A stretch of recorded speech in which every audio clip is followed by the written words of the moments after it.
Volume 19. Chapter 915, Two bodies, everyone froze, slowly, very slowly they turned around, there he was, Kyle. Sitting cross-legged, casually munching on the melon seeds Cashin had left nearby, the very same Kyle who had dived into the lake and swum to its center without a care. Ares pointed a finger at him, then at the sky where they had all just watched him vanish. His lips parted and closed repeatedly, but in the end he could only stammer two words. Two bodies. The silence that followed was deafening, even the wind seemed to pause. Cashin broke the silence with a low chuckle as he studied Kyle intently. So that's what felt off, talkative, unpredictable, so unlike you. I guess managing two bodies is harder than it looks, especially for a first-timer. Kyle blinked, then rubbed his nose, lying with the straightest face he could muster. No, I'm not him, he's not me, only a bit similar faces, total coincidence, really. Ares suddenly grabbed his arm, his eyes scanning his body with solemn intensity. After a moment he hummed in relief. No full soul. Just a tiny fragment of it. At least you're not insane enough to split it evenly into 7 parts like that man. Kyle's smile wavered. Realizing there was no point in keeping up the act, he sighed. Well, it was only natural for someone like Ares to see through the deception. After all, this body of his was only at the peak of the 5th stage, while his main body had reached the peak of the 6th. Moreover, everyone had just seen his original body. They would have to be brain-dead to believe his nonsense. Forget it, let's just go into the gate. I'm going whether you guys come or not.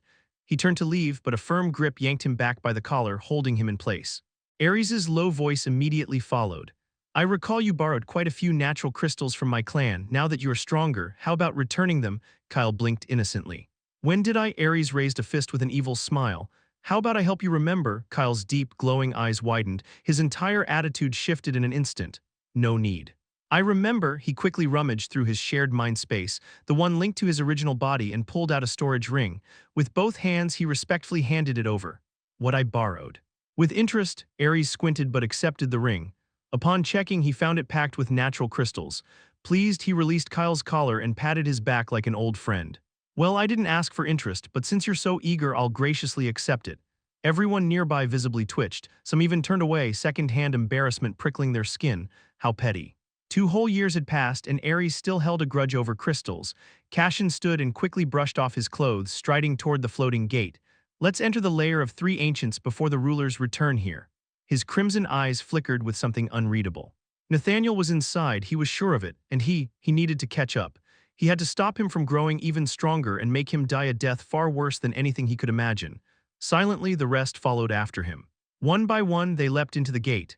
There was no need to open it. After pulling in the obsidianized celestial, the gate had become intangible, allowing them to pass straight through its once solid surface. Yet just as they all entered the gate, they were hit by a downpour and winds so fierce that even though they were celestials, they had to grit their teeth to avoid being blown back. The space around them was vast, like an endless misty abyss crackling with thunder, making it feel as though they had stepped into the depths of some ancient domain. Visibility was non-existent, forcing them to push forward blindly through the relentless rain and wind. Perhaps this was a trial they had to pass to reach the lair of ancients. The first to emerge on the other side was Ares, followed closely by Guardian Zami, who frowned at her soaked clothes. Silver, Cashin, and the rest soon arrived as well, dripping wet, their hair a complete mess. They were just about to dry themselves when a confused voice sounded nearby. Why are you all wet? All eyes turned toward Kyle. The familiar silver-haired man stood there, completely dry, not even a strand of hair out of place. It was as if Kyle was sent straight inside without encountering a single obstacle on the way, like he had passed through a path that was calm and untouched by the rain. Jivet's expression went blank. Is this the power of your luck? You look like you didn't go through what we did. Kyle raised a brow. What were they talking about? He had jumped into the gate just like they did, and when he opened his eyes, he was here. But seeing no one, he simply waited. Noticing the clueless expression on his face, a few of them, including clan leader Ares, actually felt the urge to strangle him. But they took deep breaths and restrained themselves. Beating someone over his luck and cluelessness wasn't exactly justified, although they weren't sure if he was really clueless or just trying to get on their nerves. Still, fortunately, no one caught the tiny smirk tugging at the corners of his lips. If they had, there was a good chance Ares would have actually buried him underground. Cashin stepped forward to take the lid. Let's move together for now, this place can be dangerous.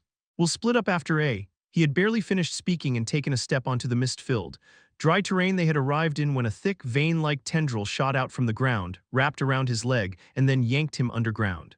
It all happened so fast that the others only reacted after Cashin's figure had vanished into the hole.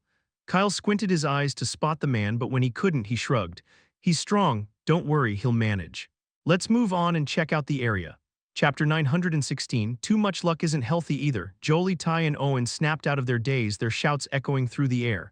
Leader, Kyle covered his ears with a low hiss. But when a sudden silence fell behind him, he turned around, only to find no one there. They had all been sucked into the ground. A vein throbbed on his forehead. Are you kidding me, really? He looked down at his feet. After seeing Cashin get dragged underground, he had started floating to avoid the same fate.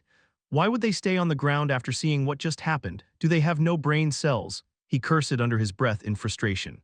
At first, he considered dropping down and letting the strange, vein-like tendril that had erupted from the ground and dragged Ares, Cashin, and the others pull him under too.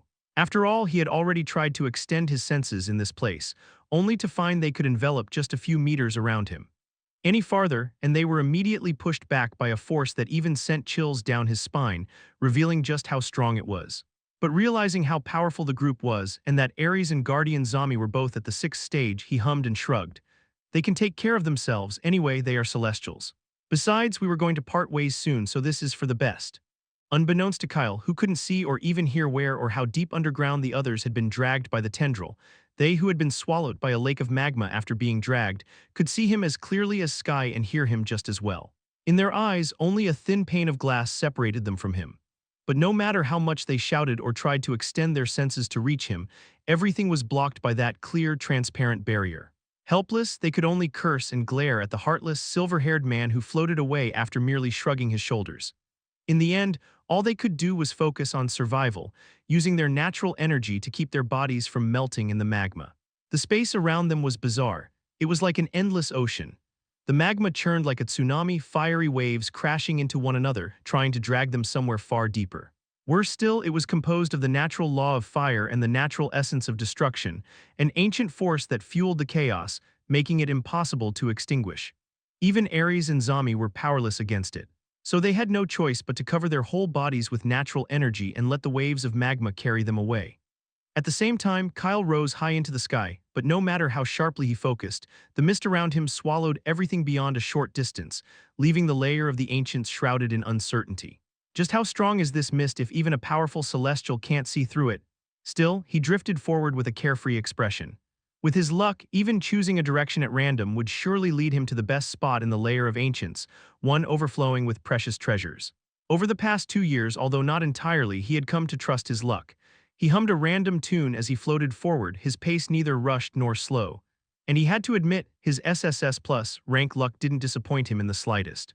In fact, it was working almost too well. After drifting around for just a short while, he suddenly emerged into a bright clearing, where the thick mist that had blanketed the sky and land abruptly gave way, parting like curtains to reveal an awe-inspiring sight. Kyle raised a brow, momentarily stunned. Before him stretched a vast, ethereal field bathed in a soft golden glow, as if the very air shimmered with ancient natural power. The ground below was strewn with natural crystals of varying sizes, each glowing with visible elemental pulses, water, wind, earth, fire, and countless other natural elements, all intertwining and flowing like veins in all directions, enveloping everything in sight. Strange, luminous flowers and plants swayed in a wind that didn't exist, their leaves glowing with dew that never fell. Amidst this surreal expanse stood many towering doors arranged in a wide circle. Each door was carved from smooth marble and bore a glowing symbol, pulsing with the essence of a different natural law: ice, fire, storm, shadow, light, and many more, each one flanked by colossal marble statues. These statues looked almost alive, and he flinched when he noticed their marble eyes seemingly tracking his every movement. It felt like a sacred realm untouched by the passage of time, yet Kyle couldn't help but desperately want to retreat the way he had come when he saw the countless statues even turning their heads to stare at him. What good luck, it was still so shitty. He wiped the invisible sweat from his forehead. Every single statue around him radiated a power that made his skin crawl. If his real body had been there, maybe, just maybe, he would have stood a chance against them. But he was here in a fake body that held only a small fragment of his soul. As a result, he knew he'd be completely obliterated before he could even lift a finger to fight back. So silently and without drawing attention, though let's be honest, every giant marble eyeball was already glued to his figure. He turned with all the dignity he could muster and disappeared into the mist like a very polite guest who had only come to visit. Yet after only a short while, he somehow ended up back in the same place, making him sweat even more. Damn his luck. He could swear it had indeed brought him to the best spot in the lair of ancients, but unfortunately it was far too best for his currently unworthy self to loot or plunder. Giving a polite nod to the statues, Kyle darted into the mist once again, groaning. Too much luck isn't healthy either. While Kyle was busy trying to discover an escape route in the mist, to save the tiny fragment of soul his fake body held before the statues turned him into dust, Cashin and the others finally crawled out from the vast sea of magma. Their breaths came in harsh, ragged gasps, but it didn't take long for them to steady themselves. They were powerful, formidable celestials after all. Ares casually flicked his fingers, and in a flash his scorched clothes were replaced with fresh ones. With his natural energy, he regrew his singed hair. The others followed suit, restoring their appearances with ease. Cashin looked around the surroundings. They were on a vast, rocky shore, still deep underground. The air was thick with steam curling from the many cracks. Jagged cliffs loomed in the distance, and magma glowed brightly between the thin cracks like veins. His eyes caught sight of many footprints. Then he felt traces of many auras mingled with a familiar dark energy belonging to the crazy person they had encountered earlier. It seems everyone, even the rulers who entered the lair of three ancients, were dragged into the bubbling sea of magma. He muttered, eyes narrowing. We're on the right track. Somewhat, Jivet, who was busy straightening his fresh clothes, chimed in with a frown. Are you sure? Kyle didn't follow us. No way he would head in the wrong direction. Every pair of eyes turned to glare at him. Seriously, could this man not shut up? They all knew they had ended up on a far more dangerous route than Kyle, but so what? It was the route most people were forced to take, so by default, it was right. Jivet quickly sealed his mouth, confused by the dark looks thrown his way. He didn't understand what he'd said wrong. Looking aggrieved, he could only sulk in silence. Ares crouched beside him, quietly closing his eyes with an unreadable expression. Then he looked at Cashin. You have sharp instincts. Even though we can't extend our senses far, I can also feel the lingering auras, and they are powerful. The rulers didn't bother hiding their traces since they fear no one, but, he paused for a second, why didn't that man hide his traces? It's almost as if he wanted those who entered this ancient place after him to follow him. Zami agreed with him. It was Jolie who raised her hand and offered a theory. That dark celestial knows Kyle. They both spoke to each other as if they were familiar. Maybe he just wanted Kyle to follow him. Cashin gave her a nod. You're right. But we still don't know much about that dark celestial. He was powerful, but I wonder who he wants to kill, and if he and Kyle are really enemies, then why did Kyle stop him from taking his own life? Clan leader Ares let out a sigh. Let it go, too many questions but no answers. We don't even know much about Kyle either. Their history must run deep. Chapter 917, They must be very lost without me. Under Ares' lead, the team of Celestials ventured deeper underground, navigating a series of winding tunnels they discovered after leaving the shore of the magma. Unsurprisingly, after a few moments, the footprints and traces of the rulers began to blur and then completely disappeared. But the dark celestial's trail remained, so they continued silently, following the dark aura he seemed to have deliberately left behind. Zami frowned. Is it really okay for us to follow him? Ares responded after a long pause. It's dangerous, no doubt, but all of us came here to grow stronger. Strength is never handed out freely. It's always earned by facing what we fear. Like you, I've been stuck at my current level, unable to break through. Maybe this path, no matter how perilous, is the trial we need to grow. Everyone agreed silently. Jivet, who had been warned by Silver to keep his mouth shut unless he wanted a beating from everyone, trailed behind the group, muttering quietly under his breath. He understood Ares' point. True strength was never gained without risk and effort, but something didn't sit right with him. For some reason, he was certain the Dark Celestial, the one Kyle seemed to know, hadn't left these traces for them. And so, blindly following them felt like a mistake. His most favorite natural law, the law of fortune, kept flaring with warnings. Ever since they had entered the lair of three ancients and regained the power to utilize the natural laws, it hadn't brought him any comfort, only a growing sense of unease. I just hope we don't end up as collateral damage. Something big is coming. Obviously, he didn't voice his thoughts to the others. He wasn't eager to get beaten up if his instincts turned out to be wrong. The group traveled in silence until a sharp cry echoed ahead, forcing them to pause. Since no one seemed able to extend their senses too far in this place, they remained undetected as they reached the mouth of a tunnel dimly lit by magma glowing through deep, jagged cracks in every direction, only to stumble upon a blood-drenched scene. There, bathed in a pool of crimson, stood a familiar man, that dark celestial. His body radiated a suffocating darkness, tendrils of corrupted energy leaking from every inch of his skin like smoke. The space around him pulsed with countless tiny purple particles. Blood splattered the ground, staining the land, and the barely alive celestial at his feet writhed, choking on his own cries. His dark eyes were devoid of mercy as he leaned closer to the figure beneath him. Where are they? He asked, his voice low yet terrifying. The celestial beneath him trembled. I don't know. I got separated from the rulers weeks ago. I am just a servant of the many holder of the crowns. Please, he couldn't finish his sentence. The man crushed his body without hesitation, and before his soul could flee, the shimmering purple particles and darkness in the space surged forward, devouring him, leaving not even a trace of his existence behind. Azazel drew in a deep breath as the tiny purple particles and darkness receded into his body, humming with eerie satisfaction after devouring a sixth-stage celestial. His head throbbed with a pain sharp enough to make him want to claw at it, but he paid it no mind. He was already used to the pain. What a waste of time. His gaze narrowed as he looked ahead, numerous passages stretched before him. His other bodies had long since dispersed throughout the area after he was dragged into the ground upon entering the gate. He no longer had a true main body. Each one carried an equal fragment of his soul. Still, he considered the one who had created the other bodies to be his original self. He raised his hand, tapping each fingertip one by one as if counting something, only to frown when his calculations yielded no results. The method that once allowed him to track everything was no longer working. It had indeed already weakened after he entered the celestial realm, but even then it still gave him a decent grasp of things, at least when he was sober. Yet after entering the layer of ancients, it felt as if his ability to read fate had been completely blocked. Strange, this place has severed all ties with fate, yet it remains linked to nature, as if the laws themselves have been twisted, guided by something far older and higher. His eyes gleamed as he turned toward the passages stretching ahead.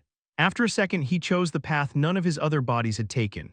Regardless, Azazel didn't forget to leave a trail behind, subtle but traceable. A smirk tugged at his lips as his form began to fade into the shadows. Come, obediently follow me. I've crafted 100,000-year prison of agony for him. To break a young celestial like you, 100 years will be more than enough. Just as he vanished, Ares and the others, who had been holding their breath across from him, finally exhaled. Yet the pounding of their hearts betrayed their unease. None of them felt calm after hearing his words.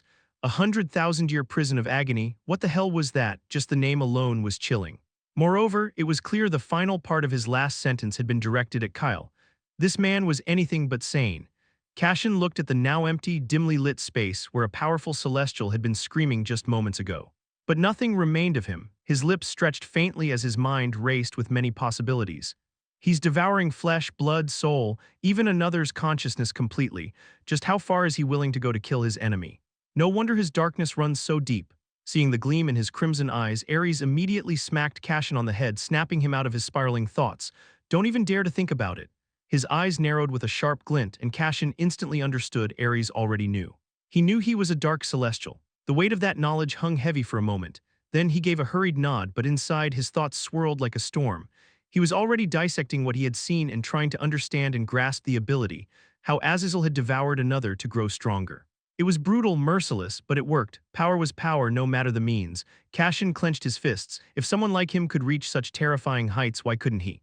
He had long since abandoned his morals, burned them away with everything else he'd lost. So what was one more sin? What was devouring a few others compared to claiming true strength, if darkness was the path to power? He'd walk it without hesitation. He had a goal, and he was sure that if he went as far as Azazel, he would achieve it much sooner. He would be able to kill Nathaniel. Another strong smack landed on his head, instantly snapping him out of his thoughts and wiping the faint smirk off his face. Ares's eyes were dark. Stop grinning like a demon, it's getting on my nerves. Kyle is enough to give us all a headache right now, don't you start too. Cashin's eyes flickered with a cold glint before he quickly changed the topic. Let's stop following the dark trail. This time no one spoke. Without a word, they all turned and entered a passage far from the one Azazel took, as if they knew that continuing down it would be perilous. A few days after the group left, a familiar silver-haired figure staggered out from the sea of magma far behind them. Kyle cursed and with a flick of his fingers changed his clothes and regenerated his scorched hair. So, there are only two options. One, I find and follow the others, letting them create a safe path for me. Two, I lose this body at the hands of those damn marble statues. Obviously, he hadn't escaped unscathed. For the past few days, no matter which direction he disappeared into after finding the ring of doors and statues, he somehow kept ending up in the same cursed spot. It was as if the place were toying with him, trapping him in a loop with no way out. In the end, with no other option left, he chose to face the statues head-on.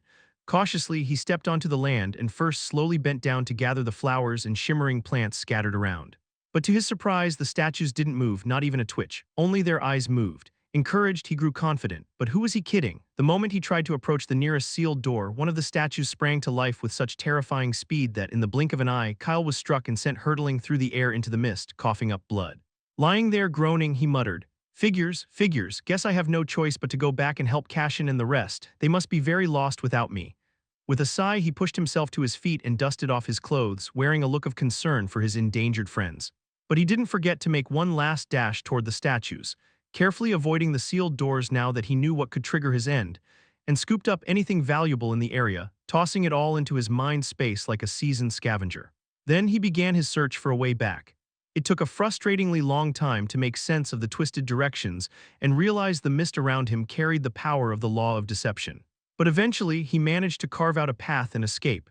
He had even managed to memorize the paths that would let him avoid the statues. Now, all he had to do was assist his dear friends and let them take the lead until his original body arrived here to lend a hand. Chapter 918, Let Me Help You. Kyle stepped into the winding passages. Obviously, he noticed the trails the rulers left, whether unconsciously or not, along the magma's shore, accompanied by that familiar dark aura.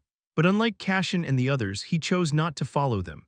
After all, with SSS plus rank luck, he had no reason to rely on anyone to find the right path, even if that person were Azazel. He could easily find the right path, and he was certain the path he chose would hold the least danger. There was no need to rely on others to trigger potential threats when he could simply avoid them altogether. He was very strong. If he wanted to use someone as a meat shield, he wouldn't bother hiding it, he would do it openly. Not to mention, this was his fake body. Following Azazel with this body would be nothing short of courting death. Tusk. And that was how he avoided death, if only he knew. Kyle staggered into one random passage after another until the air grew heavy with the scent of blood. Still, he didn't care, he just kept walking and walking. 3 days passed like a breeze.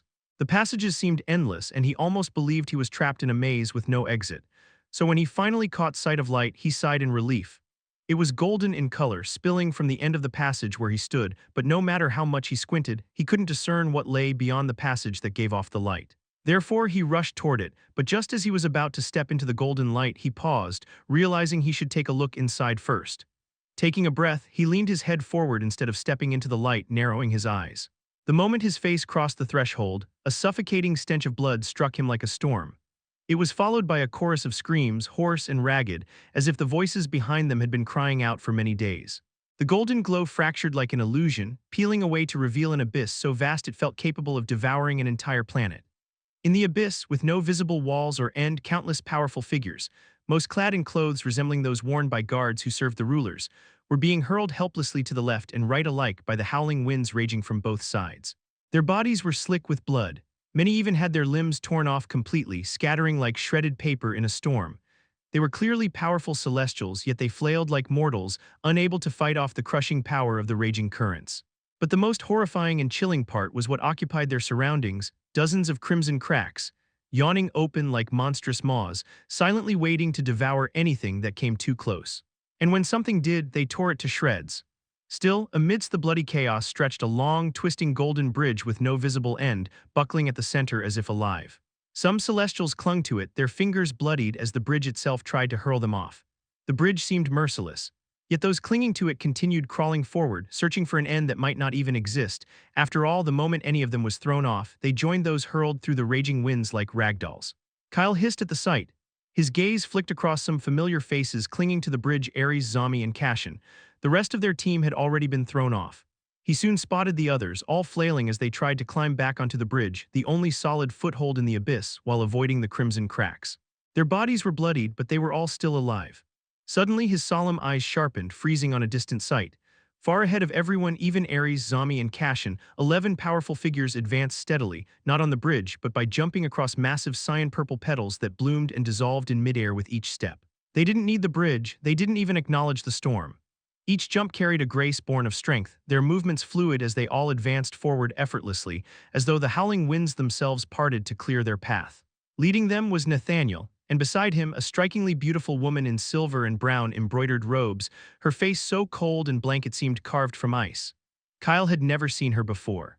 She wasn't the same woman he had seen with Nathaniel earlier. That woman trailed far behind, accompanied by the man who had helped Nathaniel search for Azazel. "Ha, would you look at this?" He snickered under his breath. Everyone was struggling, even the countless loyal servants of the rulers. Yet those 11 moved forward without a care, focused solely on reaching the end of the abyss.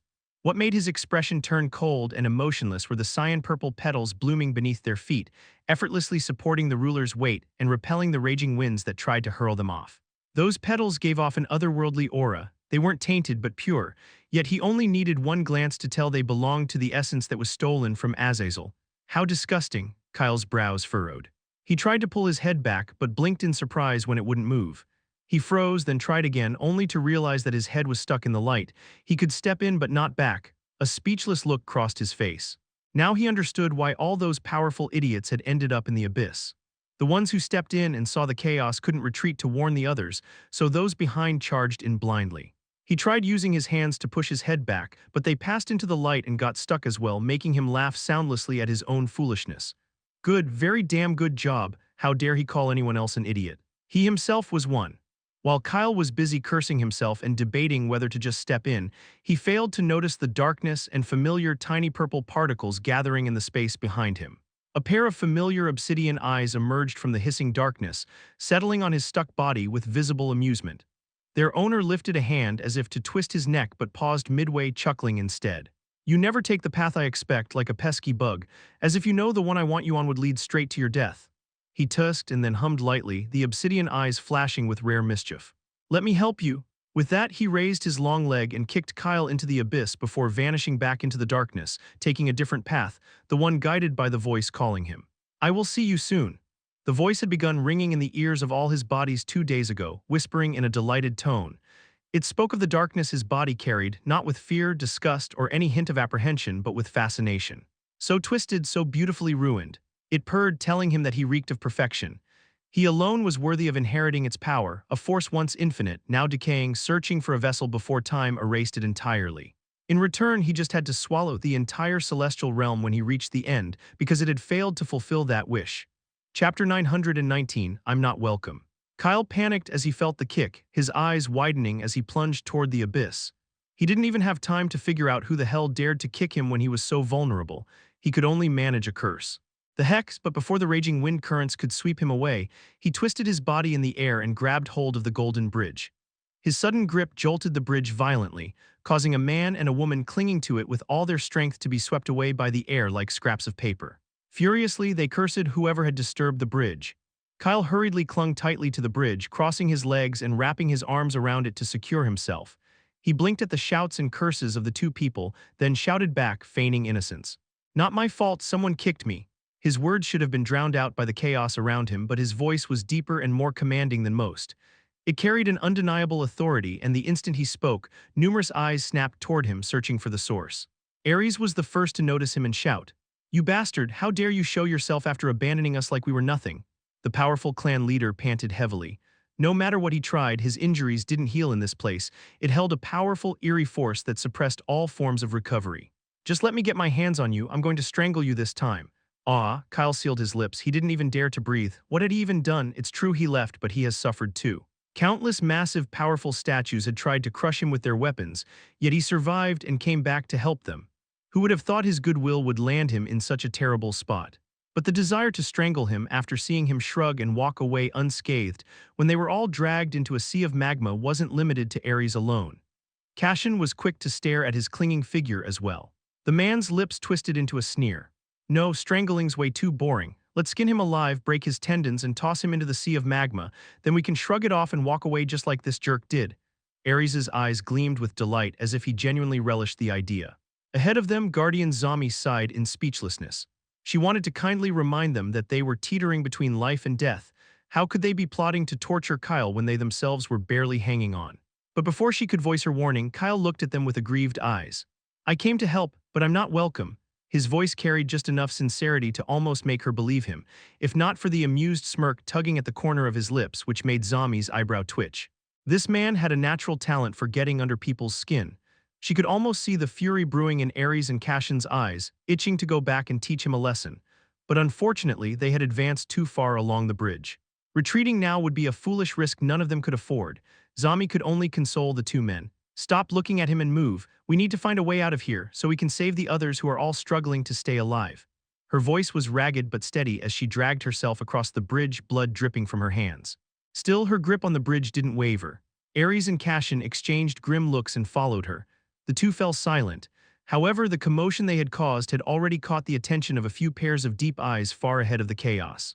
At the far end of the many rulers, treading across the cyan-purple flowers, a beautiful woman narrowed her sharp eyes. She was one of the Celestials who had once helped Nathaniel search everywhere for Azazel. She gestured to the man beside her. "Hey, don't you think that man with clan leader Ares looks quite familiar?" The ruler leaping alongside her tilted his head back to follow her narrowed gaze, a puzzled expression on his solemn face. "Who? There are so many people. Don't bother with them, just focus on following those ahead. If we fall behind, we will have to use the power of our celestial symbols, and that's such an exhausting task. Our symbols aren't powerful to begin with." Yet the woman wasn't finished, her sharp eyes narrowed further. "No, listen to me. At first I thought it was just a coincidence when I saw that red-eyed celestial.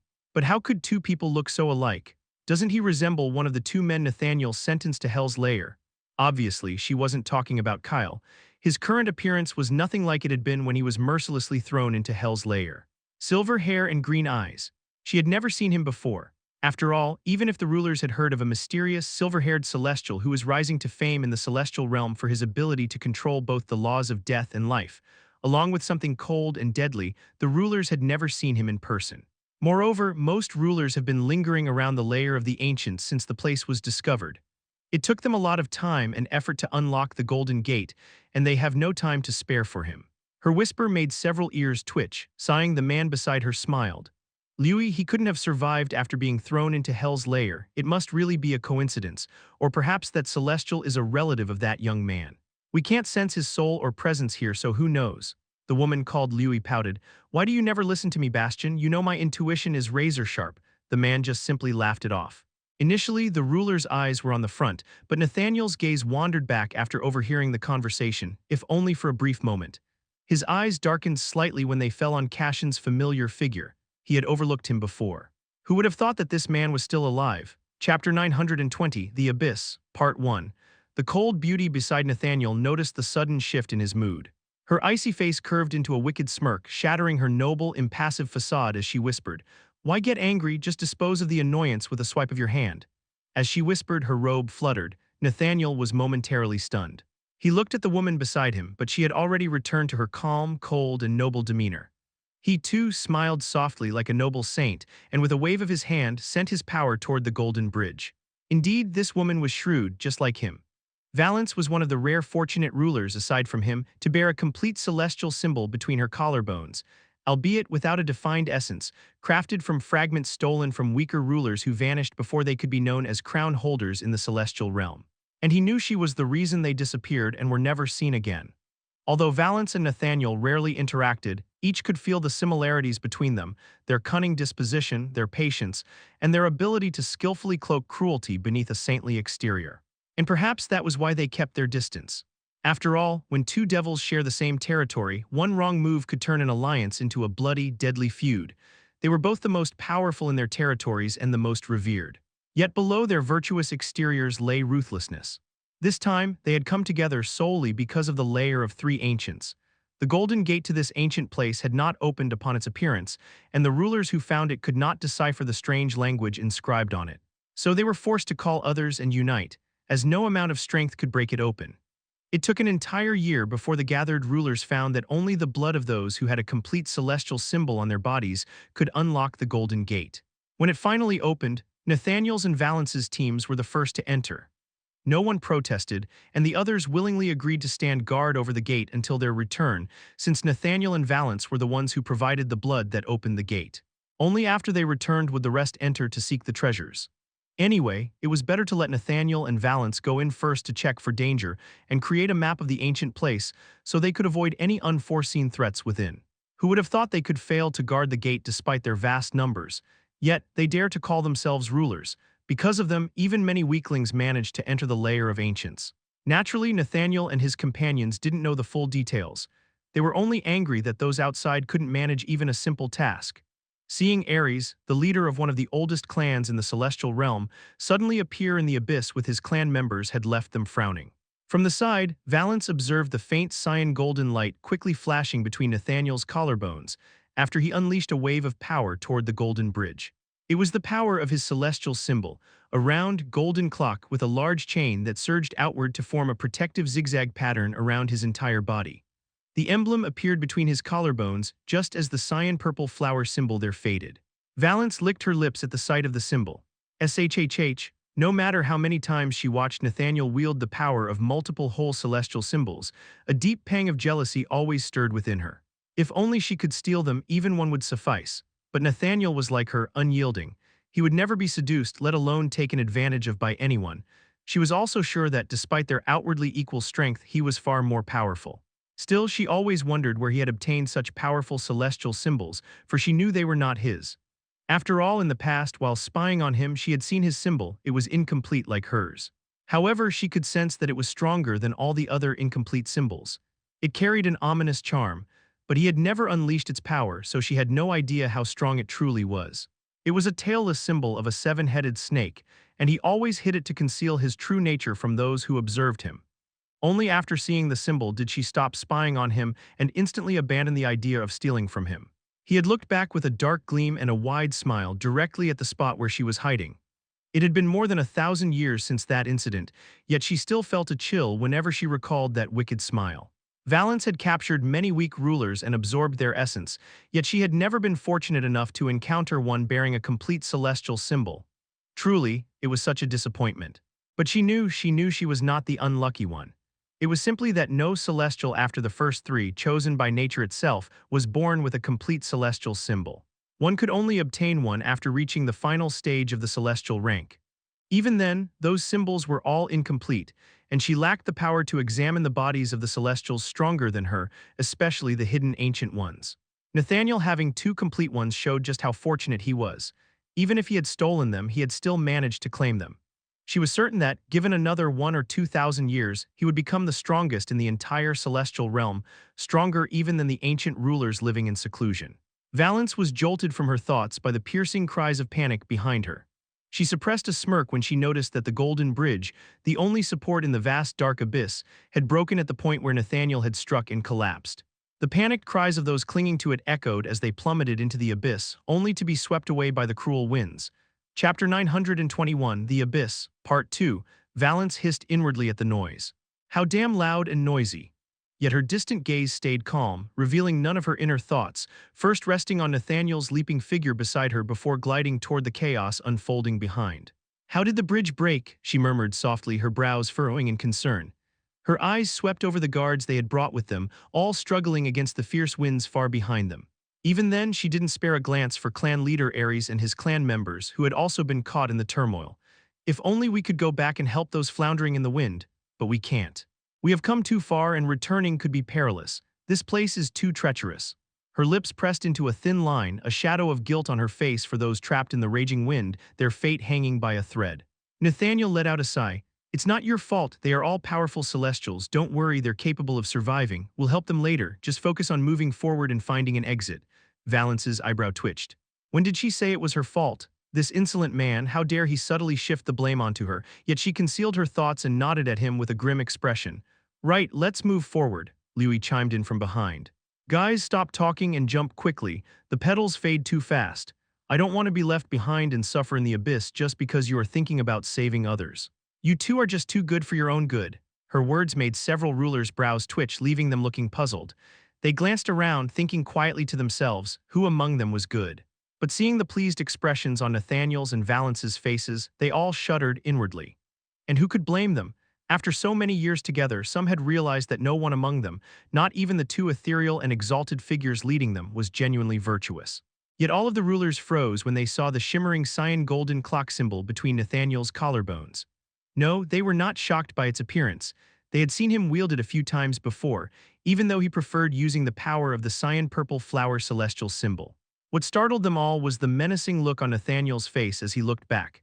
His hand rested over the beautiful symbol, which seemed to glow in an even brighter shade of gold with each passing second, and from his dark expression, it was clear that it was happening beyond his control. He seemed just as shocked as they were.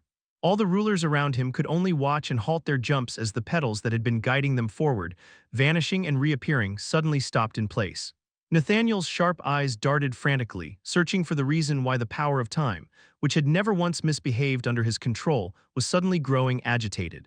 Something similar had happened once before, and he later found out it was because Azazel was alive and near him.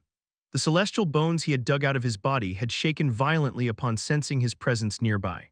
And now the same thing was happening again, but how the hell? He had personally slain the owner of the clock symbol, then utterly obliterated both his soul and consciousness. He had even absorbed the 2 pairs of celestial wings granted to that man by nature at birth. So how? While Nathaniel hurriedly scanned every face through the raging wind, trying to find the one the clock symbol was resonating with, far away, surviving the gale and the crimson cracks, Cassian was in a panic. He clutched desperately at his clothes, trying to hide the golden glow tainted with darkness that seeped through the fabric. Shit, shit, shit. No one around him noticed his panic. They were all too busy surviving after the bridge had collapsed, except for a pair of calm green eyes, whose owner avoided the crimson cracks scattered through the air, as his body always seemed to veer away from danger, unlike everyone around him. He didn't even bother to put any effort into avoiding the crimson cracks or stabilizing his body midair in the abyss. He simply let the raging wind toss him left and right. His actions made Ares want to cough blood. They were fighting for their lives, and he looked like he was enjoying. Suddenly, a flickering sound echoed through the air. It was followed by countless golden array symbols that spread outward, enveloping everything in brilliant light at a speed only those at the 5th stage or higher could perceive.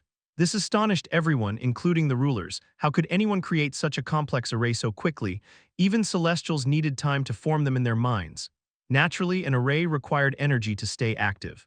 And in an abyss where one couldn't even heal their own wounds or stay stable, how could anyone channel enough power to sustain such a colossal formation?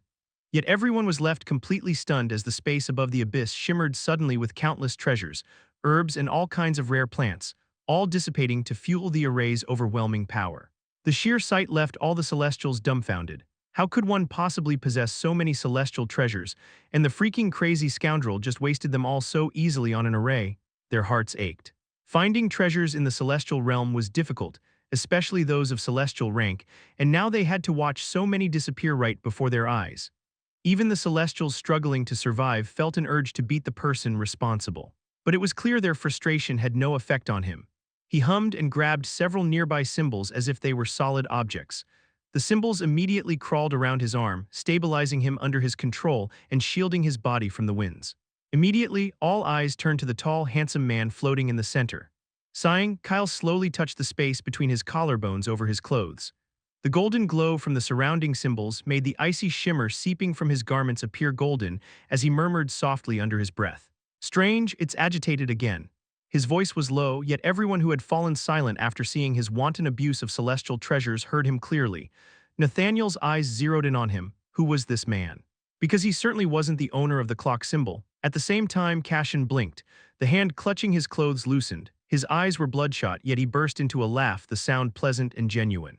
His thoughts shook with amusement. Fool, who even asked for your help? Chapter 922, The Abyss, Part 3. Kyle gave Cassian a sidelong glance, then ignored the sparkling crimson eyes staring straight at him with giddy, grateful laughter. Tusk, Tusk, what are you smiling for? I said I came back to help, so I'm doing just that. Muttering inwardly, he waved his hand. In the next moment, the glowing golden symbols within the abyss shimmered and slithered like snakes toward the struggling celestials, wrapping around them to steady their bodies in the air. Many let out breaths of relief and looked at Kyle in gratitude. At last, they were saved from the winds and the numerous menacing crimson maws. Kyle gave only a slight nod when several celestials thanked him, his gaze calm. He hadn't helped them out of goodwill. It was to prevent the rulers from openly targeting him again, like Nathaniel had done before, just because the man saw him as a threat. He was still far from powerful enough to face them. Not to mention this was only his fake body. It would likely combust if a ruler so much as flicked him on the head. Ares eyed the golden array, a low grunt escaping him as he cast Kyle a look. So you're not completely heartless. Kyle gave him a soft smile and Ares was completely stunned. Kyle was handsome, and when paired with that smile, the aura around him rivaled that of a sage. Having just helped so many when even the rulers hadn't, the celestials who were staring at him were all left momentarily dazed. But that daze quickly turned to reverence. His celestial aura was working at full swing. Naturally. I'm good, I do good deeds. Ares snapped out of the trance he had fallen into, a shiver racing down his spine as goosebumps prickled his skin. Damn, he had almost fallen under that bastard's control. And he was a 6th-stage celestial, how terrifying. The power radiating from Kyle was even stronger than his own. HMPH, he tore his gaze away at once, unwilling to take any chances. Zami, Cassian, and some others likewise didn't dare glance directly at Kyle. The kid's aura was just too enthralling.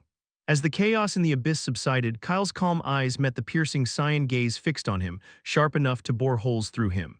He cupped his hands with respect. Greetings. Several rulers flinched when his smiling gaze settled on them, an unsettling sense of déjà vu washing over them. How weird. Nathaniel was the first to react, a bright smile instantly spreading across his face.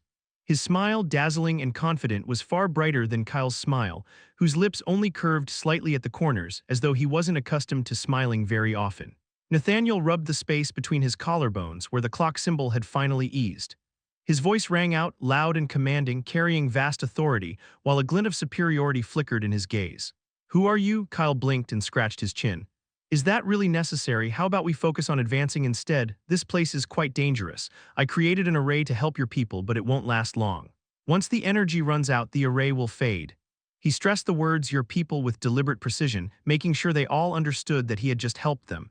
His tone carried a subtle edge, a quiet reminder that the rulers owed him. Nathaniel's eyes darkened at the edges.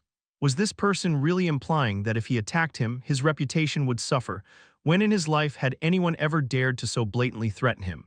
The urge to kill this silver-haired man and torture both his soul and consciousness surged within him. The fact that the clock symbol resonated with him made the urge even stronger. But as his gaze swept over the many celestials watching him, he forced down his anger. Sooner or later, this man with 1,000 guts would meet his demise by his hand. Nathaniel's lips curved into a smile that didn't reach his eyes, cold and sharp. "Indeed, you are right." He turned away, his smiling gaze turning chilling the moment no one could see. "Everyone, let's us hurry forward. Staying here any longer really benefits no one." No one dared to point out that he hadn't thanked Kyle for helping their people. Just as Nathaniel began leaping forward again, the cyan-purple petals bloomed once more under his command, seamlessly forming a path for him and the rulers around him. Valence sensed his foul mood and wisely stayed silent. As the rulers advanced, they failed to notice how Kyle's smile had fallen. Unlike Nathaniel, whose gaze chilled when no one was looking, Kyle's calm eyes held nothing, no hatred, no anger, no emotion. Let alone anger, he refused to waste even hatred on Nathaniel. People like him didn't deserve that. Yet the emptiness in his calm gaze was far more terrifying than any fury. He watched the rulers for a few seconds before stepping forward, as if walking on air. Instantly, the symbols that stabilized him midair surged downward, forming a solid footing beneath him. The shadows trailing behind flickered like snowflakes. Those who watched him advance tried to follow and were thrilled to find that they could walk midair just like him. They instantly began running toward the other side of the abyss, remembering the warning that the array wouldn't last long.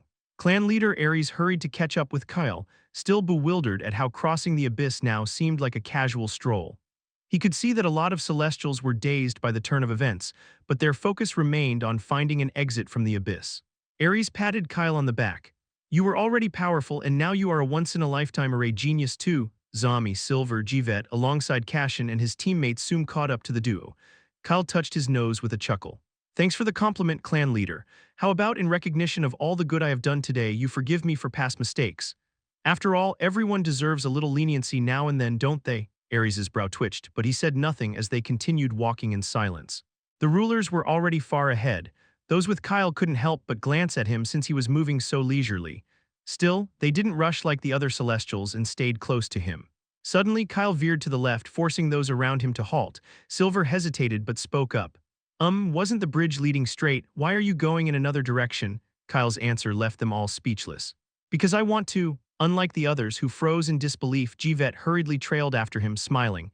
"Whom can I follow you?" Ares was taken aback by his words. Was this man really one of his clan members? How could he be so willing to follow Kyle as if he were his clan leader and not Ares? Kyle glanced at Jivet, whose eyes were completely filled with admiration and awe. This sudden display of loyalty and trust momentarily left Kyle taken aback. Could this be the work of his aura?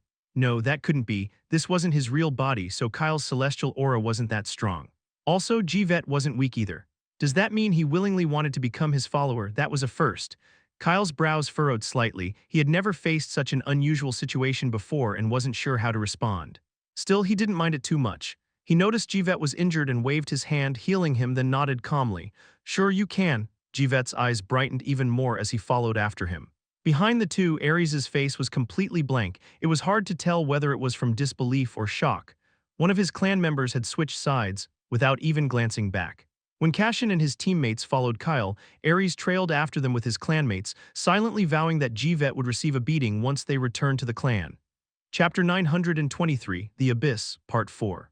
The abyss that once made even Celestials scream for their lives now felt like a simple walk. The path turned leisurely for everyone thanks to a single formidable glowing array. Kyle walked calmly, his gaze indifferent. Because he had chosen a different route from the rulers and other celestials earlier, he and those following him soon lost sight of the others rushing straight toward the place where the golden bridge had once stretched into the boundless, never-ending darkness. Jivet walked happily next to Kyle. Cashin, too, remained calm even as his teammates grew increasingly agitated. After all, they were clearly heading in the wrong direction, so their unease was only natural. Kyle had said that the array he had crafted wouldn't last long. It really puzzled them to no end. Just why the hell was he going in a seemingly random direction? Clan leader Ares furrowed his brows. As time passed, Zami and the others walking beside him also grew increasingly uneasy, yet he had no choice but to trail after Kyle. He couldn't abandon Jivet, and leaving him with Kyle, this heartless celestial, was an even bigger no.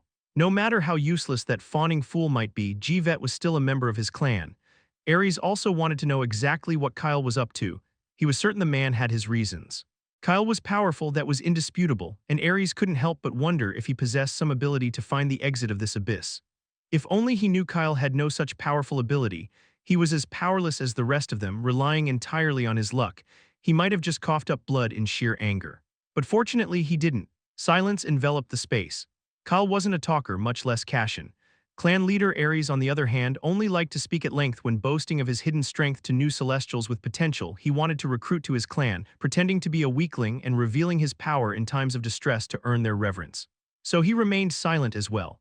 Seeing the tense atmosphere, the others around them didn't dare to speak either. The group walked for a long time before, suddenly, the massive glowing array that allowed them to tread through the abyss while protecting them from the crimson cracks and brutal winds began to waver. Ares's expression changed, and all those around him panicked. Even Cashin looked somewhat concerned. He had developed a faint reliance on Kyle after the latter helped him earlier, so he had chosen to follow him. Still, all Cashin could do was sigh and look at Kyle to reassure the man that it was fine and they would find a way out of here. But when he looked over, he was dumbfounded. Kyle had vanished. Not just Kyle, even Jivet, who had been right beside him, was gone. Cashin came to a halt immediately, his gaze bewildered. What the? He rushed forward without finishing his words, and under the gazes of everyone disappeared into the space before them. Everyone was left astonished for a long moment before they all followed behind. Just as Cashin hurriedly passed through the seemingly still dark space, he collided with Jivet's back, frowning at the impact. It was as if he had entered a hidden portal to another realm, completely invisible even to the eyes of the most powerful celestials. Yet the person standing before him didn't react to the collision. He wanted to shake him, but all his words caught in his throat when he raised his head and saw what lay ahead. His eyes dilated at the sight of the colossal two-headed giant sleeping there. Shit, even though the slumbering giant looked humanoid, each of its heads was crowned with jagged horns that glowed like molten metal in the dim light. Its massive arms lay beneath its heads, acting as pillows across the ground, and even in slumber an aura of immense power radiated from it, pressing down on everything like a physical weight. Cashin instinctively gauged his own size against the giant and shuddered. He was like an ant in comparison to the creature. The sheer pressure emanating from the sleeping giant was enough to render him completely motionless in his position. So what would happen if the creature awoke? He didn't know whether to laugh or cry. They had indeed managed to find an exit from the bottomless abyss following Kyle, yet the place they had arrived at felt like a death trap. Every instinct screamed at him to flee immediately, but he forced himself to stay still so as not to wake the giant. Those who arrived at the scene after him froze too, looking even more ghostly than he did. Ares and Zami were the only ones who looked more shocked than panicked. Cashin's gaze wandered toward Kyle, who was floating far ahead of them quietly. His eyes nearly popped out of their sockets as he watched the man attempt to cross the sleeping giant as if it were a simple stroll. It was Ares who rushed after Kyle with a solemn expression and hurriedly grabbed his arm to stop him from courting death. "Have you gone crazy? If we disturb the creature, there's no doubt we will die." Just uttering those words drained all the color from his face. For the first time, he truly grasped how terrifying it was to be unable to communicate mentally in this place. Those following behind him didn't even dare to breathe, let alone move. Kyle's expression was also tense. He had already realized they couldn't return to the abyss, so their only option was to advance. He knew the danger, but his indifferent expression made it seem as if he were calm. Still, one thing was clear: they couldn't waste any time here. All he could do was rely on his luck to get through this place. He broke free from Ares' grip and then clicked his tongue at him with a grimace. "Stay quiet, will you? I am certain it won't wake up if you all remain silent." The giant's power is strange. It is clearly a celestial as powerful as a ruler, but it radiates a strong, almost ancient presence. One wrong move, one careless breath, and we're finished. Ares's jaw tightened at his words, his gaze sharp, a hint of recognition flickering within his amethyst eyes. His shocked expression said that he knew exactly what they were all facing, a silent warning that the giant was far more dangerous than it truly appeared. No, we won't be able to cross this place. We need to retreat immediately or we will die. You don't know anything, damn it. Kyle's eyebrow rose. What do I not know? His casual words froze Ares. Even Zami was taken aback. Ares felt a hint of dread at his fearlessness, yet he quickly calmed himself. They had already come so far, it was clear it was too late to retreat. So he forced a small smile at him, but it looked more like he was trying to hold back tears. His voice shook as he answered. You don't know, few do, but I have been in the celestial realm far longer than most. Ares staggered back suddenly, a shiver running down his spine as if unseen eyes were watching him. His nerves stretched taut, cold sweat forming on his brow. Still he continued. In my pursuit of power, I've found both trivial knowledge and ancient texts in this vast realm, so yes, I know what you don't. The giant is no ordinary creature. Its exact image was recorded in what remains of the ancient texts alongside the three celestial symbols of the first celestials. Though much of its story remains undeciphered, one thing was evident everywhere. He paused, quickly wiping the sweat from his face before finishing his sentence. It can't sleep. Kyle's indifferent face finally cracked. Now he understood why Ares was smiling as if he wanted to cry. He slowly, very slowly, turned his head toward the sleeping giant. It had not moved even an inch from its original place, still lying in the same spot. But its closed eyes were wide open. Two pairs of golden eyes stared back at Kyle with curiosity and a hint of confusion, as if the creature had yet to comprehend that a living being had discovered it after so long. Kyle's expression went blank immediately. He wasn't scared, as he knew very well he wouldn't die. This was his fake body. The worst that could happen was that it would be destroyed, and the fragment of his soul it held would return to his original body. But as he looked at the others before him, he realized it wasn't the same for them. He didn't draw the giant's attention. Instead, he whispered to everyone, "Use all your strength to leave in the opposite direction the instant I vanish." Everyone was stunned. Before they could comprehend what he meant, he vanished. The moment he vanished, the giant, still lying in place, suddenly lunged toward a distant part of the massive cavern where it slept. The movement was accompanied by a deafening crash as Kyle's body, which had appeared far away, was flung into a wall. Ares was startled but immediately rushed in the opposite direction, searching for an exit. The rest didn't waste any time either. There was no time to think. Kyle was endangering himself to give them enough time to locate an escape route by distracting the giant. Chapter 924. Even a bug can be dangerous. Kyle gasped, blood trailing down his jaw as his body slid against the wall, not ordinary earth, but some weird, solid material that he had just slammed into. A grimace twisted his face. He realized at once that two of his ribs, along with several other bones, had shattered the moment the giant hurled him aside like a bothersome fly, despite the fact that this fake body of his held the strength of a fifth-stage celestial. Even so, at a rapid pace, the torn flesh and the shattered bones were already knitting themselves back together as the energies stored within his body surged to heal him. However, it would still take a few long seconds before he was fully recovered, yet his glowing green eyes gleamed with unshaken resolve. But the resolve faltered when they suddenly locked onto Ares, who was searching for an exit with the others. In Ares and everyone's gazes, Kyle caught astonishment, and they all seemed deeply moved by his efforts to go so far to assist them, stirring a pang of guilt within him. That was only natural. After all, to them it was unthinkable. No sane individual would stand against such a terrifying enemy just to help others flee, not even close friends. Therefore, Kyle avoided everyone's gaze, because he knew that if they learned the truth, they would want to beat their past selves for ever being moved by his help. Kyle wasn't standing against the powerful giant purely out of noble intent. He was the first to step into this place and the only one to look around without fear of the monster. Because of that, he had noticed what the others hadn't. He had caught sight of the golden crystal cradled in the giant's arms, pulsing softly like a treasure from legend. No one else had seen its glow, only him. At first, he had intended to let them all cross this place safely and leave, so he could slip back and claim the crystal in secret, relying on his luck. But just who could have thought that the giant hadn't been asleep at all, merely pretending? So he knew he was guilty. He wasn't just buying them time, he was also scheming to get his hands on the golden crystal. He wasn't sure what it was, but something about it told him that even the strongest celestial might never be able to obtain it. He had to admit that his luck was indeed working. It hadn't been utterly useless. The problem was that even though it led him to treasures, those treasures were guarded by enemies powerful enough to crush him. Kyle licked the blood from his lips, ready to vanish again. His instant teleportation skill had only grown stronger with time, a lifeline that had saved him countless times before. However, before he could vanish and put distance between himself and the giant, a crushing force clamped around his leg. His vision tilted as he was yanked upward, the world spinning in a dizzy blur. In that daze, he looked up to see huge fingers pinching his leg as if he were nothing more than an insect.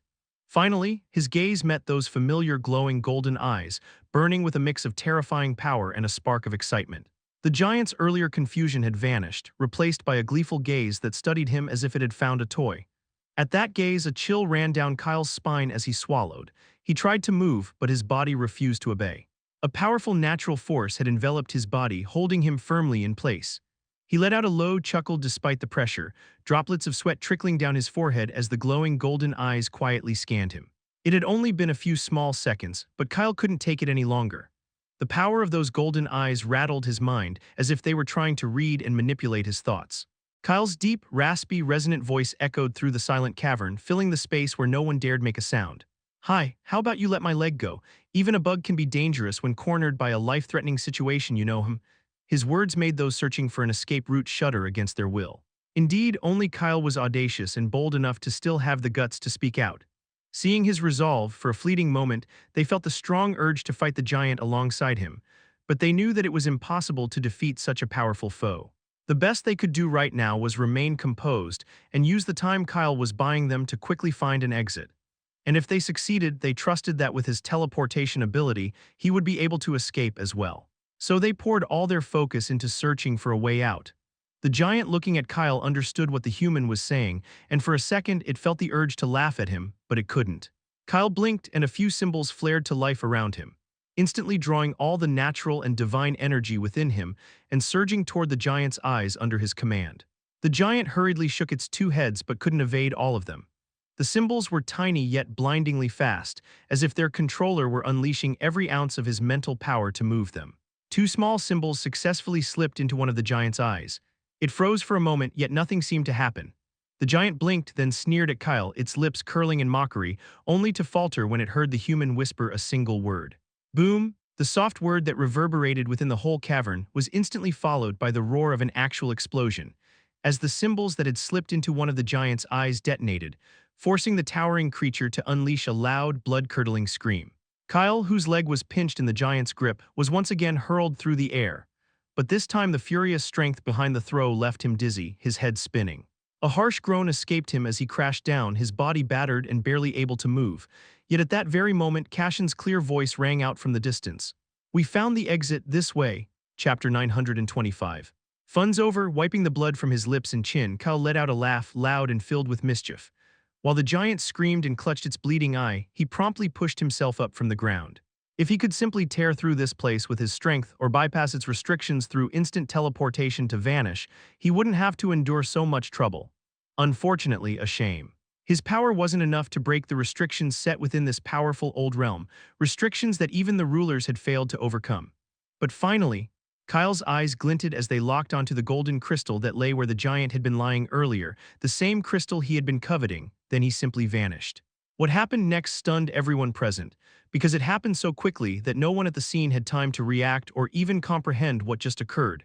Even the towering giant stumbled in its steps as it tried to regain its composure. Yet it was no use, a familiar, crisp laugh echoed. Instantly, Kyle reappeared, seized the golden crystal nearly as large as himself that the others hadn't noticed and vanished once more. Kyle displayed a speed he hadn't shown even while fighting the dangerous giant. It was as if he had been holding back before, waiting for this exact moment to strike. His gaze met Cashin's and Ares' eyes, who were still inside the cavern unlike the others watching from beyond the exit they had discovered, as his reappearing figure shot through it like a quick lightning bolt. He uttered just one word and it was enough to make every heart stop. "Flee." With that, Kyle vanished once more. Ares' face sank with horror as he saw the giant's arm hurl straight toward him and Cashin. For a moment he thought it was his end. His body froze as he thought, just how the hell had Kyle been fighting this giant all this time when he couldn't even move under its pressure? And that damn bastard Kyle. He wanted to kill him so damn badly that even if he became a ghost, he would haunt him. But just as he braced himself to sacrifice his body and save his soul, swearing in his mind to haunt Kyle before forming a body again, Cashin grabbed him by the collar. "Idiot!" The word was followed by a fierce tug, yanking him violently into the tunnel-like exit they had found among jagged rocks. The two had barely managed to squeeze past when the giant's massive arm came crashing into the exit with a thunderous impact. the shockwave knocking everyone floating on the other side off balance and sending them flying like leaves in a storm. Silver hissed as she spat out blood. Guardian Zami and Cashin's three powerful companions were the same. Only Jivet seemed to be doing relatively fine, as an invisible spiritual energy shield had formed in front of him and absorbed most of the impact. Nevertheless, no one noticed it, not even he himself, since he too was flung back with everyone else.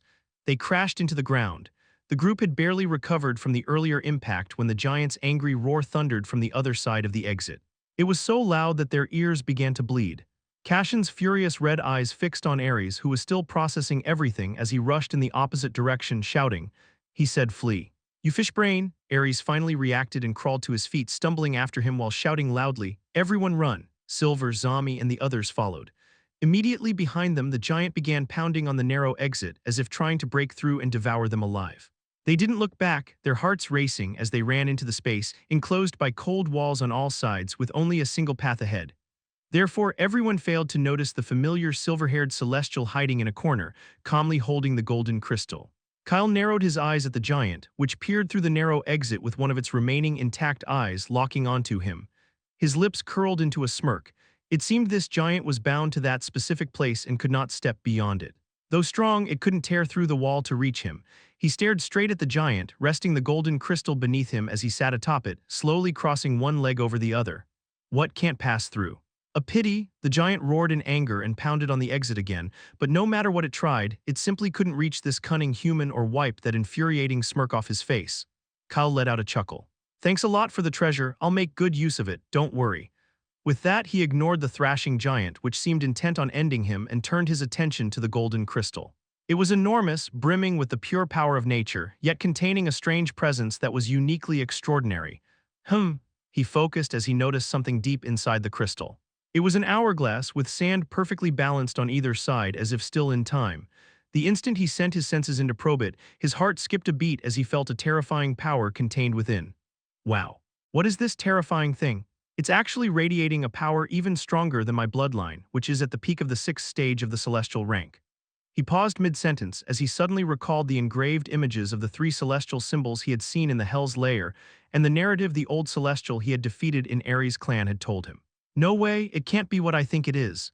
His faint exclamation was followed by the giant's roar, but it was no longer attempting to reach him and seemed to be directing its fury elsewhere. Kyle peered through the gap separating them, only to see that the 11 rulers and their followers had arrived at the cavern and had begun fighting the giant. With so many rulers present, they were able to hold their ground, but defeating the towering giant was far from effortless. So everyone was striving to bring it down. It showed just how powerful the giant was. Kyle's smile froze the moment he spotted Nathaniel and Valance through the gap he had been using to taunt the giant. Without hesitation, he instantly seized the crystal and bolted. There was no time to relax. Fun's over, because if this crystal truly holds the power of one of the first 3 celestials, I need to send it to my main body before the rulers snatch it. Chapter 926. Will it work? In the distance, Ares finally halted as the path they were running on opened into a vast chamber adorned with symbols and human-like statues frozen still in battle. He shuddered instinctively, goosebumps rippling across his skin. The chamber was so frigid that even as a celestial he felt as though he might freeze into a block of ice. Fortunately, his physique was powerful enough to endure the biting chill. Cashin stopped next to him as the group gathered in one place in the chamber. Only then did they realize that someone was missing. Jivet was the first to speak up. Where's Kyle?" Silence. That was all he got as everyone looked at each other, wondering if anyone knew where that crazy man had run off to again after giving them all heart attacks. The silence was broken when Guardian Zami suddenly let out a laugh, making all eyes turn to her. She scoffed lightly. "What? It's been so long since I have experienced such a thrill. As long as I'm alive, it's something I will welcome." She patted Ares on the back.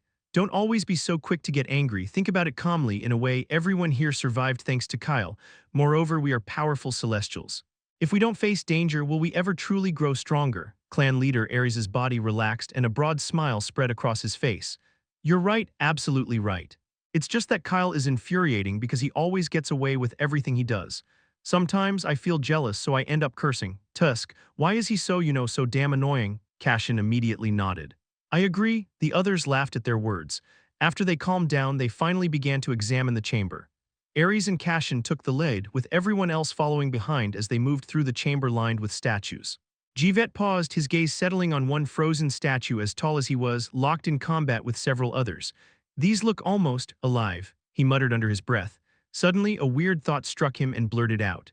Are they really statues? Ares and Cashin froze in their steps. Not just them, the others did too, because the moment Jivet spoke, everyone felt as if thousands of eyes had locked onto them. Owen, Tai, and Jolie, Cashin's three followers, groaned simultaneously. He jinxed it. Everyone cast sharp looks at Jivet, who was still staring at the statues, completely unaware that many of them wanted to beat him up. Fortunately for him, no one actually pounced on him, since their priority was to escape this chamber first. Something was definitely wrong with this unsettling place. As they searched for an exit, they failed to notice the statues' eyes shifting or the way their lips curled up eerily in the dim light. They even failed to notice Kyle's familiar figure slipping into the silent chamber.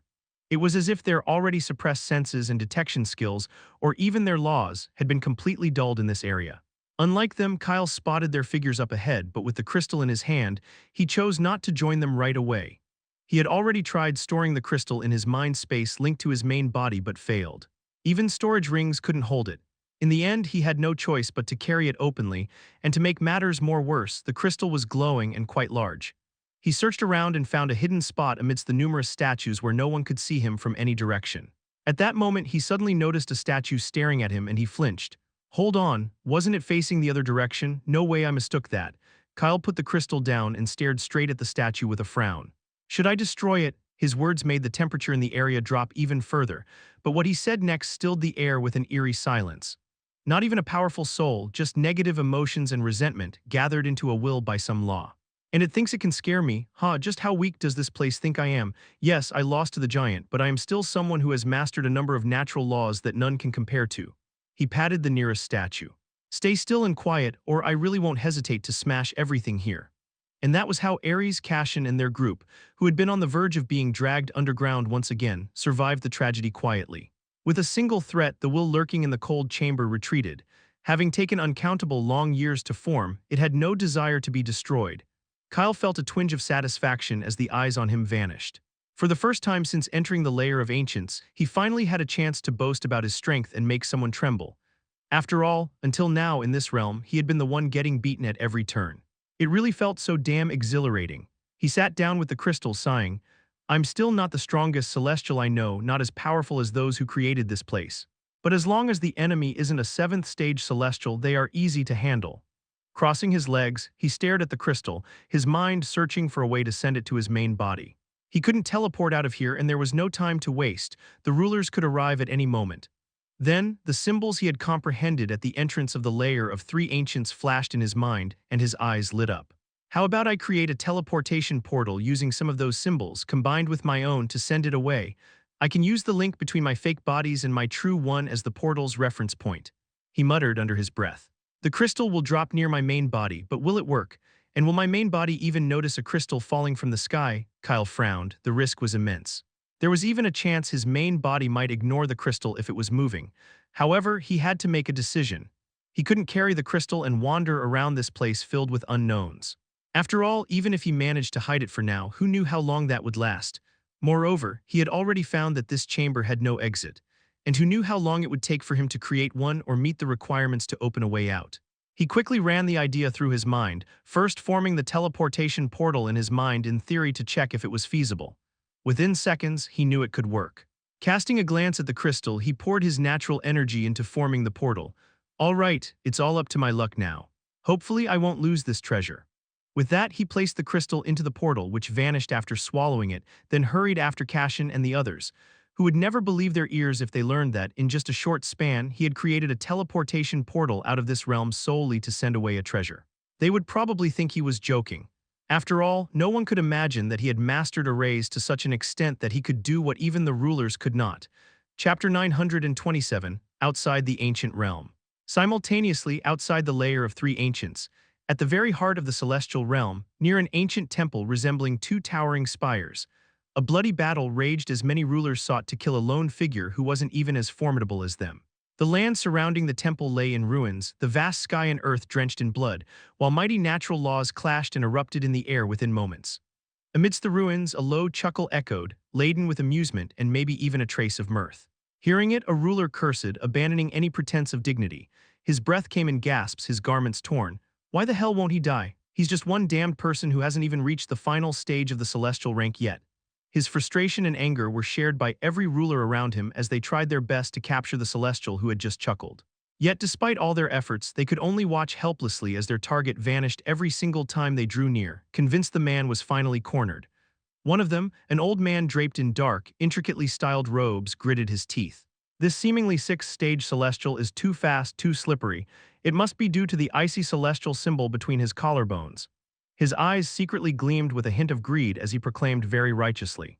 He has broken multiple rules of this vast realm. He has broken its peace and order. We must capture this person at all costs.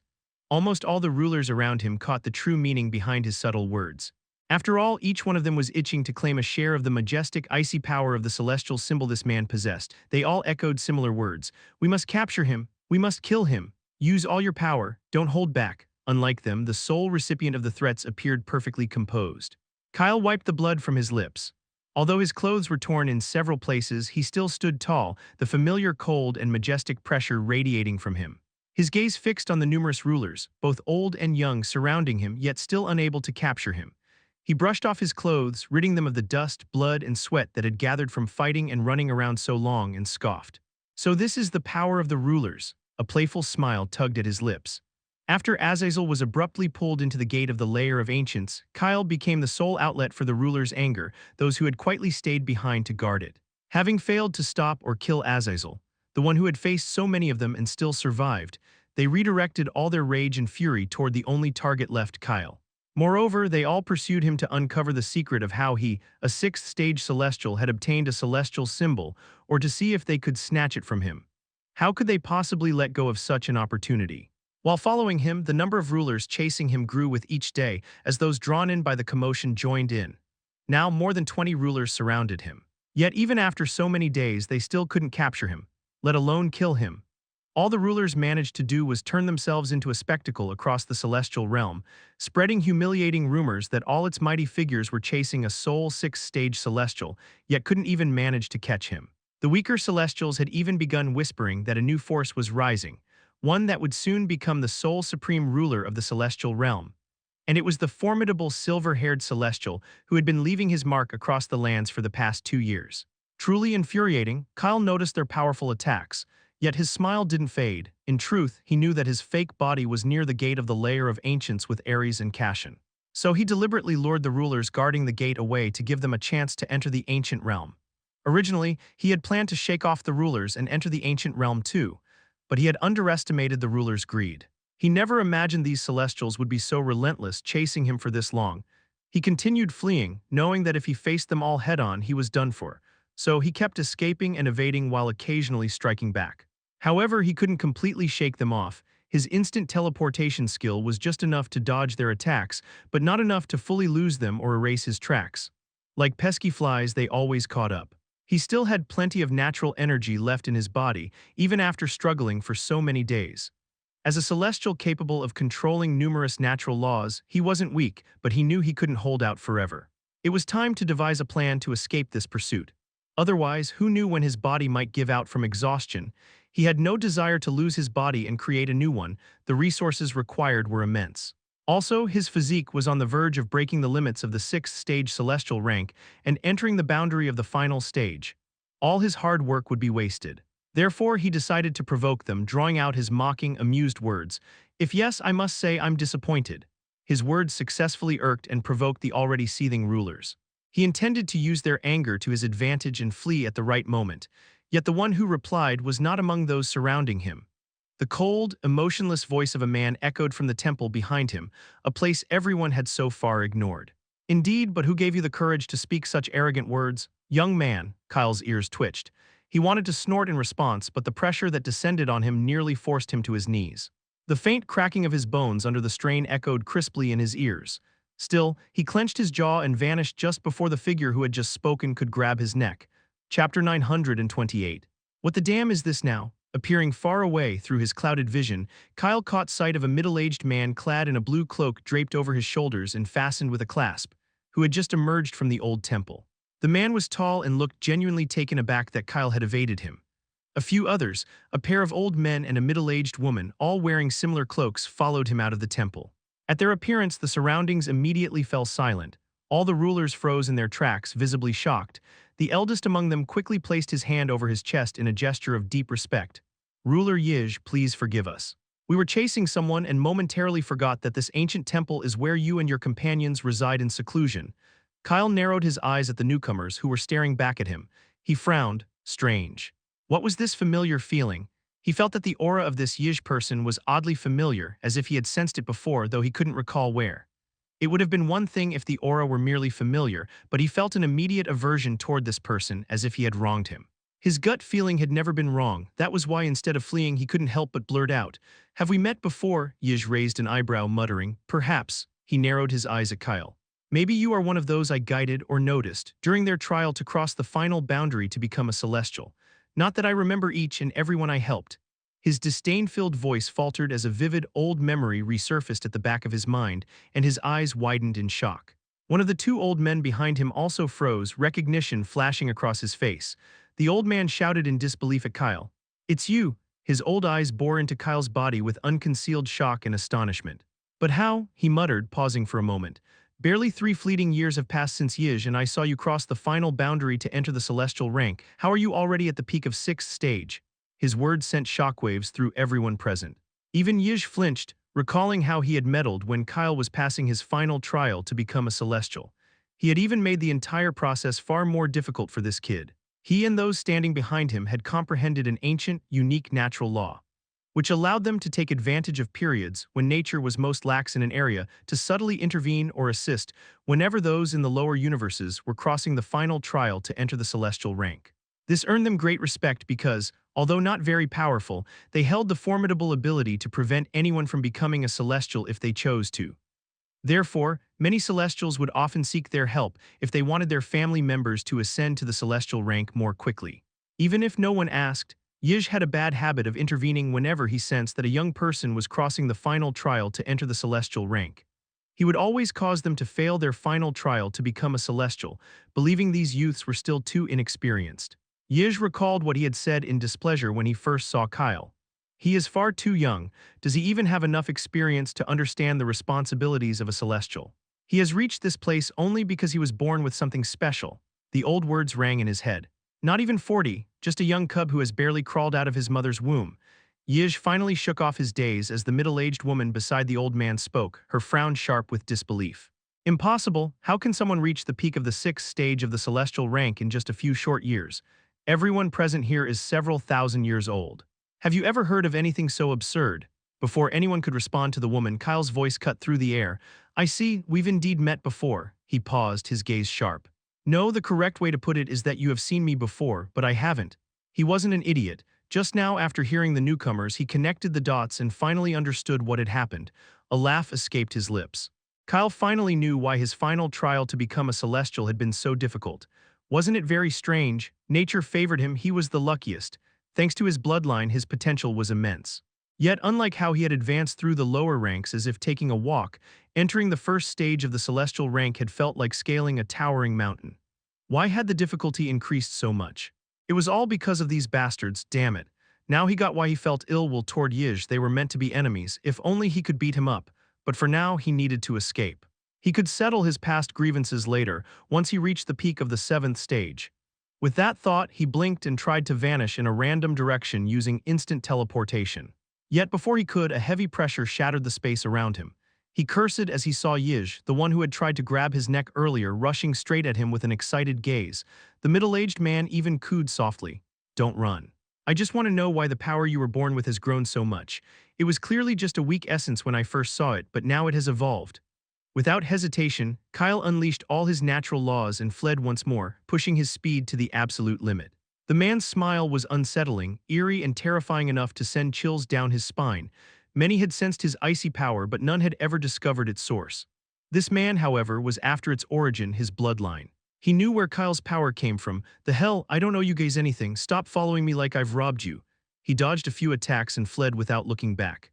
It was at that very moment, a massive golden crystal plummeted from a portal that had suddenly opened near him, striking him with a heavy impact. He cursed as he stumbled, instinctively grabbing it. "What the damn is this now?" Kyle paused as he sensed the vast power within the crystal, along with the lingering natural energy his fake body had left on it. Almost choking on his breath, he realized the crystal had been sent by his fake body from within the lair of three ancients. As for how, he had no time to ponder. His body trembled as everyone following him froze like him, their eyes locked on the glowing crystal, breaths growing irregular, and pupils dilating with a wild intensity. Kyle didn't even dare to breathe as he very slowly turned around, his gaze meeting the greedy eyes of numerous powerful rulers. They had all sensed the overwhelming power contained within the crystal and were ready to tear him apart to claim it. At that moment, he wanted nothing more than to strangle his foolish fake body to death. He swallowed his curses. Well, this time I'm really done for. It wasn't bad enough. At the same time, his cold essence stirred violently, roaring within him, demanding that he devour the crystal. Chapter 929, Then Why? Kyle's head throbbed painfully. It was the first time in a long while that his bloodline had acted up so uncontrollably on its own. Will you stop acting up already? If I try to absorb the crystal, do you think the rulers will just let me? No, they'll tear me apart, he shouted inwardly, overwhelmed by a primal instinct urging his body forward. His hands, clutching the golden crystal brimming with power, began to tremble. Seeing his sudden pained expression and shaking hands, Yiz's gaze narrowed with a bad premonition, and he instantly rushed forward along with several other rulers. At that moment, the rulers rejoiced, believing Kyle was on the verge of being captured. Yet before Yiz or the others could lay a hand on him, or the crystal, a familiar ice domain descended from above, far colder than ever witnessed before, cold enough to freeze even the Celestials. It was as if the full power of Kyle's bloodline had erupted, unleashed to consume any Celestial who dared to approach. It was maddening. Kyle's eyes contracted in shock. It wasn't him who had summoned the ice domain. He actually lost control of his own power. Something that had never occurred in the past, something he had never allowed to happen, actually occurred. Even back then, when his thoughts were manipulated by his bloodline whenever it acted on its own to keep him alive, this had never happened. Hadn't he already merged with it, gained complete control over it? Then why? It lasted only a split second, as the cold power that had already merged with him surged and greedily enveloped the crystal, trying to take charge of the situation. Kyle was certain it also knew that if he tried to absorb the crystal now, he'd be hacked to pieces by those around him. Yet in that brief moment, those nearby witnessed the true might of something born purely from nature, explosive, cold, and so terrifying that it made them shudder instinctively. Blue flames erupted in every direction as the ice spreading within the domain began to crystallize, freezing even the dark space, pulsating with raw natural energy. It surged outward at numbing speed, an unstoppable force of destruction encasing everything in its path, with Kyle trapped at the center. Yiz's breathing hitched at the scene. So powerful, so otherworldly, he admitted to himself. If this power were his, he would become the strongest in the entire realm, so how could he let this lad live? With that in mind, he shouted at the top of his lungs, "Stop him. The space is being sealed." Yiz tore through the blanket of ice that tried to swallow him, a biting chill crawling across his skin, prickling like tiny needles. Even though, as a celestial standing at the very peak, he should have been completely immune to both cold and heat, even if they came from the laws of nature themselves. "Aha!" A roar erupted from his throat as he broke through the blue flames, surging to engulf everything in a glowing, cold embrace. His momentum didn't waver, even in the face of the overwhelming dread that intensified the closer he drew to the center of the flames. The other rulers didn't hesitate either. Even the middle-aged woman and the two old men who had emerged from the temple with Yiz unhesitatingly joined the fray. The trembling, chaotic sky atop the scene shattered, its fragments scattering like tiny shards of glass under the combined might of more than 20 formidable celestials. The land split apart, and even the temple that had stood unwavering at the center of the celestial realm for thousands of years, as the most ancient structure crumbled to dust particles in the cataclysmic collision. A vast expanse of the realm surrounding the area shook violently, and the roar of its aftereffects echoed to the farthest corners, causing everyone who heard it to tremble involuntarily with utter dread and shock. Ultimately, nature itself was stirred. It intervened in fury. The natural energy, along with every other type of energy in the air, was obliterated in an instant across the battlefield. Everyone present was immediately drained of their energy, causing them to collapse as their power vanished, even if only momentarily. But unfortunately, or perhaps not, the victor there had already been decided. Yiz laughed madly for the first time in a long while as he spat blood and stumbled, his once majestic attire shredded to tatters. He had borne most of the brunt of Kyle's power, now he looked just like a beggar. Damn, just how many? Natural law's powers did he summon at once along with those flames? Shit, is his brain also at the celestial rank? I was almost wiped out. But he laughed loudly, only to choke as weakness clawed through his body. I won, ha ha ha.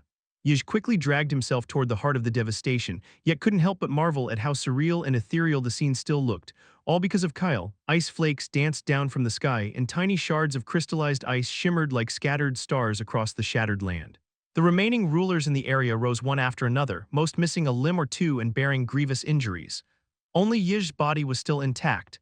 They staggered after him, eager to witness a certain someone's remains. Or else they might faint in anger. After all they had sacrificed, after all the physical and mental strength they all had poured into this battle against one damn single man, that bug they had been unable to kill for so long should finally be dead. If he wasn't, they might as well strangle themselves on the spot, if only to stop the ugly rumor. How many of the rulers had fought against one man yet still failed? Regardless of their inner thoughts, they were absolutely certain Kyle was dead. Sure, his soul might be around, along with that icy power, but destroying a soul was easy. They couldn't help but grin with glee, imagining the rewards awaiting them for their struggles. Kyle's cold power and the power hidden within that golden crystal. Chapter 930, Why do I feel it's already too late? With Kyle out of the way, the rulers began eyeing each other warily, ready to fight and kill for the rewards.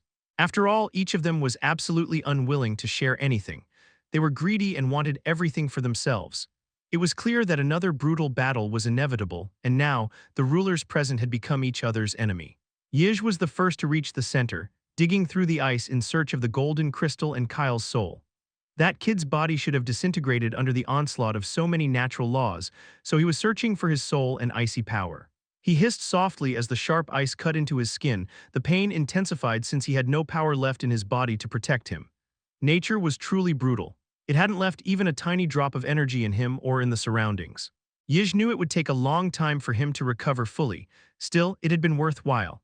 Soon the others joined him and a weird and bewildering scene unfolded. Everyone quietly dug through the ice in search of a fallen man's soul and the golden crystal. It seemed that after expending so much energy, their judgment had dulled. After all, they could have simply taken out a treasure or two from their mind space to restore energy and easily locate what they were seeking. Despite that, they continued like fools. However, the more time passed without them finding anything in the ice, the more twisted and ugly their faces became. Finally, Yij snapped. Impossible, impossible, impossible, no way. He has to be dead, look around. A full hour went by.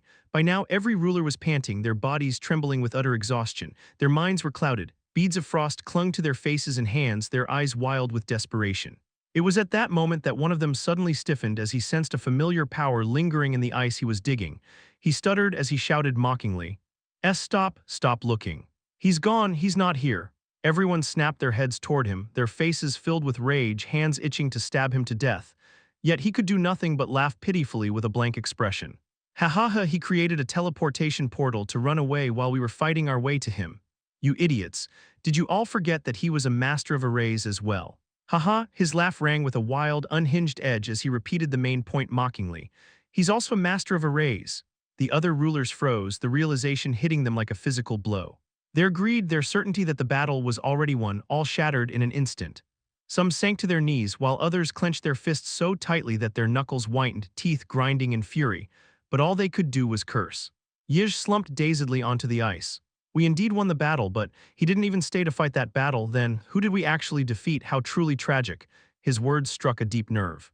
Yet after the initial surge of anger came a chilling realization. If the man returned for revenge, they were truly doomed. Everyone present shuddered.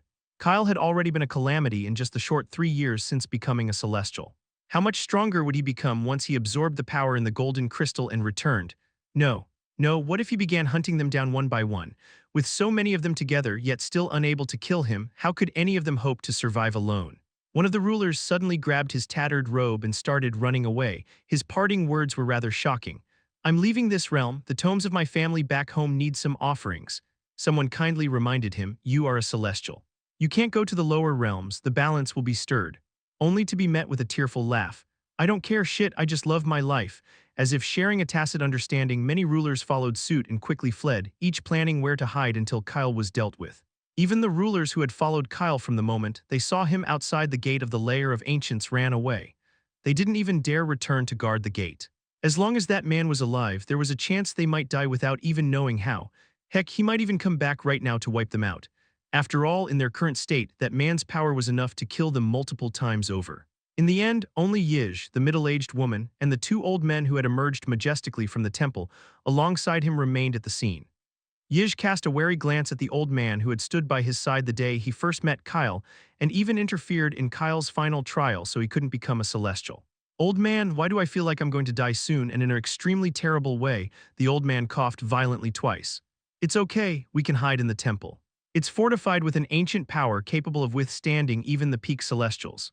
His words prompted the others to glance toward the temple, but no matter how they squinted, the familiar silhouettes of the two towering spires were nowhere to be seen. The middle-aged woman grimaced, her solemn tone cutting through their stupor. There's no temple left, it was destroyed, pull yourselves together and stop acting foolish. We need to contact the strongest rulers like Nathaniel and the others at the top to take down Kyle before it's too late. Yij stared at her. Why do I feel it's already too late? His words earned him a sharp slap on the head from the middle-aged woman as she dragged the two injured old men along. Shut up and get moving. We all need to leave this place before he comes back. Chapter 931 could have warned me earlier. While the powerful rulers who had fought Kyle either fled or schemed to gather more forces to kill him before he could return for revenge, the man stumbled out of a crack at the far end of the celestial realm. The tiny golden symbols crackling around the crack faded and the crack sealed itself.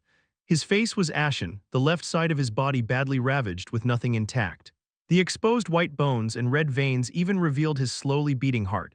Each step sent searing pain through him, and he clenched his jaw to stifle a scream as shards of crystallized ice gnawed at his wounds. For this time his encasing ice skill wasn't trying to heal them. Rather, the skill was further destroying his damaged body. Kyle had realized too late that something was very wrong after activating the skill to save his body, and now he couldn't stop it. His breathing was ragged, his glowing green eyes muddled and unfocused. Only he knew how he had survived. He had come dangerously close to being completely obliterated, and perhaps even his soul would have been badly damaged under the relentless assault of countless natural laws, and the overwhelming power hurled at him while standing at the center of the slowly crystallizing ice and raging flames, aimed to annihilate him entirely. But he survived, not by sheer luck. He survived thanks to a very simple, most basic array that allowed him to teleport far away, a formidable art he owed to his first master, Elder Han. Luckily, he never stopped perfecting it, unlike the Celestials here, who seem to have forgotten everything else in their pursuit of power. Many powerful arts like arrays seem to be lost in this realm, even though the knowledge here was far greater than that of his small universe. Thanks to his practice, his mind was now capable of creating arrays instantly with a thought, as long as he knew the symbols, even if they were extremely complex ones. Lastly, the chaos around him. The flames, the ice blanket, and the restless onslaught of attacks provided just enough cover for him to slip away unnoticed by the rulers. This time, if he had hesitated even for a single moment, and if his survival instinct hadn't kicked in, and he hadn't stopped his bloodline and created an array at precisely the right instant to escape the battlefield, death would have undoubtedly found him. Yet against all odds, he got away alive. As for the intense pain ravaging his body as his own healing skill destroyed it, Kyle had endured far worse before in his life. This was truly nothing. The corners of his eyes crinkled slightly with laughter as he glanced at the intact golden crystal lying beside him, inwardly wondering how the 20 or so rulers might be throwing up blood and silently cursing him to die 1,000 deaths. This crystal had clearly endured the same relentless onslaught as he had, yet not a single crack marred its smooth surface, as if the power within exceeded that of many celestials combined. It still shimmered brilliantly, a silent testament to its might. Kyle had made sure to drag it with him when he entered the array. After all, how could he give it up, especially after nearly dying from its sudden appearance, which had driven the rulers to full madness? His lips parted as he gave in to the urge to laugh, but the laugh twisted into a grimace as he sank to his knees, gasping for breath. Ha, ha, he sneered at the faint blue glow clinging stubbornly to his body, tearing at it before rushing to envelop his soul in a cocoon. It was clear it intended to force his soul into a slumber and devour the power within the crystal to form a new body for him. A sigh escaped his lips as he smiled indifferently. This time, believe me, if I failed to tame you, I'll seal you, remember that. The icy glow trembled but did not halt its course. Instead, it accelerated, as if afraid that Kyle might regain his power and resist it. The glow even surged toward the golden crystal, hurriedly seeping into it to devour the power of the hourglass frozen within. Kyle's gaze swept the surroundings, uncertain of exactly where he was. The space around him was carpeted with grass that shimmered, speckled with tiny fireflies and scattered rocks, enclosed by numerous cliffs that curved haphazardly. Directly above, a vast, dark, star-filled sky stretched out. It seemed he had fallen into a narrow gap among countless mountains, a place no one would probably find or visit. Well, he had ended up in such a secluded spot despite randomly inputting the array's coordinates, truly the result of his luck. Heaving a sigh, he finally closed his eyes and slowly let his kneeling body collapse. His right shoulder struck the earth with a soft thud, and the constant tension coiling around every nerve, wound tight from being pursued by so many celestials, gradually faded as he felt his soul begin to freeze. Yet he couldn't help but feel disgruntled. Heh, my physique was at the peak of the 6th stage, on the verge of stepping into the 7th, so I tried so hard to save my body. Who would have thought I'd still lose it in the end? His final thought before completely losing consciousness was filled with grievance. Could have warned me earlier so I wouldn't have tried so damn hard to stay intact. Just as he drifted into unconsciousness, the space around him trembled violently, the icy aura surging outward like a living thing, encasing both him and the golden crystal beside him in a cocoon of frost. At first, the land around the cocoon was unaffected. After all, the icy essence had exhausted its power from using so much energy against so many rulers. But after a day, the ice began to surge in all directions, with the cocoon at the center, swallowing every peak of the surrounding mountains and turning them into glistening crystals. It wouldn't have drawn much attention if there had been only a few mountains, but there were 1,000, and now they had all turned to ice in a single fleeting day. Shockingly, every valuable treasure within those 1,000 mountains was devoured, every herb, every mineral, even the natural energy itself, leaving nothing behind. Chapter 932. You can win, I'm cheering. Simultaneously, outside the 1,000-tall mountains, the sight was so shocking that those residing nearby could hardly believe their eyes. This quiet, renowned region was known as the 1,000 Mountain Peaks. It was a well-known area in the celestial realm, where many celestials cultivated precious and rare herbs, as the air amidst the peaks was rich with natural energy. Consequently, the region surrounding the 1,000 mountains was always bustling with shops and trade. But when they saw the frozen peaks, many old merchants and celestials collapsed, choking on the blood that surged into their throats in shock and anger, for they could no longer sense the presence of the countless herbs they had cultivated for years in the mountains. What the hell was happening? All their herbs, gone just like that, vanished into thin air as if they had never existed at all. Last night their shops had closed as usual, everything completely normal. But today, everything was frozen solid with all their treasures gone. One of the collapsed celestials staggered to his feet and shouted at the top of his lungs, "Who the hell is responsible? Who dared to step foot in the 1,000 mountain peaks and do this? If you show yourself, I swear I will leave you with an intact body." His voice boomed in all directions, loud enough to make the mountains tremble. One after another, the others joined him, their fury and rage erupting into the air. "Show yourself, you piece of filth. Come forward if you have the guts, stealing and then hiding coward. For thousands of years, no one has ever dared to lay a finger on these mountains. Your guts must truly be made of steel." Many even grabbed their weapons and rushed into the peaks to search for the culprit, ready to hack him into pieces. Yet unfortunately, the culprit, let alone revealing itself, was never found. Still, the commotion lasted for a very long time, and news of the thief who stole countless rare herbs from the 1,000 mountains and even froze the region spread everywhere. Of course, many celestials attempted to connect the ice to the silver-haired young celestial who had been making a name for himself over the past 2 years. Yet that blame was dismissed everywhere, almost indignantly, by those who believed he was far too noble for such an act. Just because of his cold appearance and his power, they insisted it wasn't him. After all, someone like Kyle, if he ever wanted to steal, would do it openly. Many people had experienced it firsthand and could even provide proof.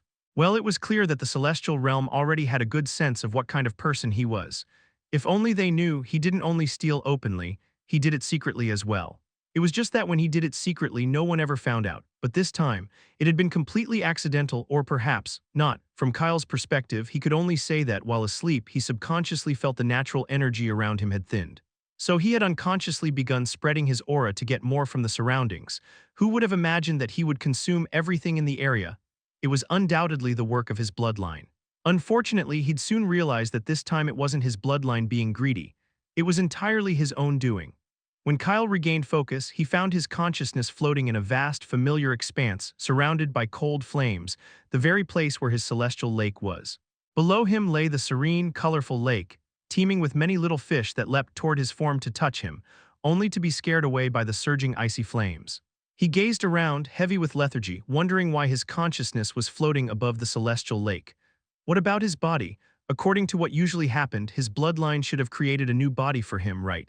He closed his eyes, only to be shocked to discover that no new body had been created for him yet, and even the injured one was completely destroyed.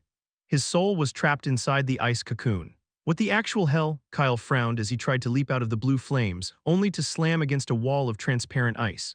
He was about to shatter it, but at that moment he accidentally noticed what was happening beyond the confines of the ice cage, and his eyes widened. The The space outside was in chaos. His cold essence was fighting against a power that shimmered like grains of sand pulsing with the force of time. Both forces collided and everything shook. He almost fell into the celestial lake but managed to hold his balance in midair.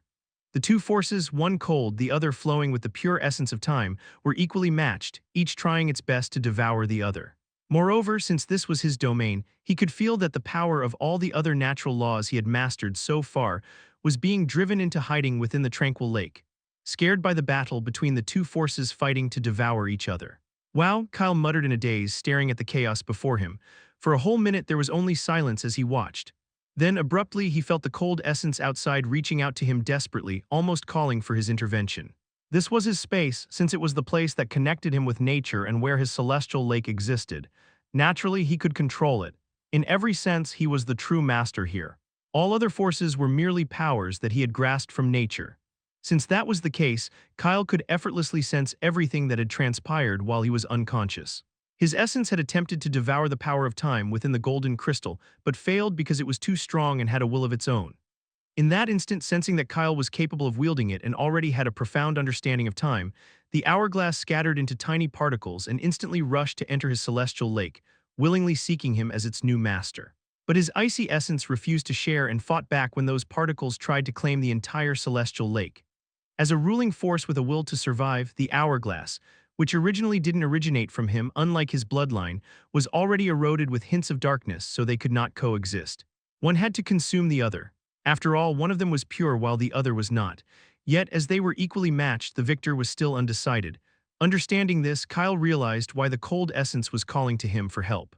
As the owner of this place, he could easily decide who would be the victor since both powers were inside his territory. Outside, he probably would have suffered greatly against the power of time, but here, everything was under his control. Yet instead of aiding his icy essence, he curled his lips and laughed. Ha ha ha! After a hearty laugh, he clapped, quickly creating a throne of ice and sank onto it. Come on, you can win. I'm cheering. Obviously, he could easily determine the outcome with a wave of his hand, but he still hadn't forgotten how his essence had gone out of control because it was greedy to consume the power within the crystal. This was the perfect time for revenge. Pity, it had no emotions or thoughts, only a strong will to protect its own existence. Otherwise, it might have actually coughed up blood. Chapter 933, Crown of a Ruler. Kyle watched the clash for a long while, amusement tugging at his lips, until the space around him began to tremble. The countless golden sand particles stopped struggling against the ice. Instead, they turned their focus to his celestial lake. It seemed they had finally realized that battling the cold essence without making any progress was steadily eating away at their power. At this rate, they would never overpower the relentless cold essence, so it was better to change targets. Kyle's eyes narrowed dangerously, their green glow tracking the sand particles as they surged upward, then spread outward before cascading down like a shimmering tide of golden grains, trying to engulf the entire space holding the celestial lake. Whenever those particles touched, the space stilled and time itself paused. The cold essence attempted to stop them, but the ice could not extend far before being rendered immobile by the stilled time. The cold essence shrieked, writhing violently as it struggled to break free. Just as the cascading sand particles rushed forward to devour it, Kyle finally shattered the cage of ice around him. It all happened in a moment. He reached his hand toward the ice. The cold essence ceased struggling, rushing back with a twisting, bending motion as it surged toward him, engulfing his form in a tempest of biting frost shimmering in cold hues. Then Kyle punched forward, and the stilled time shattered like glass. The sand across the vast expanse erupted violently, spiraling backward, leaving the space in front of him trembling and charged. He exhaled a wisp of cold smoke, silver strands of his hair drifting like moonlight, as he sneered at the sand particles that gathered into an hourglass, ready to flee. I don't favor the cold essence. But it has been with me for so long, it's mine, a part of me. So of course, even if I don't favor it, in the end we are both on the same side. His voice was chilling, colder than the jagged crystalline ice encasing his form, which shimmered with an ethereal glow. Before the hourglass could escape, he disappeared and forcefully seized it, his gaze filled with detached amusement. If you hadn't tried to consume my power in my own territory, I'd have let you both fight longer. But Tusk. You were greedy, he smirked, letting the ice encasing him surge forward and devour the struggling hourglass in his grasp, piece by piece. The process lasted barely a minute. When the power of hourglass was fully absorbed by the cold essence, it rushed into Kyle, making him hiss as the piercing cold it exuded intensified to the extreme. His vision blurred, and in the next second he plunged into the celestial lake with a soft splash. Then, the quiet space around him underwent an earth-shaking change.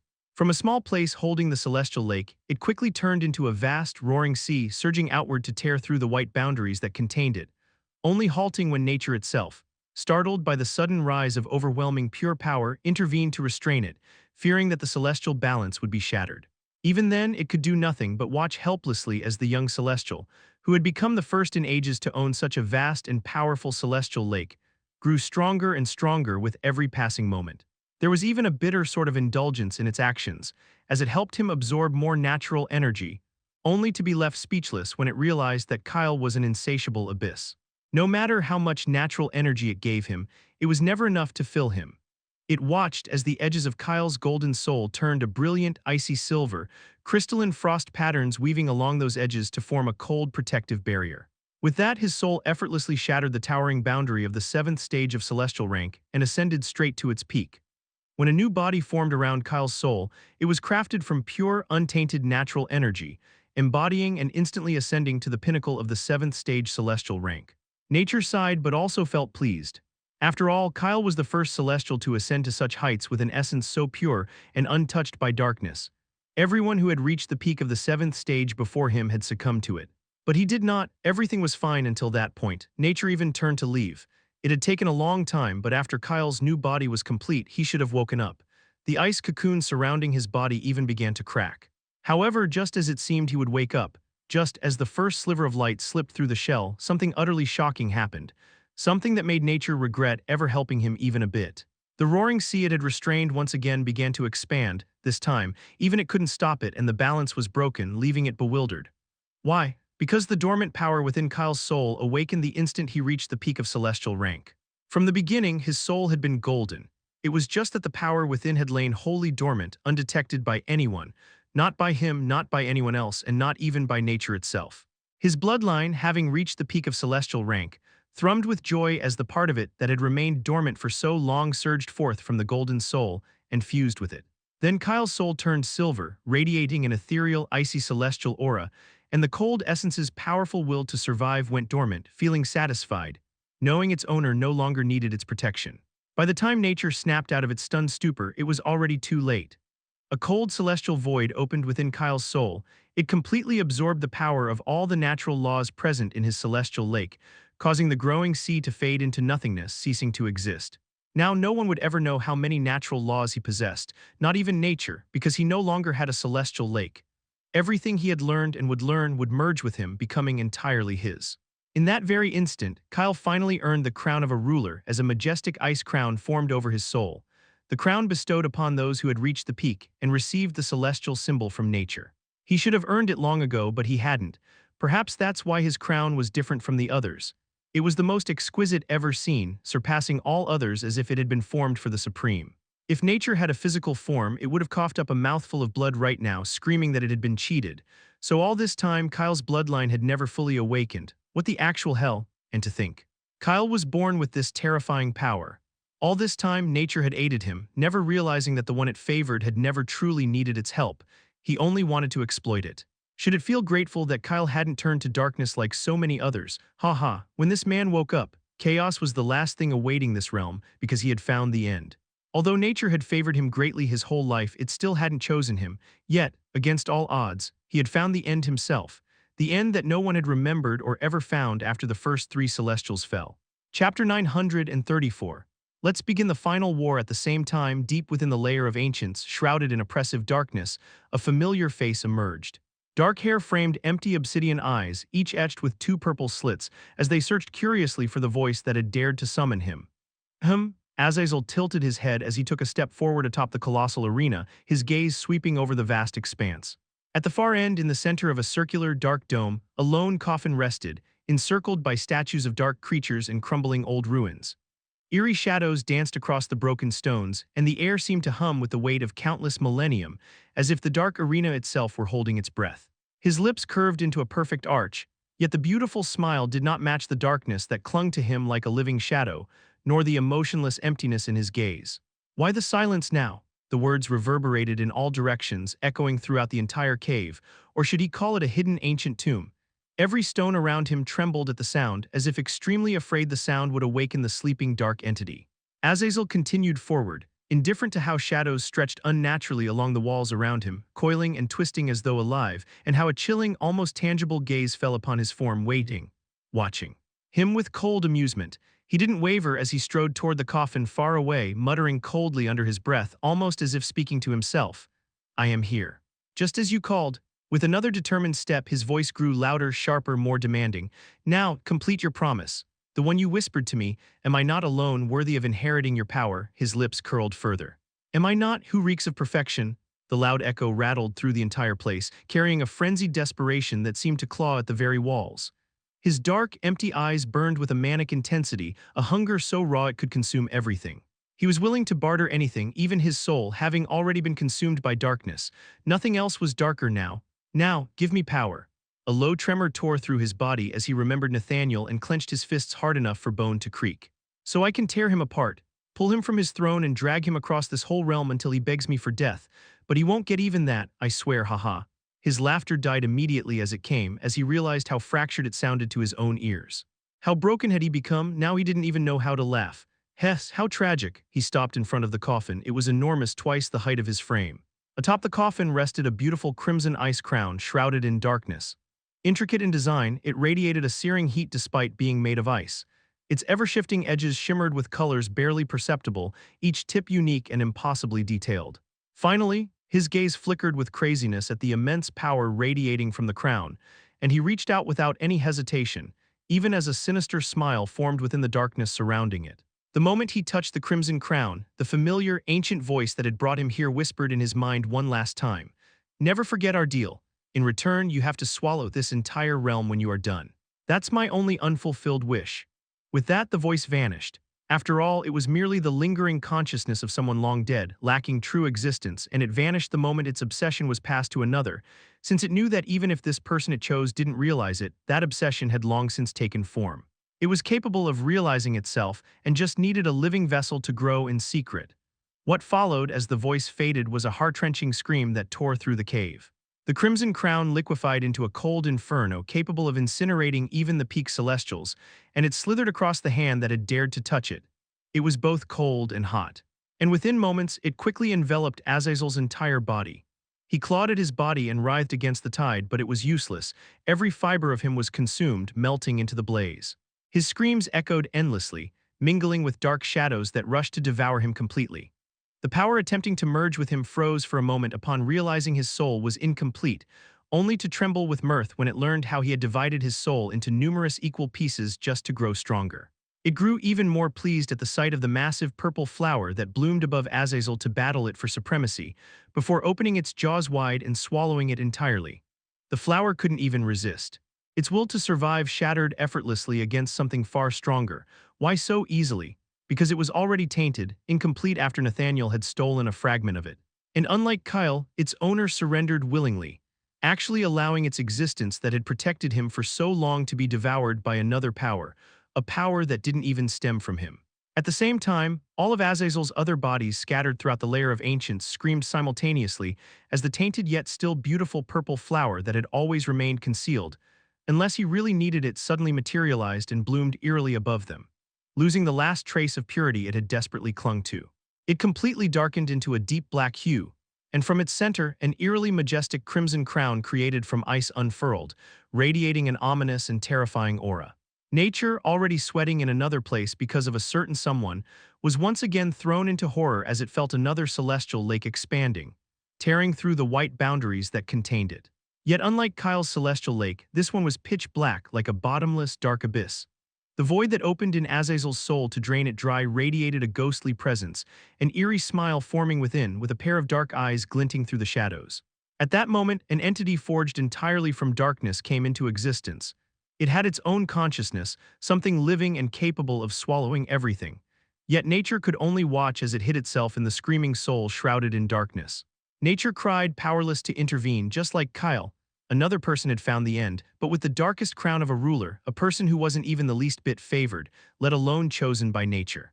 But to Azazel, that end was not merely a culmination, the highest peak of power, it was just a means to obliterate everything. When they found the end, they saw each other in that fleeting moment. Yet, Before them, the powers were completely different, one shrouded in utter darkness, the other radiating a luminous, celestial brilliance. Kyle's gaze narrowed as he squinted. But his consciousness was too hazy to grasp anything about what was happening. All he remembered in the end was that the figure opposite him was shedding tears of blood, yet still smiled when it noticed him. A strangely relieved smile. Azazel mouthed quietly, even though he knew the opposite side couldn't hear it. "Good, you two are here.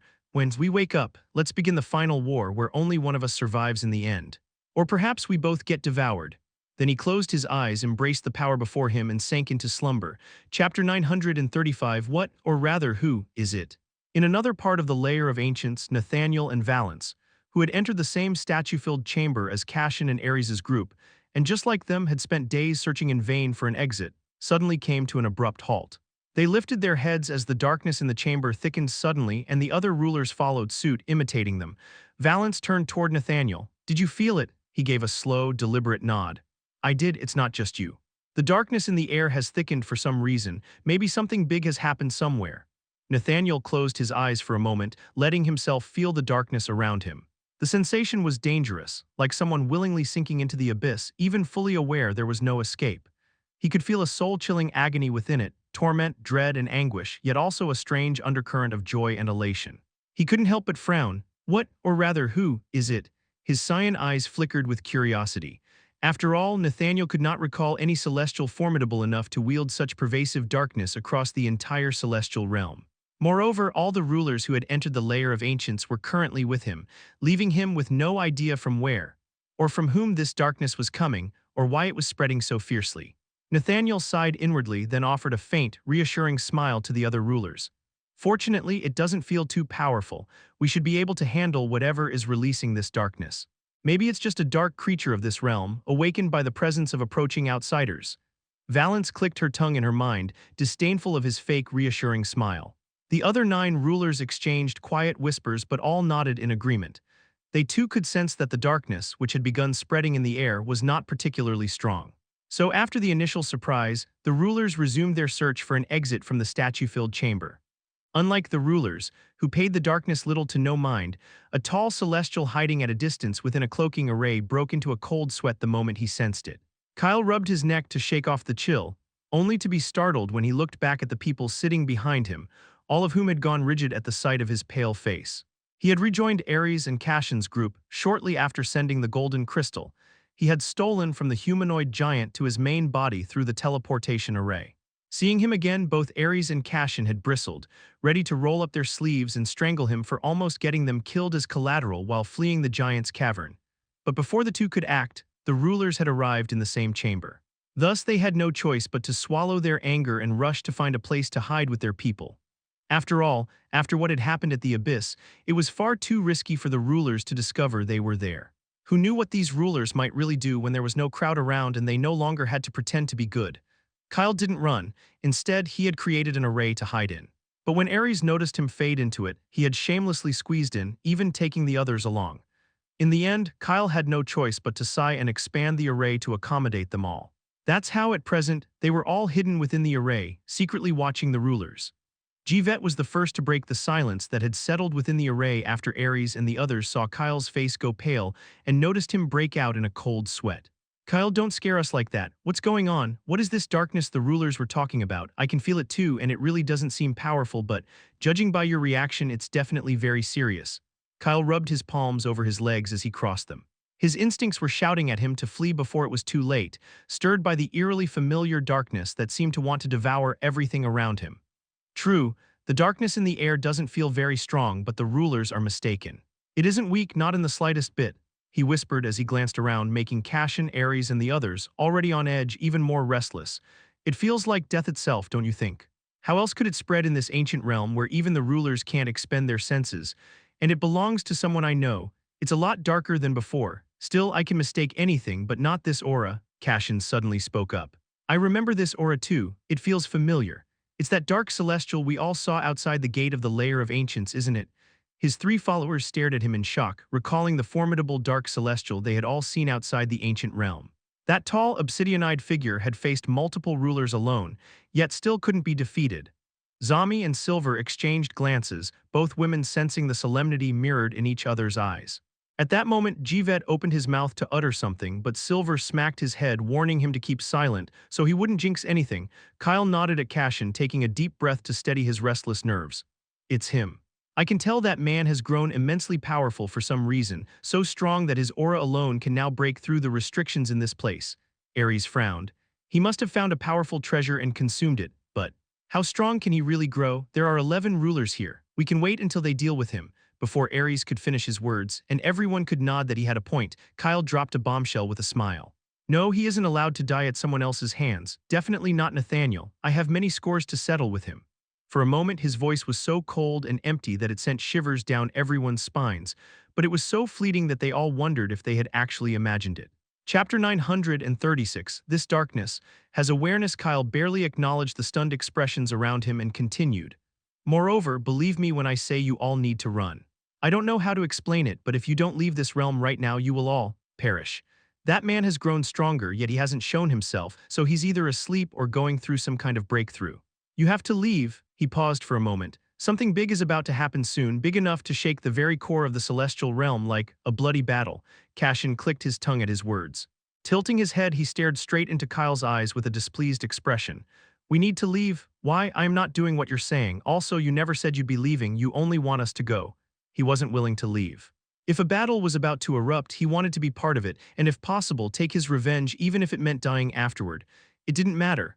Kyle blinked, one brow raised, but his next words made Cashin want to punch him. The reason I never said I'd leave is simple. This isn't my real body. Even if it's destroyed, my true body will know. That's not the case for you guys, I've warned you. Whether you stay or go is ultimately your own choice. Cashin wanted to laugh and tell him he wasn't afraid of death. He had lived long enough to stop fearing it. It was Kyle who should be worried. How old was he really? Unlike him and countless others who had lived for centuries or even millennia, Kyle had barely seen a few decades, but Ares spoke first. Okay, I'm leaving the way we came with my people. Thanks for the warning. I still have a lot of responsibilities. When you're out, tell me everything. I am not curious enough to watch the show only to die. Standing up, he glanced at Zami, Jivet, and Silver, signaling them to follow as he prepared to leave, completely ignoring the stunned, speechless expressions Cashin and his 3 followers directed at him. No one could believe that he, the leader of a clan, would flee at the mere mention of a danger they weren't even sure was real. But as he turned, Ares remembered something crucial and spun back. Wait. We still haven't found a way out of this chamber. How are we supposed to get out of here? The path we came from leads to the giant's cavern, then the abyss, which we only managed to pass thanks to you. Cashin grunted, eyes glinting with mirth.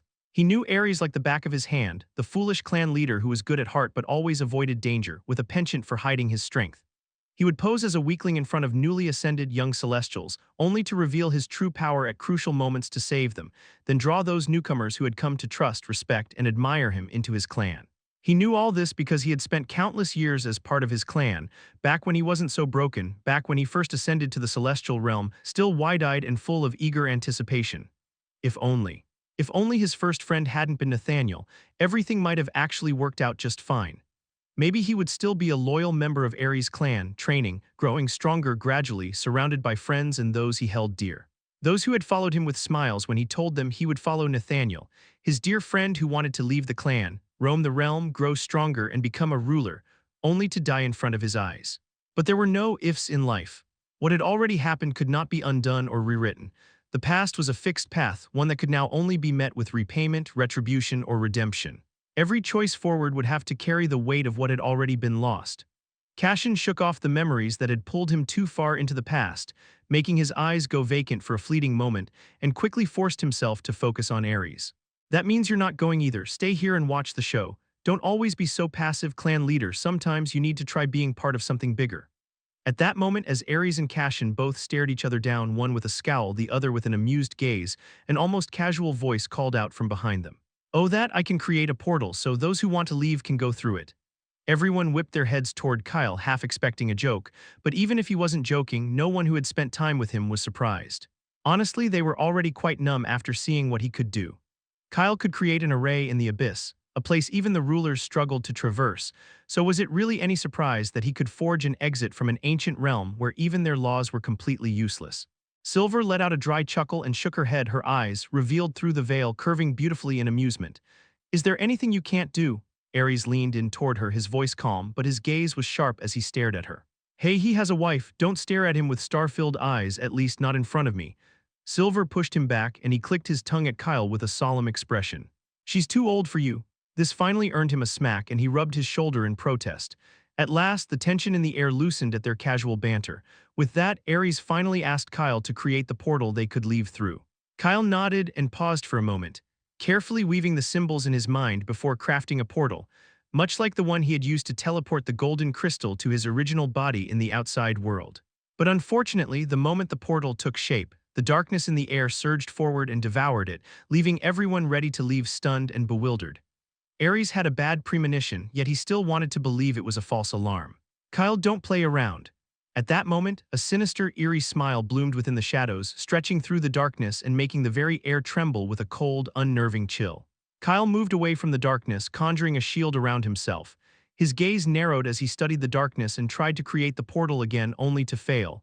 So he concluded, this darkness has awareness. It's stopping me from creating an exit. A soft sigh suddenly echoed from behind Ares, Kyle, and Cashin, who were studying the darkness with grim, tense expressions. Does that mean no one will be able to leave the lair of three ancients? Kyle's blood ran cold at the eerily familiar, deceptively gentle voice. Cashin's eyes dilated in alarm and Ares froze in place. Nathaniel chuckled at the reactions of the group sitting within the cloaking array, the other rulers surrounding him smirking as he tapped the symbols holding the array. An amused glint flickered in his narrowed gaze as he mused with a very gentle smile, locking his cyan eyes on Kyle and Cashin. Indeed, many Celestials don't concern themselves with things like arrays after ascending, but that doesn't mean we lack knowledge about those paths. So did you really think you could remain undetected forever, hidden within this flimsy array? He paused for a moment, casting a deep glance at two of the rulers, Louis and Bastion, who had been with him when he sentenced both Kyle and Cashin to the Hell's Lair. Don't these two faces seem familiar to you? Although one of them now has silver hair and green eyes, completely different, I'm certain it's the same person. Chapter 937.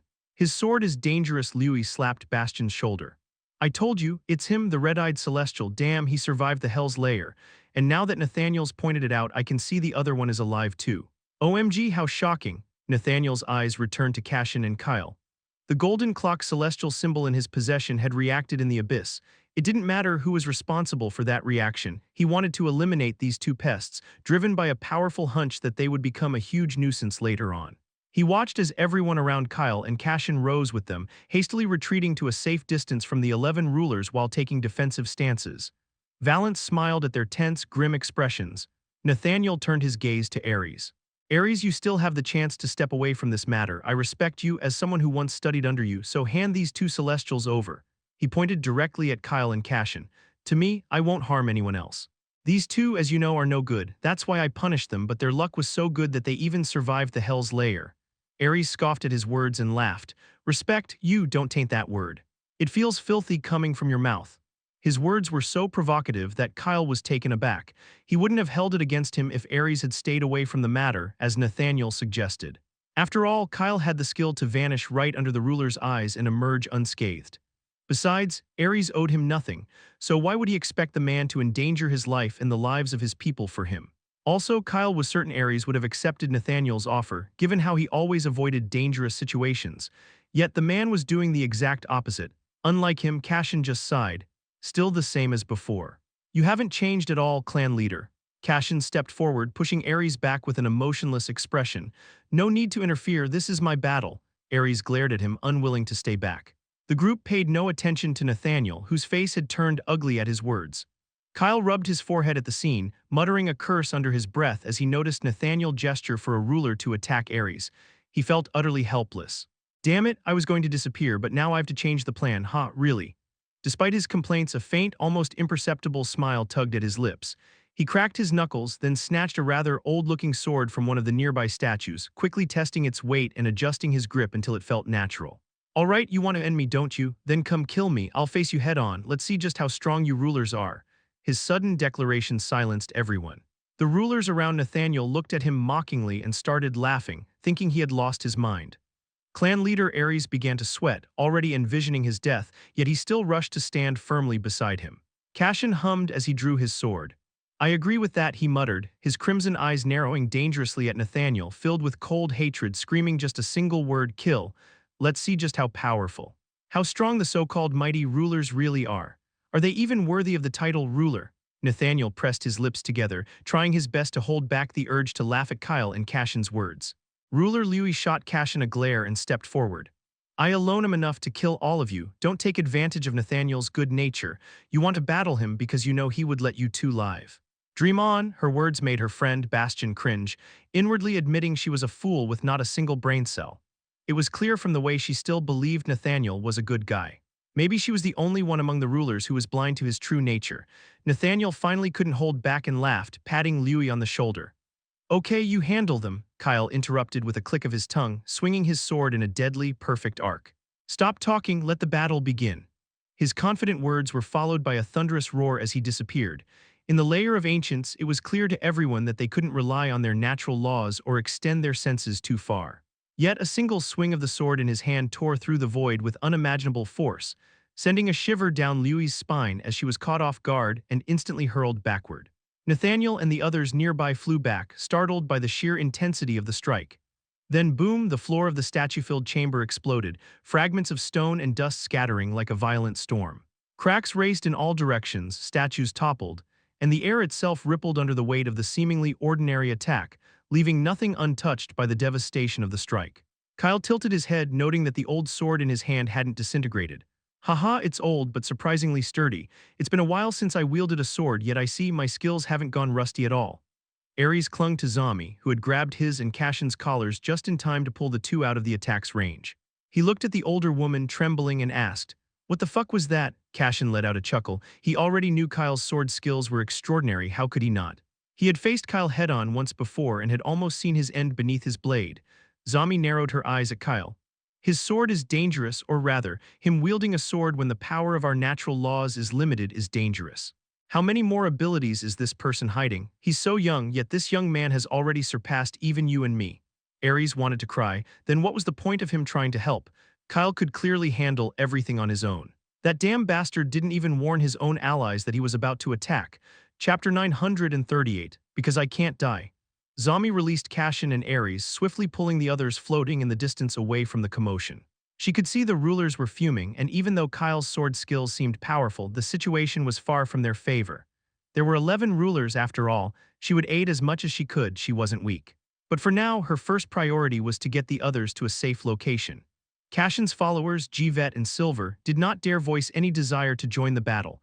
They knew their involvement would only hinder the others as they weren't strong. They followed Zami without protest.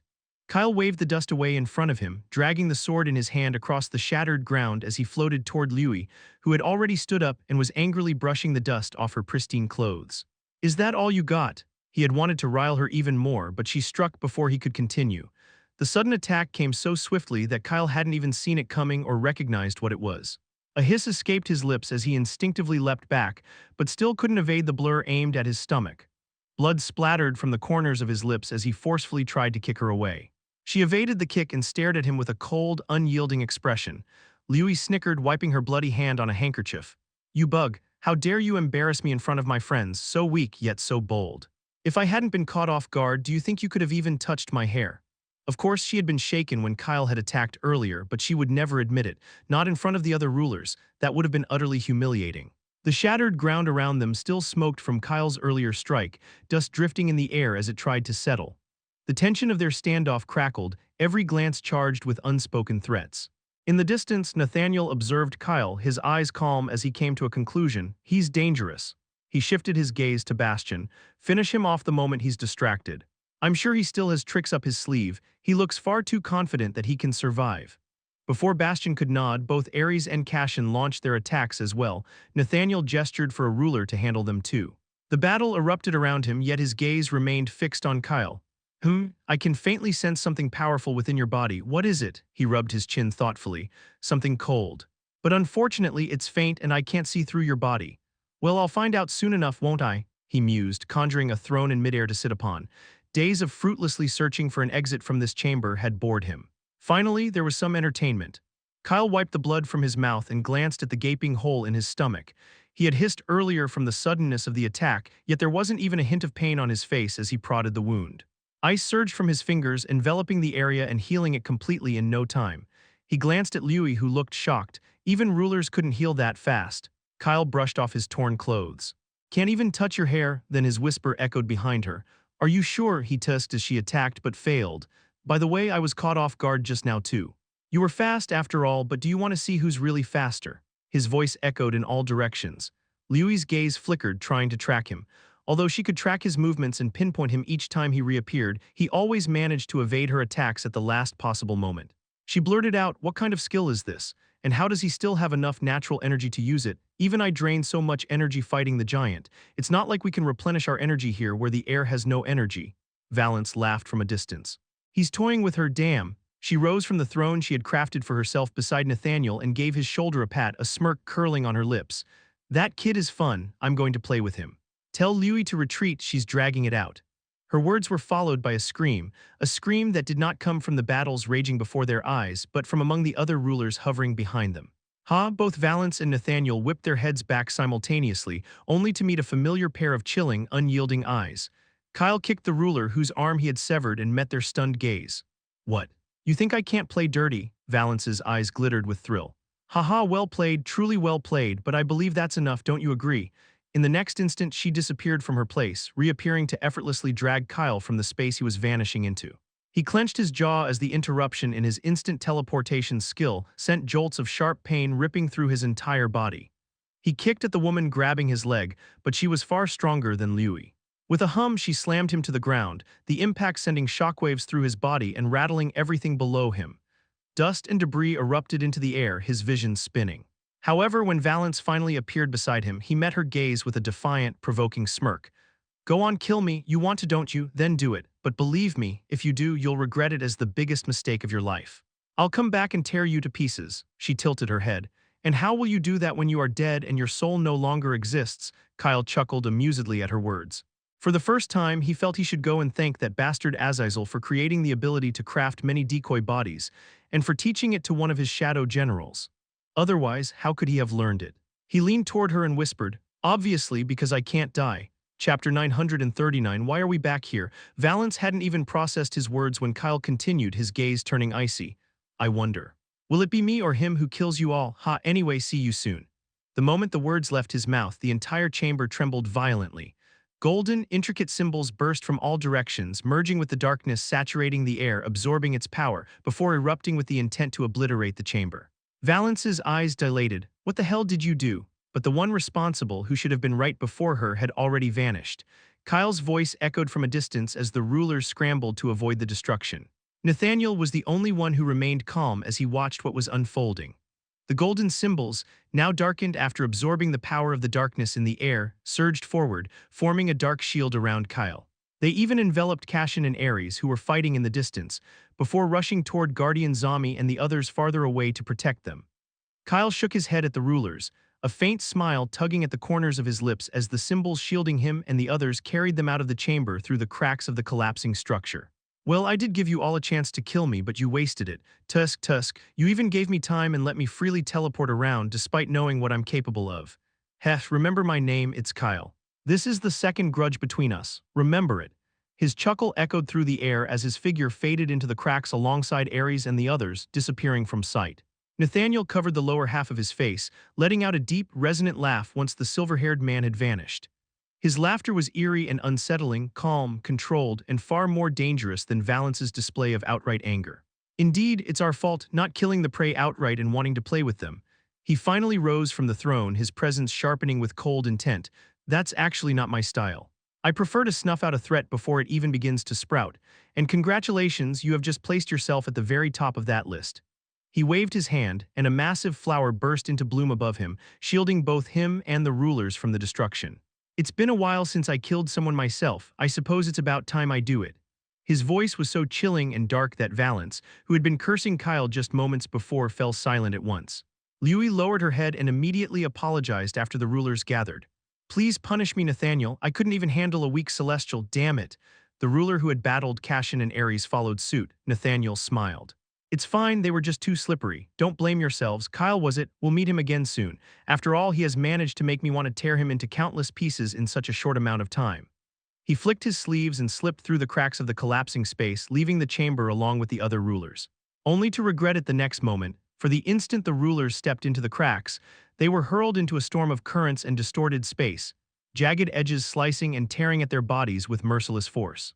These cracks were not an exit from the chamber, they were punishment for anyone daring enough to try to destroy it. Valance and the other rulers cursed Kyle for what felt like the 100th time. The only comfort was knowing that bastard was probably enduring the same agony. If only they knew he wasn't, they would really want to cough up blood and faint. Kyle and the others with him, who had left with such grandeur, had in fact returned to the same chamber shortly after the rulers had gone.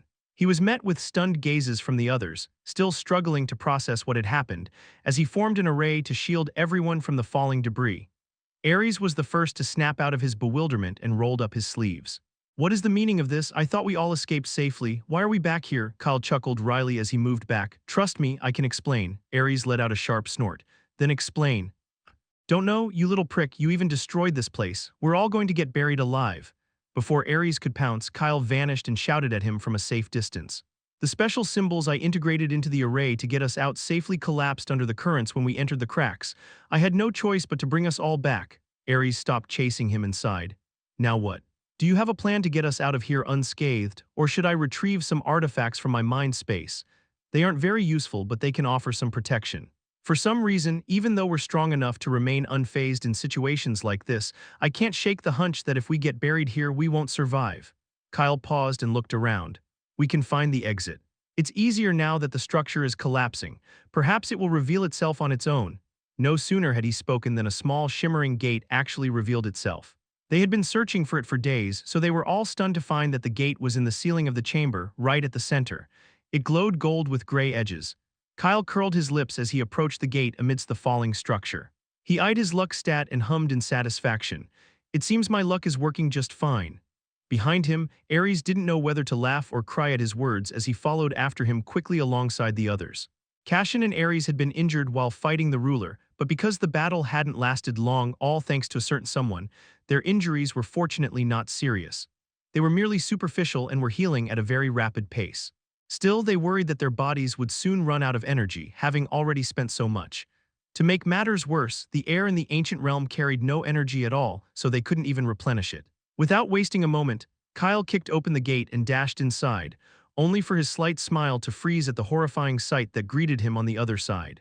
Shit, the scene made him long to run back to the falling chamber he had just escaped. Chapter 940, We Are Doomed.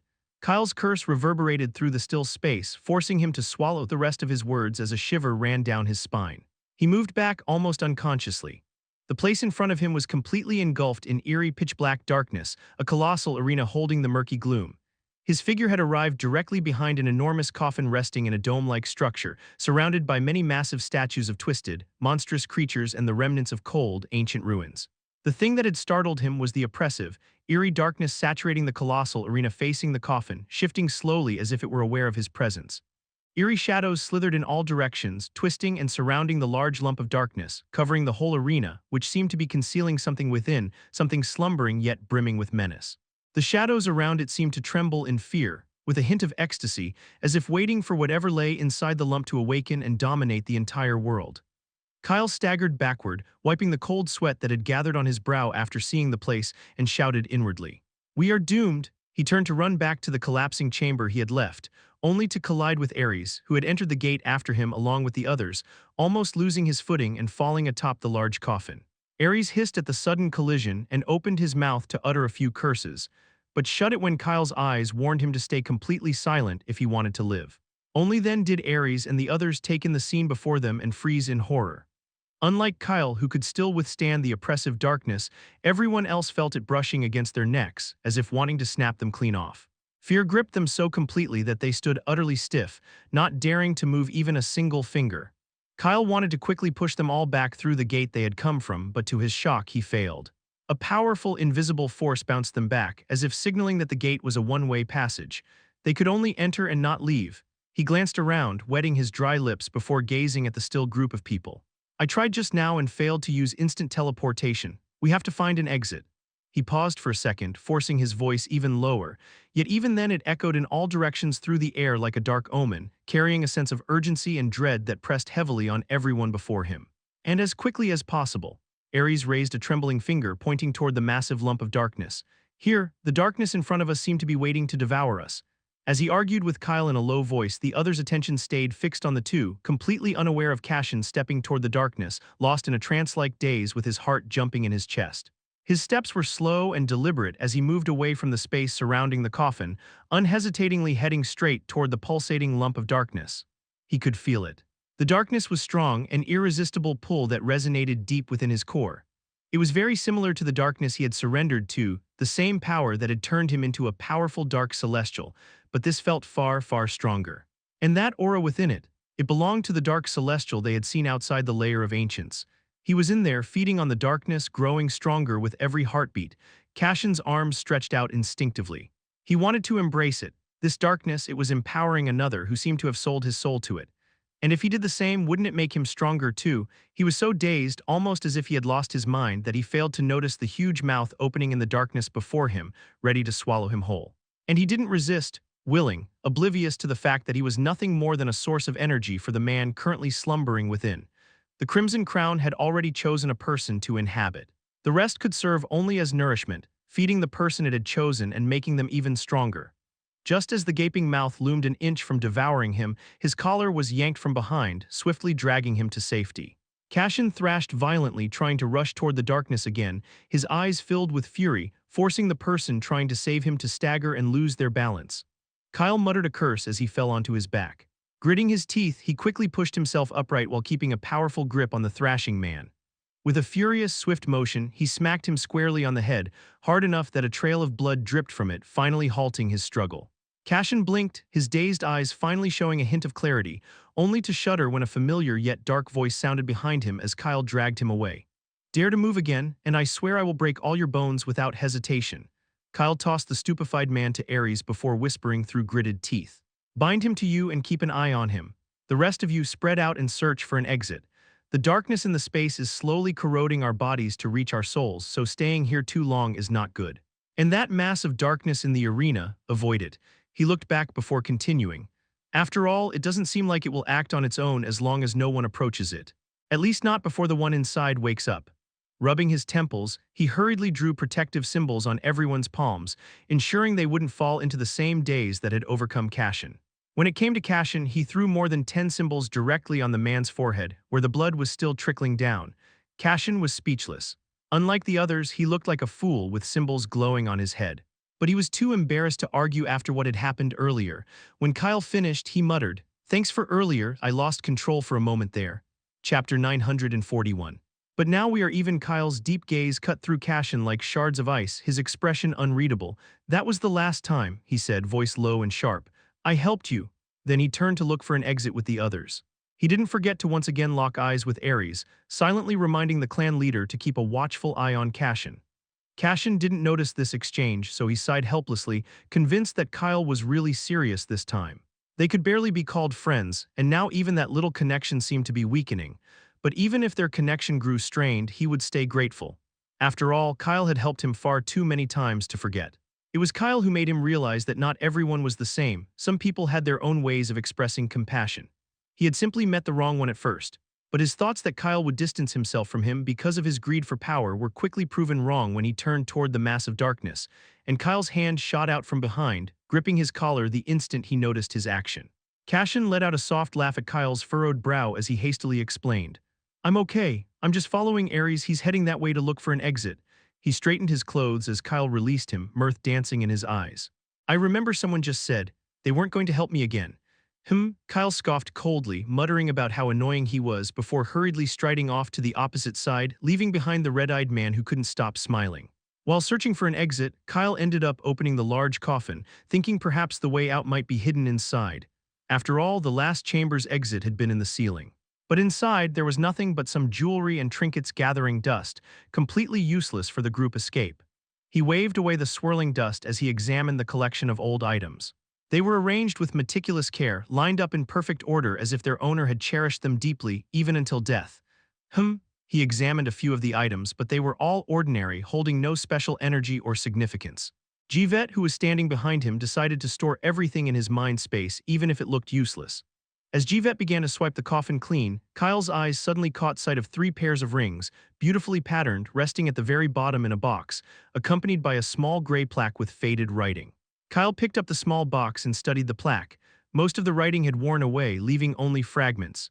Slowly, he pieced together some whole sentences. Though they are ordinary, I crafted these with my own hands from the most precious metal.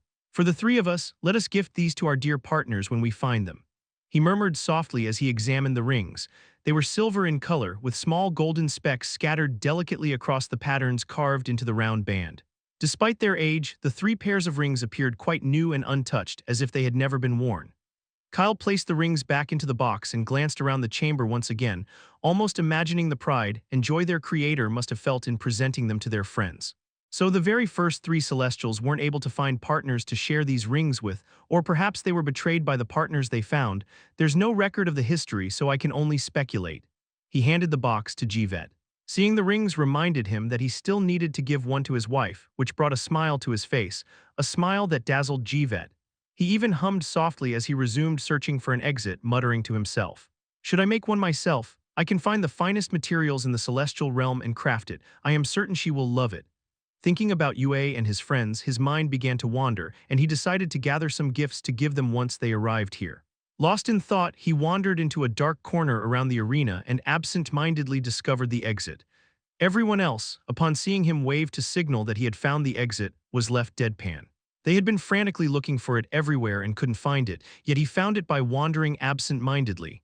If that was all it took, why hadn't he wandered absent-mindedly sooner? Kyle couldn't understand why clan leader Ares glared at him as he pushed open the dark door hidden in the shadows to leave, followed by the others. Cashin laughed. Jivet was the only person to give him a thumbs up, looking at him with respect. Sighing, Kyle cast one last glance at the darkness behind him before leaving too. As he disappeared from sight, a pair of obsidian eyes with piercing purple slits glimmered through the shadows, locked onto his fading figure. In the darkness, a body had already begun to take shape, its presence growing stronger and stronger with every second as the shadows coiled around it like a living, suffocating cloak. Then a hoarse voice cut through the air, grating like metal scraping against stone. How annoying, but now we are even. The low words were followed by a chilling laugh that rumbled through the darkness, making the walls tremble. The eyes in the darkness slowly closed, recalling the time he had been gravely injured by Nathaniel, yet Kyle, who finally didn't kill him. Therefore, though Azazel could have commanded the darkness around to kill everyone who entered the area, he had stopped himself, clinging to the last shred of sanity he still possessed after sensing Kyle's presence. But there would be no next time, just a little longer, a little more time, and his ascension would be complete. Then he would unleash his wrath, destroying everything and everyone in his path. Wait for me. Just a little longer. Chapter 942. We meet again so soon. Kyle was the last one to emerge from the gate, so he was caught off guard when a sudden, powerful impact crashed straight into him, driving the air from his lungs. He groaned and pushed the figure off him, only to find it was Ares, bleeding heavily. This time the gate behind him remained open, unlike all the previous ones that had locked once they had left through them. Kyle squinted at his surroundings, only to see a familiar, radiant clearing bathed in a golden glow and encircled by thick mist. This place.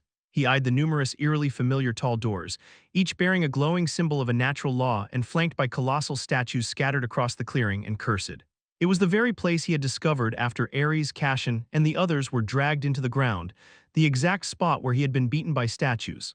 The same place he had already stripped bare of its herbs and crystals. In a fit of anger before escaping to find the others. Another curse slipped from his lips as he swiftly dodged the statue that seemed to be the reason Ares had crashed into him. What the hell? Everyone else had already been flung in different directions by the tall statues. Kyle and the others had actually stepped out from one of the towering doors in the clearing, rather than from the surrounding mist. The gate bore a large crown symbol, and it was now wide open thanks to them. It seemed that all the statues in the area, including the two flanking the gate, had activated the moment they stepped out, and they seemed to have gone berserk. Kyle hissed as he darted back to avoid another attack, shouting at Jivet and Jolie, who were about to enter the mist. Don't enter the mist. The mist is governed by a natural law related to illusions. You'll all be lost if you step inside. Keep moving. The statues are strong, but they are big, so we can use their size to stay out of reach. Hearing him, the two froze before quickly scattering and running about chaotically. Cashin, Ares, and Zami took the lead, drawing several of the statues away. These statues looked almost alive, their blank marble eyes tracking everyone with unnerving precision. Each statue around radiated an aura that made them tremble. Kyle's gaze turned cold when he was flung back by an attack while trying to kick open another door so they could slip inside. After all, they definitely couldn't re-enter the door they had just come from, otherwise he felt certain they would all perish. Actually, He wouldn't die, but the others surely would. The scene was chaotic, echoing with the thundering footsteps of the tall statues as they chased them. Kyle paused and wiped the blood from his lips, glancing around. Everyone was already injured, so he knew he had to do something. He could have disappeared into the mist. After all, he had already comprehended the natural law within it and could easily leave this place. But after he had chosen to stay with Ares and the others, there was no way he was going to abandon them. Though he rarely showed emotions and often seemed indifferent, he would never forsake those he considered close. His gaze flickered toward Cassian and Ares. Annoying as they were, he knew he already considered them allies. No, he wasn't going to use the term friends. After all, they were annoying. Kyle tisked, his eyes flashing white as he stared at the statues. There was a reason he had run from this place the first time he arrived here. All these statues were strong enough to kill his fake body. But that didn't mean he couldn't fight back. He could. His face turned expressionless, and the space around him immediately grew icy as he unleashed countless natural laws at once, shocking everyone in the surroundings. "Congratulations on getting on my nerves," he muttered before vanishing, throwing a few herbs into his mouth as he absorbed their natural energy to replenish his own. The next moment, his fist slammed into one of the marble statues, chasing Zami with such force that it actually staggered. But as expected, not a single scratch appeared on its hard surface. It was Kyle who felt his knuckles throb painfully. Zami had noticed Kyle taking out herbs from his mind space and throwing them into his mouth, so she was left stunned. "Right, we can do that too," Ares' frustrated voice rang out beside her as he helped her dodge a powerful attack. "Yes, we could, but tell me, who here has countless treasures gathering dust in their mind space like the anomaly, Kyle? Finding powerful treasures rich in natural energy in the celestial realm isn't easy at all. Not to mention, herbs contain impurities, which is why celestials rarely eat them directly. Kyle here is just a crazy exception." Zami was left speechless, yet she found herself silently agreeing with his words. Kyle was really a crazy exception. Dodging the statues, Zami hurriedly took out all her natural crystals, crushing them to absorb their energy. Though it felt quite wasteful, these natural crystals contained the power of natural laws and could aid in comprehending them. This was the only way she could replenish her lost energy. Seeing this, Ares also pulled out all the natural crystals he possessed. His heart ached, knowing they were the currency of the celestial realm, but saving others and himself currently was more important. The others watching did the same. At last, they had enough energy to fight using their natural laws and abilities.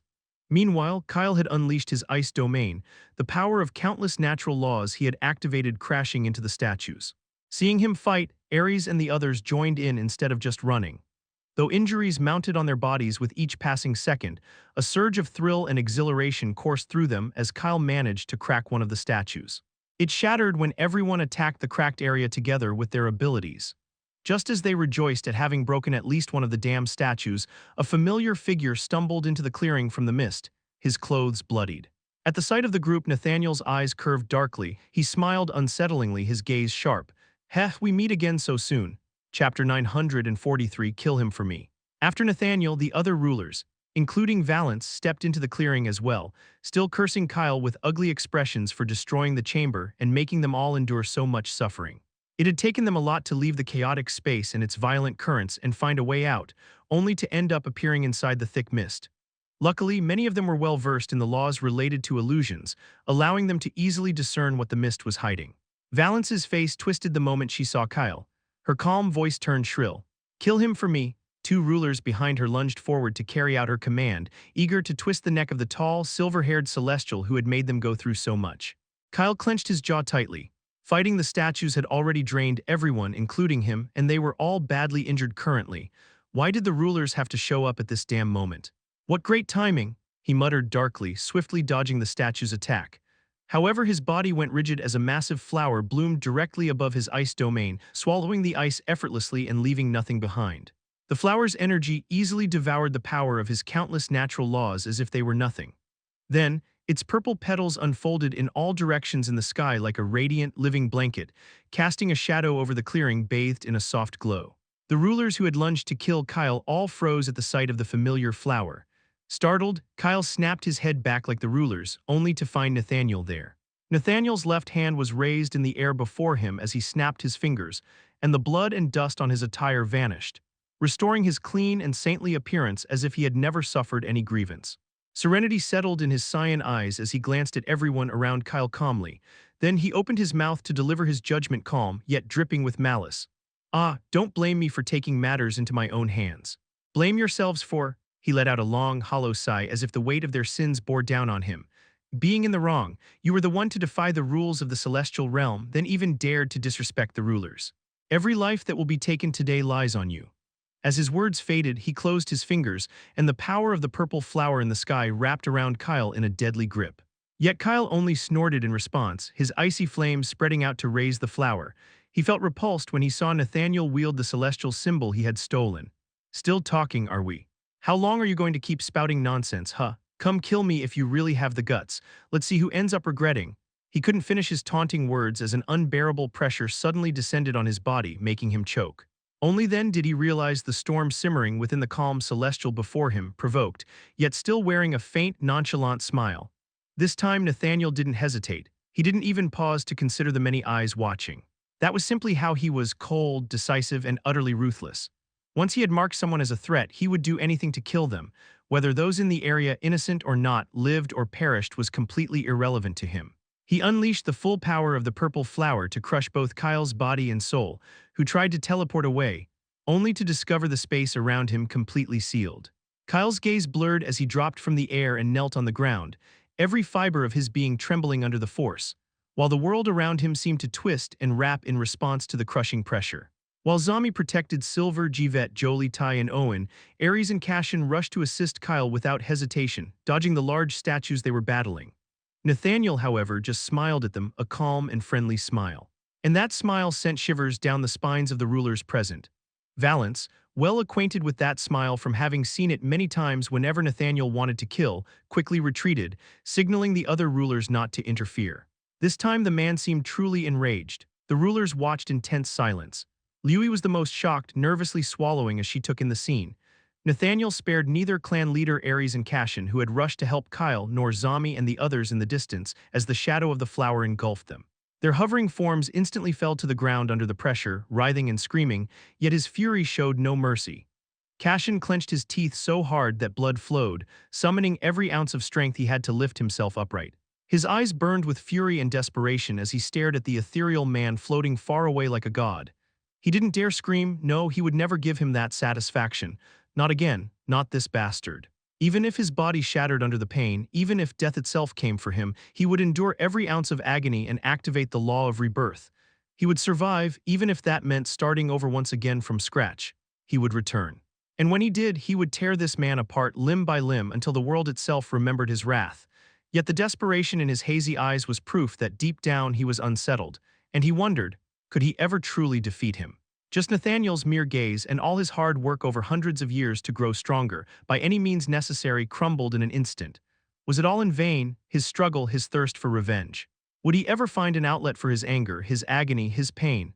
A bitter laugh escaped him as he forced his bleeding body forward, dragging himself toward Nathaniel, driven by the urge to leave just a scratch on him. Yet the target of his fury didn't even notice his struggle.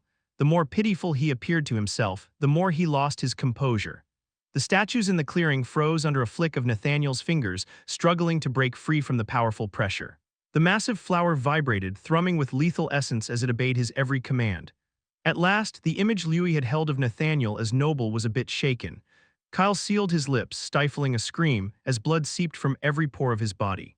He was bearing most of the weight of the pressure. It seemed Nathaniel's complete focus was fixed on him, as if the man were afraid he might somehow slip away. Well, he was planning exactly that. But couldn't this bastard look away for even a second?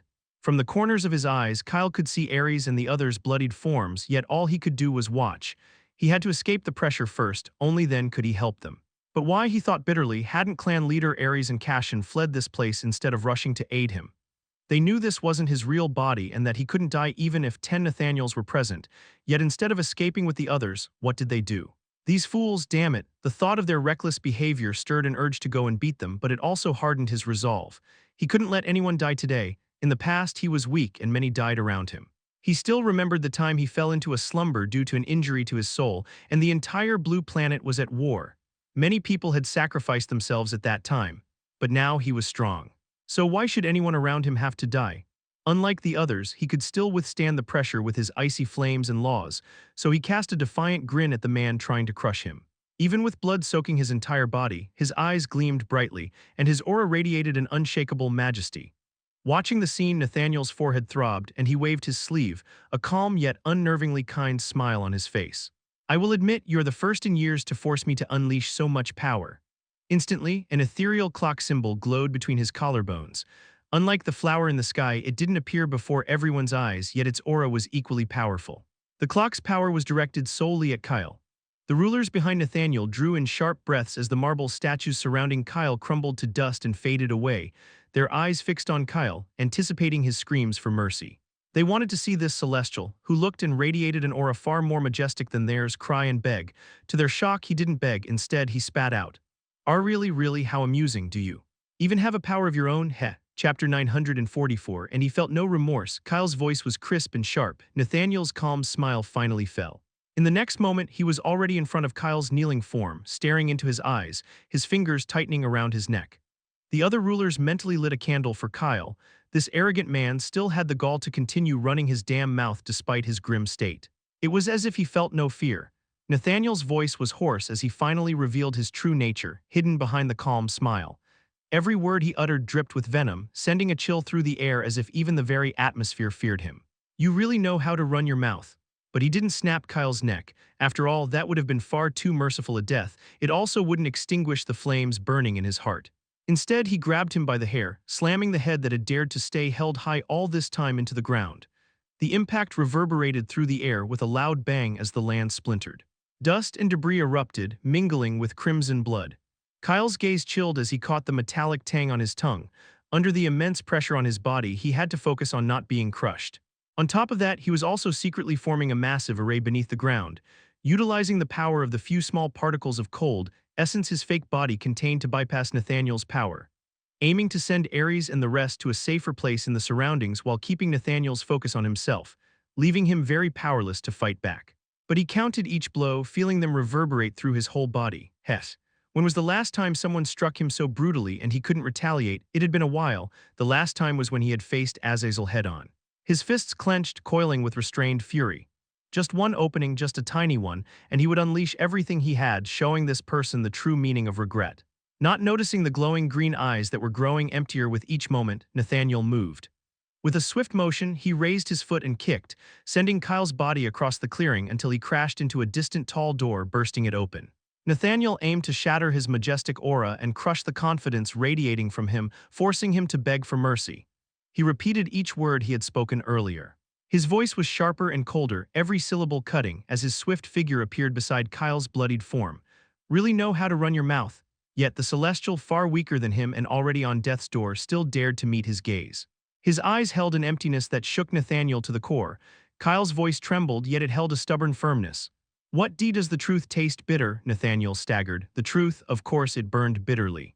His own power compared to the ones he had stolen was worthless. Nothing at all. He was born with a pitiful power. Was he supposed to remain weak his entire life? No, he had stolen to rewrite his future, and he felt no remorse. If more opportunities arose in the future, he would seize even more without hesitation. This was the path to shine, to sit above all, a future he had forged with his own hands. Ha ha ha ha ha. He laughed maniacally, quickly grabbed Kyle by the collar and began beating him without any concern for his image, almost as if he had lost his mind. For the first time in his long life he felt this shaken. And the cause of it was this weakling. He couldn't comprehend it. Everyone submitted to him. Everyone feared him. But why couldn't he detect even a trace of fear in Kyle's bright eyes despite everything? Just why? His brutal violence was seen by all. The rulers snickered at Kyle's state, finally satisfied as the anger in their hearts slowly dispersed. Nathaniel could have killed Kyle with ease, yet he chose not to. Instead, he deliberately used his immense strength to humiliate him and show the big difference between them, making him wish for death. Only Louis looked away, unable to bear the sight. With Nathaniel's focus completely fixed on Kyle, some of the weight on Ares and the others eased, albeit only slightly. But it was enough to complete the vast array Kyle had been weaving beneath the ground, spreading out like a tightly drawn net that encompassed everything below. Even while being beaten, his focus never wavered. Although he couldn't send them out of this realm because of the creeping darkness thickening in the air, he could at least send them far away from Nathaniel. A brilliant light pulsed beneath the earth, subtle yet deadly. Every strike he endured bought him time. Just as his palm spread to rest on the ground to activate the finally completed array, letting the tiny particles of his essence slip from his fingertips toward it, the one beating him abruptly paused. Kyle froze. Had he noticed? No, he couldn't afford to fail. Before Kyle's heart could sink, he heard Nathaniel mutter, his voice finally regaining a trace of calm. What's that? Only then did Kyle force his blood-clouded eyes to focus, realizing the man above him was staring into the tall door his body had slammed into earlier, now lying wide open. Forgetting the pain in his throbbing, likely deformed head, if not for his exceptional healing ability, he was certain he wouldn't have even stayed conscious. He followed Nathaniel's gaze with his senses to know what the man was looking at and froze. Almost instantly, the words of the elderly woman who had told him about the first three Celestials flashed through his mind. These were the three Celestials who had first attained the powerful Celestial rank, each bestowed with a symbol by nature. The first symbol was an hourglass, which Kyle had stolen from the giant and sent to his real body. The second was a crimson crown, which he realized had already been claimed by Azazel, and lastly, a flower. That very same flower Nathaniel was staring at currently with bated breath. Kyle cursed his luck. He hadn't really done so in a long time, and the irony was brutal. No, he had to crash so coincidentally into the one door among countless others that held the last remnants of the power of the first three Celestials. Just damn it all, chapter 945. It's all meaningless now. Kyle's fingers, resting on the rough ground, twitched slightly as he watched Nathaniel, who was captivated by the flower. He had even forgotten to end his life, something he had wanted so badly just a while ago. Nathaniel let go of the bloody body in his grip, his heart thrumming with exhilarating thrill as he straightened toward the flower floating within the wide-open large door. Everything around him fell into a profound silence at that moment, the air, the distant sounds, even his own breathing. Reflected in his deep cyan eyes was only the floating flower as he stepped through the door and started moving slowly, reverently toward it. It emanated a majestic power, exquisite and utterly dazzling. Also, he could tell at a single glance that the force of the flower before him felt far more ancient, deeper, and graceful, as if it had existed long before lower beings like mortals had learned how to name power. And to his shock, it was untainted, completely untainted, without even the faintest trace of darkness clinging to it. Drops of blood dripped from his hands, hanging at his sides, still slick with Kyle's yet-to-dry blood as he moved closer. The flower before him resembled a lily, pristine and luminous, its petals edged with a vivid crimson as though dipped in fresh blood. The sight of it made his breath hitch. He wanted nothing more than to devour it. His instinct screamed with certainty. If he absorbed this flower, he would finally break through the final boundary of the seventh stage of the celestial rank, the realm that had trapped him for so long, and step into a level of power everyone only dreamed of. Maybe he would even find the end that had been lost alongside the fall of the very first three Celestials. Once he absorbed it, he, Nathaniel, would be the sole ruler standing above all others. Every being of the same rank would bow before him, even nature itself, which disliked him. Every struggle, every cruel betrayal he had committed so far would be left behind. Once he stood at the very apex, no one could stop him. Then no need to steal, no need to fake being a saint. He would simply claim whatever he desired without pretense, and those suffering would have no choice but to cry and watch helplessly. Unlike now, with foolish people daring to return once he stood as the strongest, no one would think of revenge, for if they did, he could just erase them without a trace. His body shook with laughter. Haha, finally. That Azazel or all the others I have snatched from in my life, could they even touch my feet then? So what if they are back and near? So what if they want revenge? It's all meaningless now. With those quiet words, his last thread of restraint snapped. Nathaniel broke into a run, forgetting he could simply teleport, with a crazy expression spreading across his face. The flower radiated a bewitching aura so powerful that it didn't even need to exert its influence. Merely gazing upon it was enough to awaken greed in anyone. Such a bewitching presence, and he had thought there was no darkness within it. Whether the purity before him was real or merely an illusion had yet to be revealed. Outside, the remaining rulers had yet to notice anything amiss. To them, it looked as though Nathaniel had simply stopped beating Kyle before stepping through the door that had burst open when Kyle's body was thrown against it. They all felt nothing, no strange aura. It was as if the flower's power were sealed within the door, hidden from the outside. Only those who crossed the threshold could feel its presence. Even Nathaniel had only noticed its presence when his eyes fell on its floating form. On the other hand, clan leader Ares and guardian Zami finally stopped screaming as the tremendous weight pressing down on their bodies suddenly vanished. It was as if its owner had forgotten to uphold it. Ares looked at Zami. His amethyst eyes were clouded, his white hair drenched in blood. His body shook violently, broken bones and skin making it impossible for him to even move a bit, let alone stand. So he couldn't help but wonder. If he and Zami both were in this bloodied condition, what about Silver, Jivet, Jolie, Owen, and Tai, who were weaker than them? It would be a miracle if their bodies were still intact. Let's not mention Cashin. Ares could tell at a glance that the red-eyed man had lost it. Saving him seemed almost impossible. Even his soul, after desperately trying to resist the pressure, appeared damaged. Ares shut his eyes. His usually calm gaze burned with anger, hot enough to tear 10 Nathaniel apart if only he were stronger. But, but fuck it, he wasn't. Forcing his body to crawl despite the pain, he crushed the tiny crystals that appeared in his hands, absorbing their natural energy in hopes of healing himself a bit and saving at least one of his clanmates if he could. Even so, it was proving painfully difficult. He feared that by the time he and Zami reached the others, who lay motionless in pools of blood, the rulers floating above would notice them and finish them off. Ares exhaled a ragged, painful breath, cursing himself for being so weak. Why am I so powerless? Even after living for so many years, why can't I even protect my own people? He closed his fingers into fists, the sound of his broken bones scraping against each other echoing through the space, mingling with the faint whispers and laughter of the 10 rulers hovering high above the scene. Ares' bitter monologue was followed by a burst of light that erupted from the ground below, startling everyone present within the clearing. Before Valence and the other 9 rulers outside could react, they all saw Kyle, lying just moments before in the doorway that Nathaniel had entered, suddenly stand up straight despite the grave injuries on his whole body, lunging at Nathaniel's back. The speed and power behind his sudden movement was so blindingly fast that no one could track his form. All they saw was a flash of red, and by the time they blinked, Kyle had already hurled Nathaniel flying, leaving everyone in unbelieving silence. Nathaniel groaned as his body slammed into another door in the distance, his cyan eyes filled with burning greed, unable to grasp what had just transpired. Then he noticed the icy glow surrounding him and understood. Kyle had activated an array. This pesky bastard. I should have killed you first. The ruler's jaws slackened in shock. Someone among them whispered, "What just happened?" Chapter 946. I'm just settling all scores. Ares' eyes stung at the brilliance of the intricate array, which had just surged from the ground, bathing the clearing in a cold, radiant, yet strangely familiar icy aura. Kyle, he whispered, taking in the intricate array enveloping them. It was like a net trapping everything, silently encasing the bloodied forms of him, Cashin, and their people. That brat. He still has the power to F-fight. Ares noticed his own body beginning to fade into the array and let out a chuckle. That damn guy Kyle, even in a time like this, still had the strength to protect them, secretly laying down an array underground to send them all to safety, despite the fact that the agony Kyle himself was enduring was far worse than what they were facing. And what about him, pathetically lying there, crying over his own weakness? "Ah!" he shouted, and with a burst of power he tried to stand, only for his body to slump back in disbelief when he saw Kyle kicking Nathaniel, who had barely stood upright, followed by a relentless rain of punches. What the hell? Ares could hardly believe his eyes. How? The question echoed in his mind. How could Kyle beat Nathaniel, who was far stronger than him? Clan leader Ares hadn't even begun to process what he was seeing when he witnessed the array around them, humming and sending all the other rulers, including Valence, flying into the mist with a power that was otherworldly. It was at that moment that he saw a few faint blue particles, so small that anyone would have ignored them, yet shining with the most dazzling brilliance. Those little particles were sustaining the large array. His eyes widened in realization.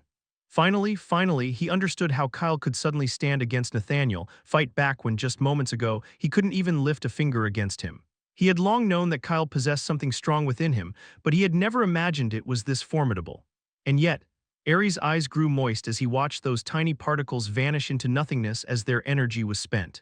It seemed Kyle had sacrificed something invaluable to save them, something even they might have hesitated to give up, if they had possessed it for the sake of others. He watched the bloodied figure chasing after Nathaniel and felt a pang of sorrow for him, for losing a power that anyone would have given their life to safeguard. "Thank you so much. I will never forget this precious favor, never, not in this life." Obviously, Ares had forgotten to consider an important fact, that currently in front of him was simply Kyle's fake body fighting. The man was merely burning a handful of particles from the vast sea of cold essence residing in his real body to save them. The drop of essence placed in his fake body to protect the small fragment of soul it held. If Ares had realized that this icy power, for which he thought anyone would give their lives to hide if they had, was just a drop to its owner, he would have fainted in shock. With that, Ares' figure vanished into the array alongside Cashin and the others. In the end, only 2 figures remained in the clearing, surrounded by the large doors. While Kyle looked like a bloody, battered mess with not an inch of unscathed skin, Nathaniel was marked only by a few faint bruises from the relentless punches. Kyle didn't hear Ares' parting words. His eyes were cold and emotionless. He was too focused on exacting his revenge with the burst of power he had drawn from the array, activated by the shard of celestial essence he had quietly burned to fuel it. Yes, just a handful of particles, and yes, they were precious, but burning them to save everyone he considered close and to exact his revenge was more than worth it. Still, he knew this sudden burst of power wouldn't last long. In truth, he had simply caught Nathaniel off guard with the array. Seizing the brief moment while the man had been focused on the flower, Kyle had grabbed him by the hair and flung him out of the tall door with sheer brute strength. Unprepared, Nathaniel failed to fight back instantly, and he even wasted time cursing him.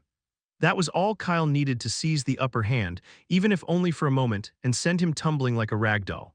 Pure fury coursed through Nathaniel, so intense he almost felt as if he might cough up blood. Nathaniel raised his arms to protect his face, but it was as if the man above him were overtaken by a beast. He didn't give him even a single moment to breathe, let alone a chance to fight back. Even without the pain, Nathaniel felt humiliated, beaten by someone he had considered an ant. But Kyle was just too fast. It was hard to believe he could maintain such a pace with the heavy injuries on his body, which were only worsening with every fleeting second. Clearly, he had poured all the power of the array into teleporting his friends away, and then gained a brief surge of power to beat Nathaniel, neglecting to heal himself. Just how could someone be so damn crazy? So even at the peak of the celestial rank, Nathaniel couldn't find a single opening. Moreover, as if the array had sealed his powers, he couldn't even manipulate the natural laws, let alone spread his celestial pressure to force Kyle to kneel as before. He choked midway as Kyle grabbed his head and slammed it into the ground, exactly like Nathaniel had done before. The irony of the reverse situation made Kyle curl his lips despite the pain, yet his smile lacked any emotion.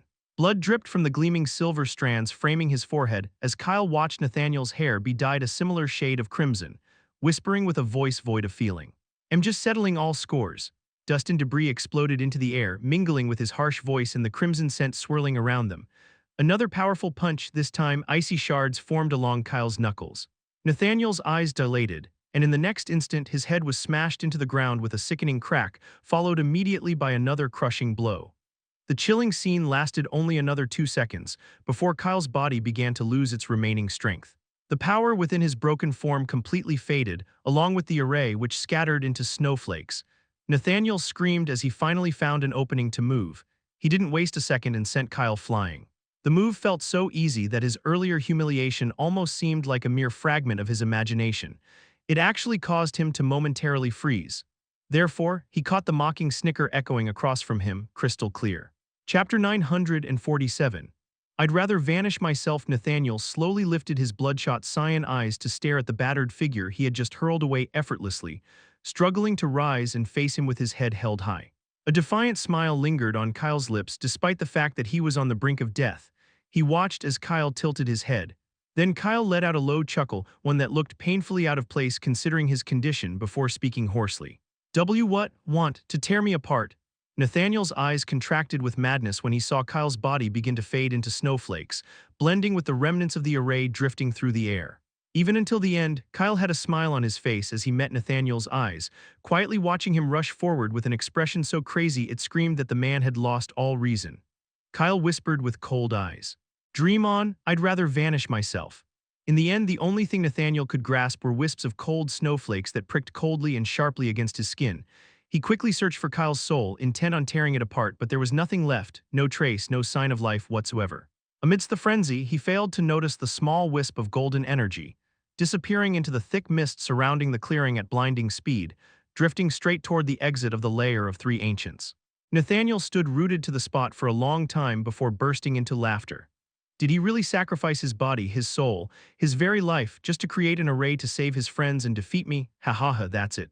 He died for just this. How foolish. How could someone be so utterly foolish? Dying just like that, after struggling like a bug that refused to be crushed for so long. He laughed, but there was no mirth in his eyes as he gazed at the clearing filled with drifting snowflakes. They were pretty, yet they stirred in him an urge to erase their existence from every corner of the world. But how could you die without my permission? How dare you? Just how? He shouted again and again before finally calming down and turning his gaze toward the open door that held the floating flower. Straightening his clothes, he stepped through the doorway with a faint smile, leaving behind a faint, chilling whisper. "This isn't over yet. Mark my words, I will reverse time for you. I will make you watch the deaths of all your beloved people, and still I won't kill you. Just wait for me to rise to the highest place and do it effortlessly." An hour after he vanished behind him, in the pitch-black darkness drifting out from the door that Ares, Cashin, and their team had originally exited through to arrive at the clearing, a hum echoed. It was followed by a bare foot stepping out of the doorway. The instant the figure stepped out of the door, a powerful tremor rippled across the entire layer of ancients, as if announcing the birth of something extremely terrifying. A pair of obsidian eyes, each marked with two vertical purple slits, gleamed from the darkness that followed the towering figure, threatening to consume everything as they fixed on the door Nathaniel had entered. A deep, commanding voice, emotionless, yet laced with a power that could bewitch any being, echoed softly through the air. "Who's truly foolish?" Azazel brushed his hand over the small snowflakes, which blackened and lost all color at his touch, his calm eyes empty. "You didn't even realize he played you. I can't believe I lost myself in the darkness due to a fool like you." He chuckled, thinking of that annoying silver-haired man, and strangely enough, did not pursue Nathaniel, who had already lost consciousness after touching the flower, allowing him to absorb its power. "Since I'm a bit late, I'll let you finish what you started. Anyway, it's no fun ending you so easily, like a little insect that can't even struggle. I'll drag you down when you're at your highest. You think you're the best. I can still. Hold on until he comes." As he finished, Valence's disheveled form and the other 9 rulers, those who had been hurled into the mist by the array earlier, finally returned to the clearing. Even after grasping the natural laws in the mist, it still took them this long to find their way back. This was the difference between them and Kyle, he who was favored by nature itself. Seething, Valence swept her gaze across the clearing, her expression darkening. "Where's that bastard?" she snarled. "Nathaniel had better have killed him, because if not, I will." Her words barely left her lips before her gaze fell upon the floating, unknown tall man in the distance, and she was struck dumb.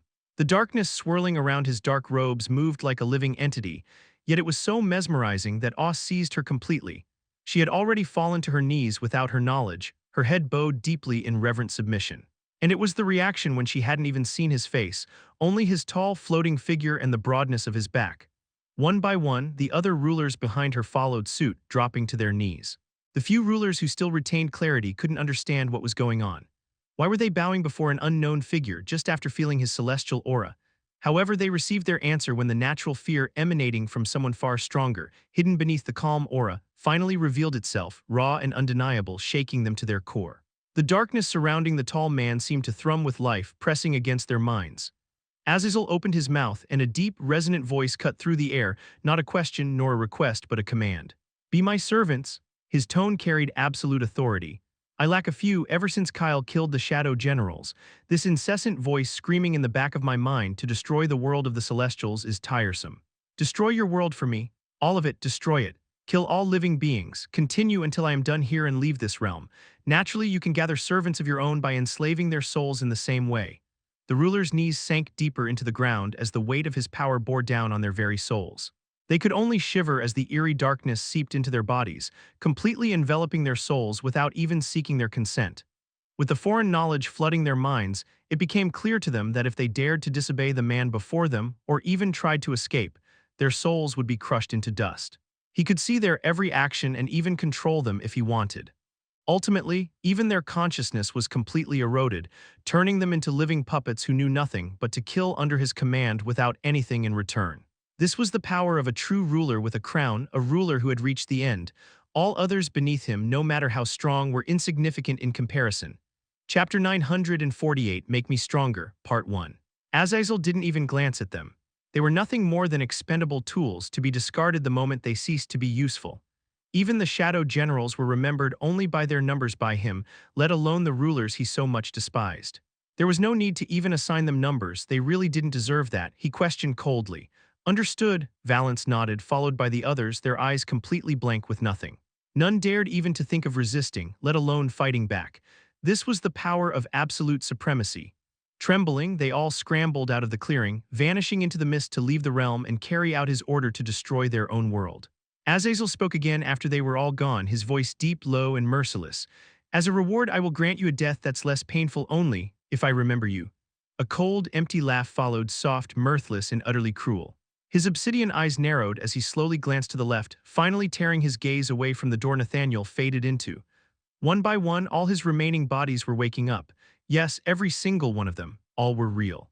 There was no longer anything false among them, not after he had evenly divided his soul into 7 big fragments. Now they had all reached the end, not just one, every single fragment. Each had endured the same torment, the same pain. They had watched their flesh torn apart, their souls consumed, only for that same darkness which had done it, to forge new, indestructible bodies around the hollowness that remained of their souls. After enduring it all, they now stood at the pinnacle of power. This was the power he had so desperately sought for such a long time, to take his revenge on everything and everyone who had made him like this. So why? Why do I feel empty? Now even the struggle to grow stronger, the desperate urge that had kept him going was gone. What else was left? Nothing. Azazel touched another tiny snowflake, humming quietly to himself in a daze. He opened his mouth only to close it again before speaking to all his other bodies. If even he failed, then let's end it all. Let's disappear. There's no need to continue existing. It will be just tiring. After all, there's no one even waiting. No one. For a brief moment, a flicker of emotion passed through his detached gaze. When his body was being reformed, all of his old memories, even the ones he had forgotten, surged to the forefront like flashbacks, tearing open scars that had never healed. A smile curved his lips as he stared into empty air as though gazing at someone. This is the monster I've become. If you could see me now, you would probably regret hiding me to save me that day. That's the kind you I remember, but I am not sorry. And for that I am sorry. He closed his eyes as he felt one of his bodies doing something interesting. Simultaneously, in a distant part of the lair of ancients, far from the clearing, a bloodied hand gripped the leg of the tall, robed figure standing opposite him. Cashin begged. "Make me stronger," he screamed. "I know you can. I can feel it. I will give you my everything. So please, make me stronger." His body was battered, completely devoid of strength, yet the instant he saw Azazel emerging from the darkness, he recognized him, the man who could face many rulers head-on, the man who had grown stronger by embracing darkness itself. If he offered his soul, surely he would gain something, anything that could help him, anything that could make him feel a little less broken. Unlike Valence and the other rulers who had lost their minds to the celestial aura enveloping Azazel, Cashin was far too desperate to lose himself to anything else. The only thought keeping him conscious, despite injuries that had reached his soul, was the drive to do something, anything to defeat Nathaniel, just enough to land a hit. A single hit. Even if he couldn't kill him in the end, he would be satisfied just once. Otherwise, he would completely fall apart. Yet the owner of the obsidian eyes was merciless as he gazed down at him with nothing in his dark eyes. Azazel blinked. His tone sympathetic, yet words cutting. "Why should I?" He had just stepped out of the darkness when Cashin had boldly grabbed his leg despite the vast darkness enveloping his body. This man did not even seem to care that his fingers were melting after coming into contact with him. Azazel shook his hand away without hesitation, the corners of his eyes crinkling with amusement. "A pity. He sent you to another part of the layer of ancients to save you, even going so far as to use his essence, and yet here you are begging the darkness itself." There was a smile in his glowing obsidian eyes that Cashin completely failed to see as he lost his reason to the cruel rejection. "No, no, please, I'll do anything, just give me a little more power, just a bit, please, please, I beg you," Azazel's voice deepened. "Anything?" Cashin nodded desperately. To him, Azazel seemed like a perfectly crafted sculpture, stunningly otherworldly, yet radiating the most terrifying darkness. "Anything? Very well, I will give you power. In return, how about you dig out the souls of all you know in this realm and give them to me, then I will give you even more power. Do you agree?" Cashin froze. Azazel's words crashed over him like a relentless tide. Dig out the souls of everyone he knew in this realm. That meant he would have to kill Zami, Ares, Silver, everyone he had ever called a friend, his companions, the few who had taught him to smile again. To gain power, he would have to betray those closest to him, those who trusted him implicitly. Cashin's eyes grew even more bloodshot as he choked a laugh. His tears mingled with the blood trickling down his cheeks. He lowered his head and whispered in a trembling voice, quiet and agonizing, Why is this so difficult? I just want to kill the one who made me like this. Who took everything from me." Chapter 949, Make Me Stronger, Part 2. What Cashin failed to see was the eerie darkness gathering above his limp body, coalescing into a razor-sharp blade ready to tear his soul apart. Azazel's eyes were detached, cold. He had already exhausted the last remnants of restraint the last time he had let Kyle and the people with him go alive, and that had been the last time. He had said there would be no next time. No mercy once his ascension was complete, and he hadn't forgotten that. Asking Cashin to extract the souls of those close to him and offer them was nothing more than a passing whim. After all, Azazel knew that those around Kyle were stubborn, unlike himself who had nothing to live for. They would rather die than betray the ones they held dear. So he truly had no expectation that Cashin would agree to his demand. However, this time he had miscalculated. Before the dark blade could strike, Cashin called out to him. His calm voice carried a hollow sound, the kind that comes from having given up everything to reach a goal. "I will do it. I will do it. I will bring you what you want. So please, help me." Azazel paused for a moment, then let out a low, cold chuckle. The blade of darkness scattered as he gazed into Cashin's eyes. "Ah, you've just made things a little more interesting. You are different, I can tell. You're not ordinary, are you? So weak, yet your future is strangely unpredictable. Very well. Since it will be priceless to see Kyle's face when he finds out about this, I'll give you what you want. Serve me faithfully. My first celestial shadow general."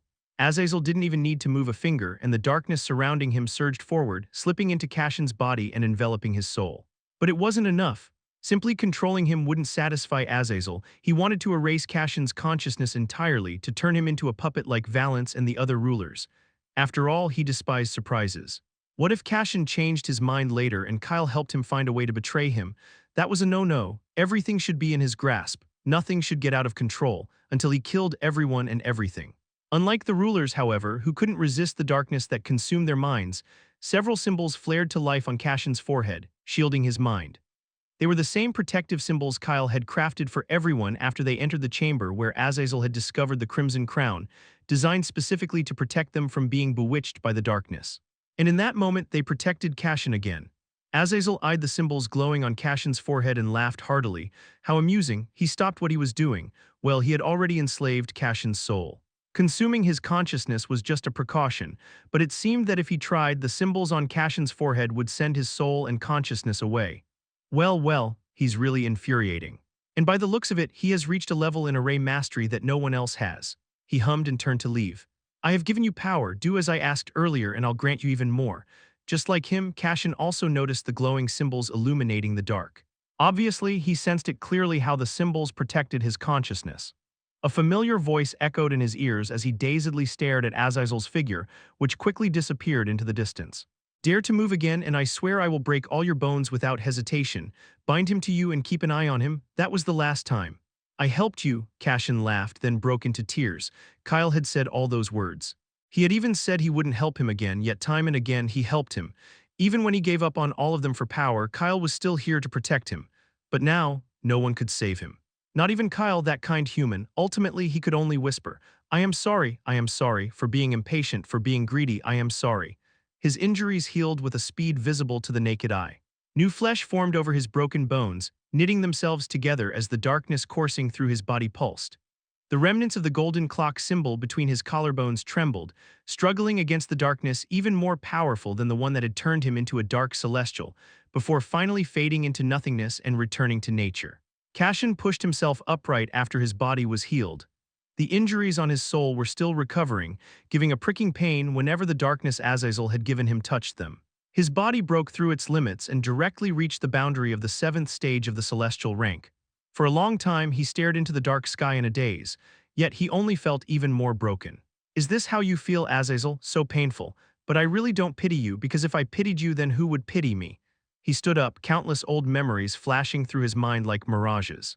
He remembered the day he first learned to wield energy, the day he mastered his first skill, the moment he discovered a natural law, the time he found the existence of the celestial rank.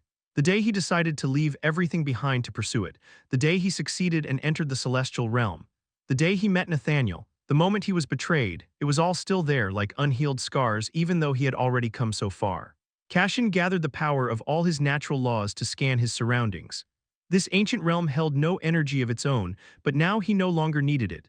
The darkness Azazel had released across the realm with his ascension flowed like a vast ocean, endlessly replenishing his power. Finally, his eyes grew distant, just as they had been when he arrived in the celestial realm for the second time with one goal, revenge, before meeting Kyle and Ares. Strange, I can't locate them anywhere. Where could they have teleported to? He wiped the blood from his face and vanished into the distance, muttering, You can blame me. I promise that once I am done, I will pay for betraying you all with my own life. I will really, I promise. Chapter 950. How did he lose it? A day passed in the lair of ancients, then another in silence. Everywhere it was eerily quiet. Amid the silence, the darkness in the air gradually grew so dense that even seeing ahead became extremely difficult. Even the white mist surrounding the clearing where Azazel floated, waiting for Nathaniel to awaken from slumber, turned pitch black. It was as if the entire ancient realm, vast enough to rival countless massive planets, had fallen completely under his control. He smiled when he heard distant cries of agony. All of his bodies gathering around the clearing could feel that Cashin was killing every living being he encountered. Many weaker celestials who had entered the lair of ancients with the rulers, but had been separated from their group and somehow survived until now, all fell by his hand. He was like death itself, merciless as he roamed the ancient realm, soaked in the blood of celestials from head to toe. The more Cashin killed, the more he lost himself to the darkness. Azazel found it amusing that Cashin didn't even seem to realize it, or perhaps he simply didn't care, as if he had surrendered everything for the sake of his revenge. Yet strangely, Cashin still had not managed to eliminate any of the 7 people he actually needed to. It was as if Ares, Guardian Zami, Jivet, Silver, Jolie, Tai, and Owen, all 7 of them had simply vanished into thin air. But Azazel, who could see everything, raised an eyebrow at their futile struggles and, like a good master, sent their location to his first celestial shadow general, who seemed to be running around in circles. Far away in a high place resembling a tall mountain strewn with many broken stones, Ares's bloodied form hid behind a massive rock, his body trembling as he grit his teeth. Slowly, very slowly, he peered out from behind the rock into the darkness behind him where a very familiar figure stood. It was Cashin, a dark sword in his hand, calling out in a disturbingly gentle voice. "I know you are hiding there. Come out, clan leader, I'm here to help, I swear." Ares's lips twitched as he looked away. He would be completely insane to trust a person surrounded by such thick darkness, and that was without even considering the blood and dead body before Cashin. He even dared to wipe the sword in his hand clean as if preparing to kill again. Tremors shook through Ares's whole body as he clenched his fists and shut his eyes. What happened to him? We were only separated for a while. How did he lose it? Ares cursed under his breath. His injuries still hadn't healed due to his lack of energy, making every movement painful. His body was already beyond saving, yet he refused to abandon it and retreat to a quiet place to create a new one for his soul, because if he did that, who would protect the others? The agony was made even worse by the constant effort to shield his soul from the darkness, attempting to slip into his body. It had been 2 long days since Kyle had teleported everyone to safety, but none of them could heal. Luckily, Ares had marked each of them before Kyle teleported them away, allowing him to track them easily. In the end, Ares had no choice but to collect everyone's souls using an artifact, as their bodies were no longer salvageable. If he made it out of the realm, they could form new bodies for their souls with treasures. The only person Ares couldn't locate was Cashin. The mark he had placed on him was obscured by something. Yet he didn't give up, continuing his search only to find a man who had surrendered completely to the darkness, a person who seemed to be searching for his companions to kill them. That's why, the moment Ares saw him, he immediately retreated and hid, keeping the souls of everyone he had collected safely secured within the bracelet on his wrist. He crawled away from the mountain, his vision growing hazy with each movement. "Can we survive this?" Broken words slipped from his dry lips as he lost his balance and tumbled down the mountain, dragging rocks along with him. The sound caught Cashin's attention. His crimson eyes instantly narrowed into slits as he stepped toward the falling debris. Cashin watched as the rocks fell to the very bottom of the mountain into the mist. At the same time, Ares hissed, his fingers trembling beneath the weight of the rocks, but he still protected the bracelet, pressing it beneath his body. It couldn't be broken. If it were, his clanmates and companions would lose their only chance at survival. He tried to push the rocks pressing down on him aside. As a powerful celestial, this task should have required no effort, but his state was so bad that it now felt impossibly difficult. In the end, he gave up, lying under the rocks quietly and breathing hoarsely. The sound of footsteps echoed opposite him, crisp and clear, yet he couldn't resist. In that instant, a familiar symbol lit up on the back of Ares' hand, cutting through the darkness. It shattered into small particles and flowed into his body, granting him the power to send his soul and consciousness to safety. Ares's lips curved into a smile, tinged with sadness as he whispered, "Even now, you are helping us. So young, yet capable of so much, but it seems I won't be able to live to thank you myself." He closed his eyes, forcing the power that had just entered his body into the bracelet on his wrist and sending it away. Far from his location, the faint clink of metal hitting the ground echoed through the darkness. At that moment, Zami's consciousness stirred. Her sleeping soul awakened and she dazedly took in her surroundings. As she recalled everything that had occurred after Kyle teleported them away from the clearing, Zami grasped it all. The bracelet should have been with Ares, who had found them and collected their souls to protect them from the surrounding darkness. But seeing it lying alone in the dark, she knew something serious had happened to the clan leader. Otherwise, there was no way he would have abandoned the bracelet.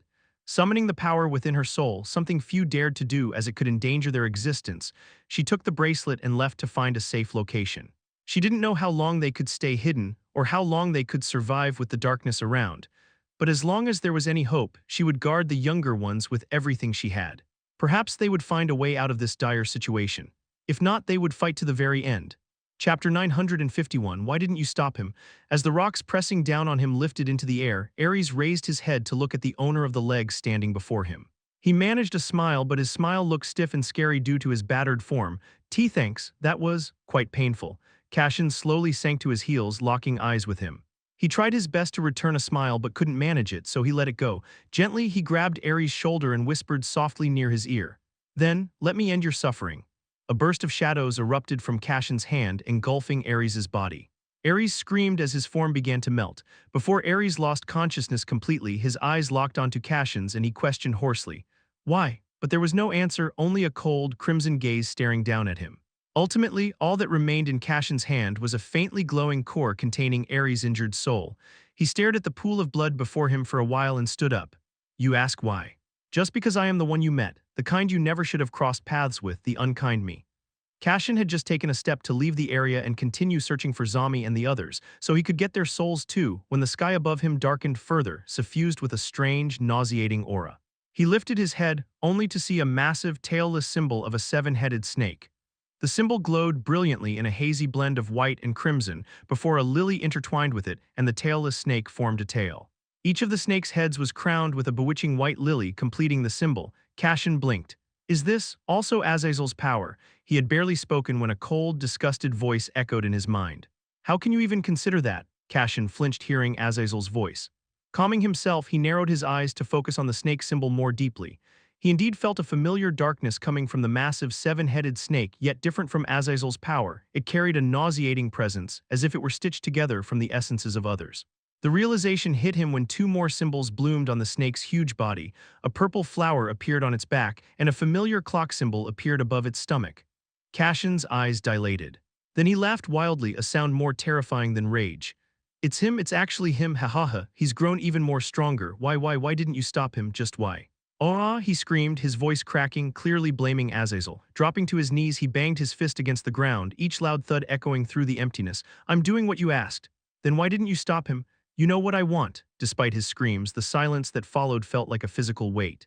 The mere thought that he still couldn't reach Nathaniel, even with the power Azazel had given him, because Nathaniel had grown even stronger, drove him mad. The faintly glowing core containing Ares' soul slipped from his hand, falling with a soft click.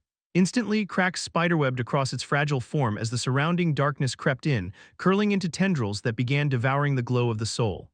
Cashin's chest heaved. Rage, despair, and helplessness collided within him, a dark, violent storm he could no longer contain.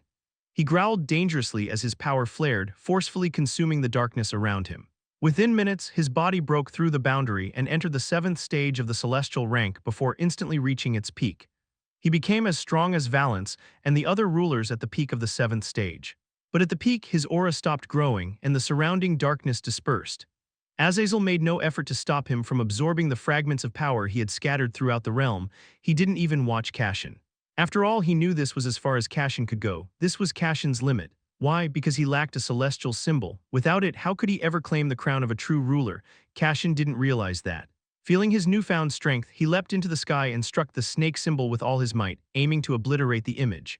The symbols scattered, and for a brief, satisfying moment, he laughed, only for the broken fragments to easily swirl back together, reforming perfectly once more. Cashin's crimson eyes lost their glow completely as he charged at the symbol again, madness fueling his every move. Yet what had happened before repeated itself. The scene looked pitiful, a man trying to destroy something far beyond his reach. By the time the symbol faded on its own, he had dropped down with a clouded look, lying motionlessly amidst the many small and big scattered rocks staring at the sky. He cackled as the symbol vanished. "It's gone, hee-hee. It's gone, finally, hee-hee." Darkness clung to him as he stumbled to his feet, swaying unnaturally. His eyes were vacant. The only thing left in his lost mind was Azazel's final command to collect the souls of everyone he knew in the realm. He grabbed the core containing Ares' soul and wiped the dust off it, cracking it further with his rough handling, then hummed and slowly disappeared in a random direction. Azazel titled his head, raising his eyes as he watched him vanish into the darkness. "Just this and you lost your mind. Well, if he hadn't forcibly taken the darkness that came from me to grow stronger in such a short time, this wouldn't have happened." He muttered disdainfully, then he glanced down at his own hands. It seemed he was resilient in that regard. No matter what he faced, a trace of sanity still clung to him, and he knew why. It was nature always stubbornly ensuring that he retained that last shred of reason, even though it despised him to its core.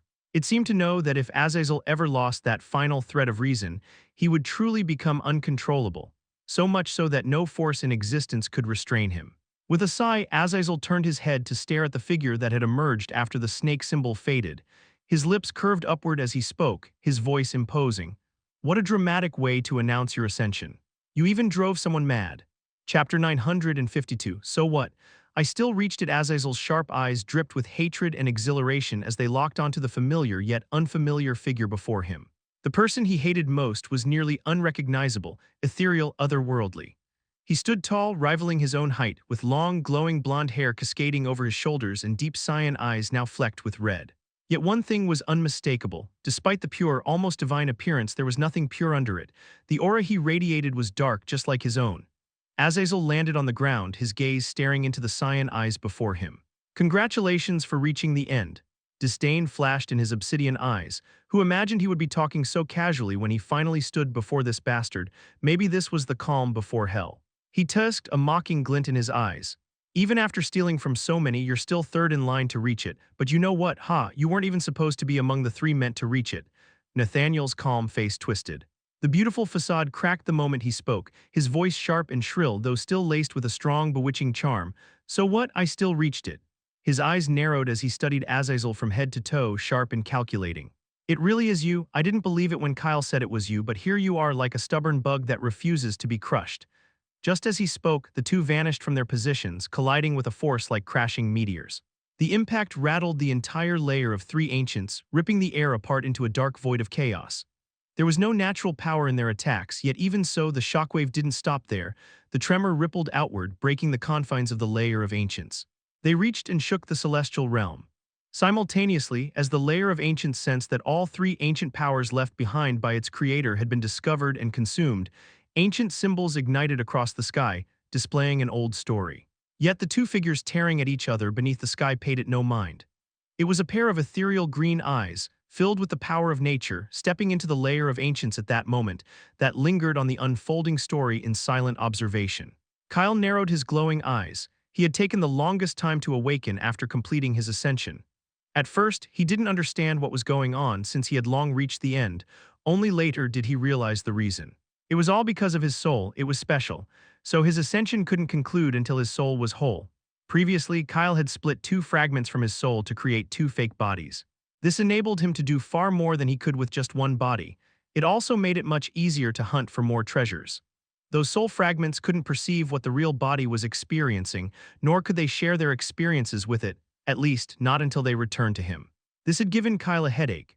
After all, he knew one of his fake bodies had left to enter the layer of ancients to find treasures, while the other had gone to uncover how many rulers actually existed, and who else, except Nathaniel, controlled the powerful forces that oversaw the entry of new celestials into the celestial realm. With his SSS plus rank luck, he was certain the fragments would wander aimlessly for years without encountering any problems. That way they wouldn't have a reason to return. That thought made him anxious. After all, he couldn't remain asleep for so long while Azazel unleashed chaos. He was almost on the verge of forcefully breaking free from the ice cocoon around his body, without caring about any harm it might cause, when at that exact moment, one of his two soul fragments returned. He had felt a surge of relief until he saw the memories within it. His relief vanished, replaced by a single desire to go and tear Nathaniel apart into 1,000 pieces. 2 days after the first soul fragment returned, his second fake body was also destroyed by Valence and several rulers who, for some reason, had gone mad, slaughtering every celestial they saw. Valence was even enslaving the souls of fallen celestials, utilizing them to create a terrifying army of undead celestials. Due to the undead, everyone failed to stop them. Kyle was losing his mind. So much was happening, and what was he doing? Just lying there doing nothing. The moment his soul became complete, the indestructible ice cocoon encasing him finally melted. As he stepped out from the ice, the first thing that met his eyes was the towering, frozen expanse of the 1,000 mountain peaks, glinting coldly under the pale light. Bright silver hair fell across his forehead, the tips now glowing with an icy, flame-like hue. His eyes were bottomless, yet within their depths lingered a natural purity that neither Azazel nor Nathaniel possessed. With a mere blink, natural energy swirled around him, coalescing into a set of attire. Threads of pure essence wove themselves together, forming a sleek, fitted shirt and durable trousers that shimmered faintly with the power emanating from his body. Well, he wasn't a fan of robes, so obviously he created what he liked. He paused momentarily above the frozen peaks, stopped by the sight of the elderly celestials and many merchants who were still searching the area for the culprit who had frozen the 1,000 mountain peaks and stolen all the treasures growing there. Kyle's brow twitched slightly. The entire celestial realm was engulfed in flames, thanks to Valence and several rulers. Yet despite the devastation, these elderly celestials were still stubbornly searching the peaks as if nothing else mattered, as long as they found the individual who had taken their treasures and frozen the peaks. Shaking his head, Kyle eyed the peaks. Instantly, the ice coating the mountains melted into countless silver snowflakes, each dissolving into pure, radiant natural energy that silently swirled around him. Obviously, Kyle knew that this time it was he who had unconsciously consumed the treasures in the vicinity, but there was not even a hint of guilt as he quietly vanished. The elderly merchants stared in shock as the ice suddenly melted, yet they couldn't even notice the man responsible. He had vanished into air like a fleeting shadow. Chapter 953, The First Three Celestials, Part 1. Kyle's figure first appeared on the chaotic battlefield, at the very center of the floating territories belonging to countless powerful clans in the realm, where Valence and her followers were unleashing devastation. His arrival was like a frigid gale cutting through the darkness that shrouded the space where countless clans and rulers battled desperately against the undead. No one sensed his presence, not even the powerful rulers present. All that could be perceived was a chilling breeze passing unobstructed through the chaos, slicing through every undead, no matter how strong, as if it were nothing. In the next blink, a shimmering, tall figure finally revealed itself, floating right before Valence, who should have been protected by countless layers of celestial undead. Kyle's aura was completely concealed, so no one in the surroundings fell into a daze upon seeing him. Many clan leaders and rulers fighting the undead recognized him, and their shock was profound. After all, not long ago they had witnessed his death with their own eyes, watching the silver-haired ice celestial, who had become famous in recent years, fall while fighting Valence. Although they had grieved his death, they were also relieved when Valence failed to find his soul, thinking perhaps it had been completely destroyed in the fight. After all, if Kyle's soul had been captured by her, the undead created from it would surely have killed many of them in mere seconds. But how could he who had died before their eyes possibly come back from the dead?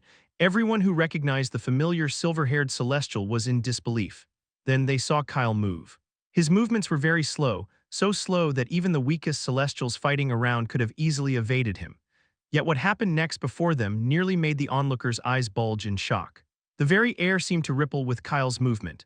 Valence, the ruler whom no one had even been able to approach in the past 2 days, shielded by many undead, was immobile as his hand closed around her neck with effortless, chilling precision. The jaws of the onlookers dropped as he easily snapped her neck and dragged out her soul as if it were nothing. The rulers who had followed Valence, along with the countless undead surrounding her, stayed frozen, unable to move, trembling quietly as she was killed right before their eyes. In that moment, utter silence descended over the scene, all eyes fixed on a single figure. The oppressive darkness in the air seemed to vanish, replaced by a flurry of glimmering blue snowflakes that swirled and danced in all directions, freezing every undead in their path. It was as if the entire battlefield had bowed to a single person. Kyle released the lifeless body from his grip. Almost instantly, it fell into the vast expanse of space below, his voice a low murmur. "That's for destroying my fake body." He didn't waste time on the other rulers. After all, with Valence gone, he knew the powerful clan leaders and elderly rulers, who had emerged from seclusion to battle the undead, could handle them. Without a second thought, he disappeared toward the lair of ancients, fully aware that Azazel had already awakened. And he had a very, very bad premonition that Nathaniel had also reached the end. Who would end whom now was something even nature couldn't predict, let alone the darkness. The onlookers didn't see when Kyle joined the battlefield, nor did they see him leave. The only proof that he had ever been there, and that it hadn't all been a shared illusion, was the lingering trail of tiny snowflakes. And like that, a battle that had seemed destined to plunge the entire celestial realm into ruins ended in just seconds. Kyle was greeted by a loud tremor that rippled violently outward the moment he finally arrived in the lair of ancients. But his eyes were first drawn to the sky, which ignited at that same moment, flooding the dark clouds with cascading visions that unfolded to tell a forgotten, ancient tale. He could see the large clouds of smoke lifting in the distance, drifting through the mist as his senses expanded, reaching out to encompass the entirety of the lair of three ancients. Yet despite the chaos far away, his gaze remained fixed on the sky. Azazel and Nathaniel both were erasing everything in their battle, yet he stayed still. Just like him, the story continued to unfold, untouched by the surrounding destruction. The ancient unfolding story began with three ethereal individuals, two males and one female, their laughter echoing faintly across time, seated together in an ornate pavilion suspended above the clouds. Around the trio floated countless glowing lanterns of every shape and hue, casting a soft, ethereal glow that danced like fireflies, illuminating the scene with a quiet serenity. The trio world was very small, and they could only watch those weaker from afar. Yet they looked happy in that small world. They were the ones who discovered the celestial realm, the ones who found the end and gained authority equal to that of nature itself, able to govern all existence. They were not greedy, so they shared the path to becoming a celestial with those in the lower realms. It was also a way to draw more people into the celestial realm they had discovered, to have more companions and friends in their vast but lonely world. But unlike the three, the newly ascended celestials who saw their powerful radiance were consumed by greed. How could such people be satisfied with merely becoming celestials when there were three powerful beings who existed so far above them? They were all very envious, jealous that nature favored the three more, while they themselves had to toil endlessly just to make the slightest progress in power. Driven by their greed, these celestials conspired to steal the power of the three. If they could not ascend by following the proper path, they would reach the end by stealing the essence of the three rulers, beings closer to nature than themselves. The first to fall among the first celestials was the woman. She had trusted a fellow celestial, marrying him in good faith, but on the very day she entered his abode, her celestial symbol was violently ripped from her body by her own husband. It was a lily, delicate and ethereal.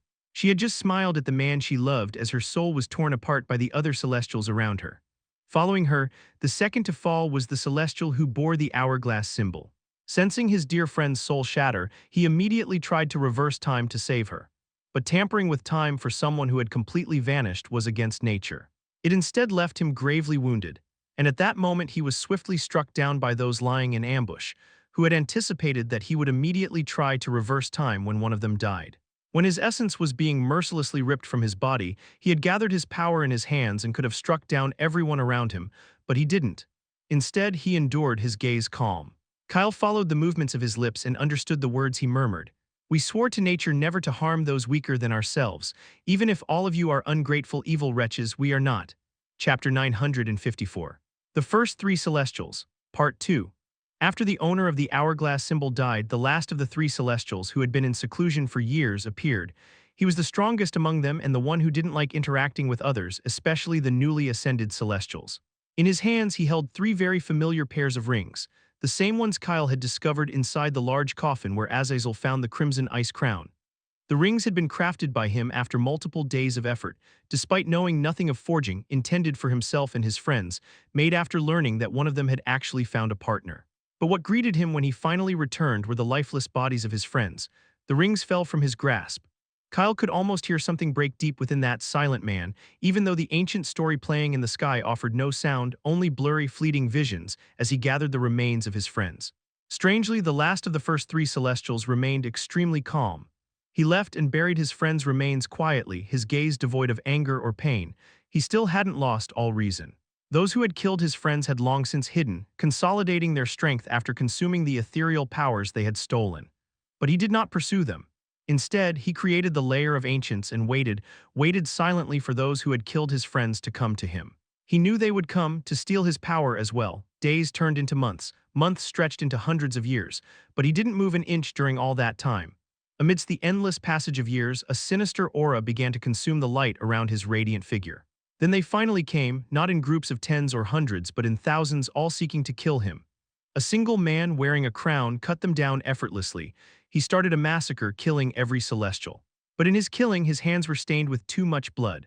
Ultimately, nature completely abandoned him, and darkness consumed him fully. As he ripped out the celestial symbols of his fallen friends from the bodies of those who had stolen them and killed the last of the intruders, he also lost his life, not due to anyone else, but because he simply lost control of his own unstable, violent power.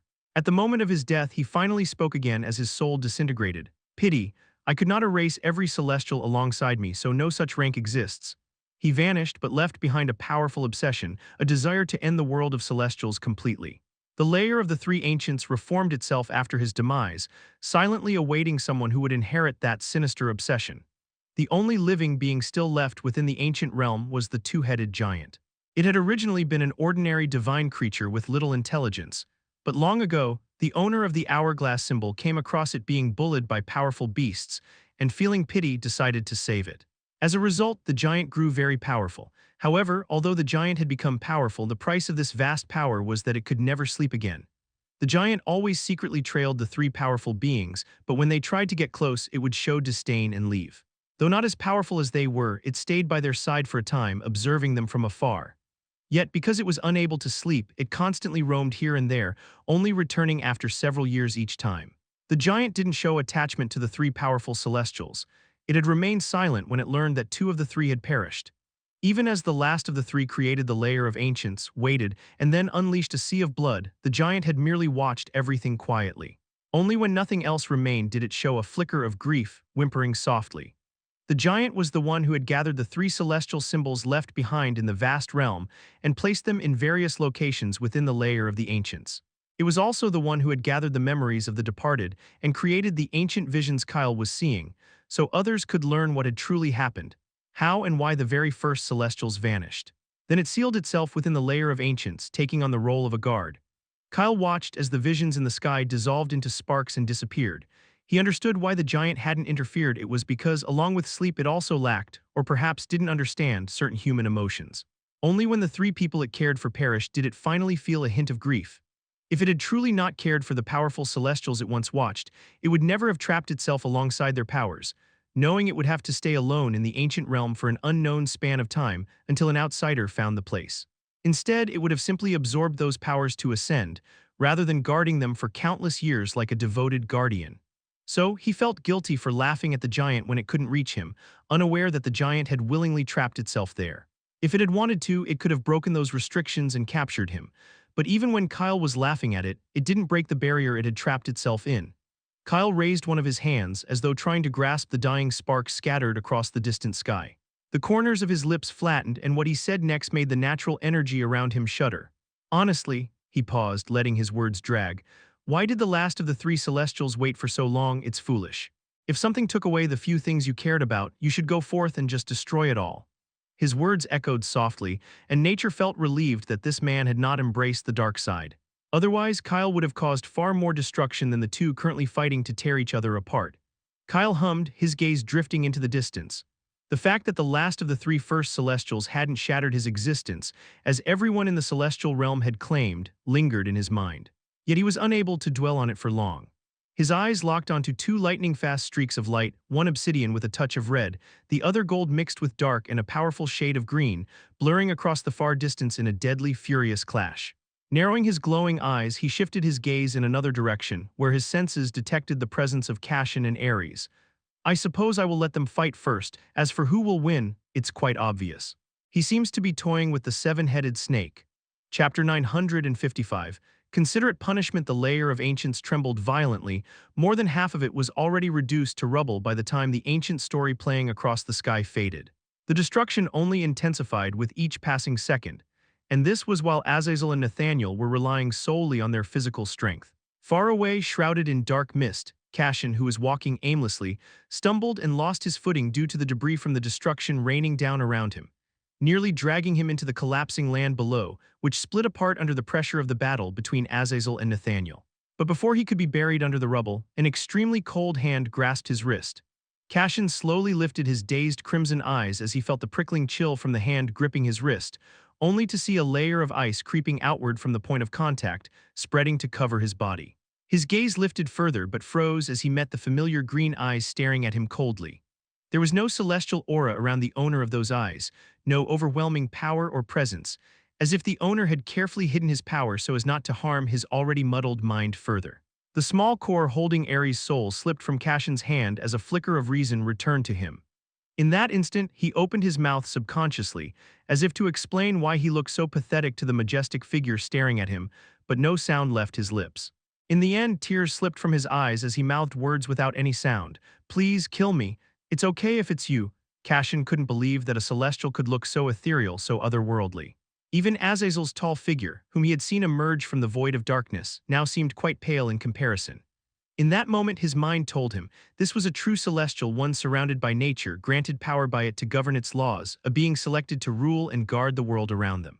Every movement, every gaze, radiated the quiet authority and power of a being who was a living embodiment of the natural balance that governed all things. Kyle stared at him intently before shifting his gaze to the small core that had fallen from his grip. His voice was emotionless, yet it carried a trace of anger, an anger he wouldn't have felt if he hadn't considered the crimson-eyed man before him a friend. I looked away for just a moment. He let out a cold sneer as he eyed him. And this is what you have become. His grip on Cashin's wrist tightened, the crisp sound of bones, barely mended after consuming a vast amount of darkness, snapping once again echoed in the air. Revenge, revenge. If you were willing to walk this far down that path, knowing very well there's no retreat, then why stop here? Why give up now? I don't condemn that you crave revenge. Hell, I would have done the same if I had endured what you did. But tell me this, why do you and that bastard want to destroy yourselves along the way? If you want to die so badly, just self-destruct. Kyle spat the words out so quickly that he had to pause, drawing in a sharp breath as the weight of his own frustration caught up to him. A cold laugh tore from his throat. Why do you want me to kill you? His voice rose, sharp and raw. If you're so desperate to die, then do it yourself, self-destruct. Because if I decide to kill someone, it will be by my own will, not because someone is begging for it. The anger burning in Kyle's cold eyes was fierce, unmistakable, and unrestrained, as though it might spill over at any second. Cashin stared at his face in a quiet daze. A chilling yet comforting power entered his mind. It began repairing his consciousness, but no matter how formidable that power was, it could never heal his will to survive.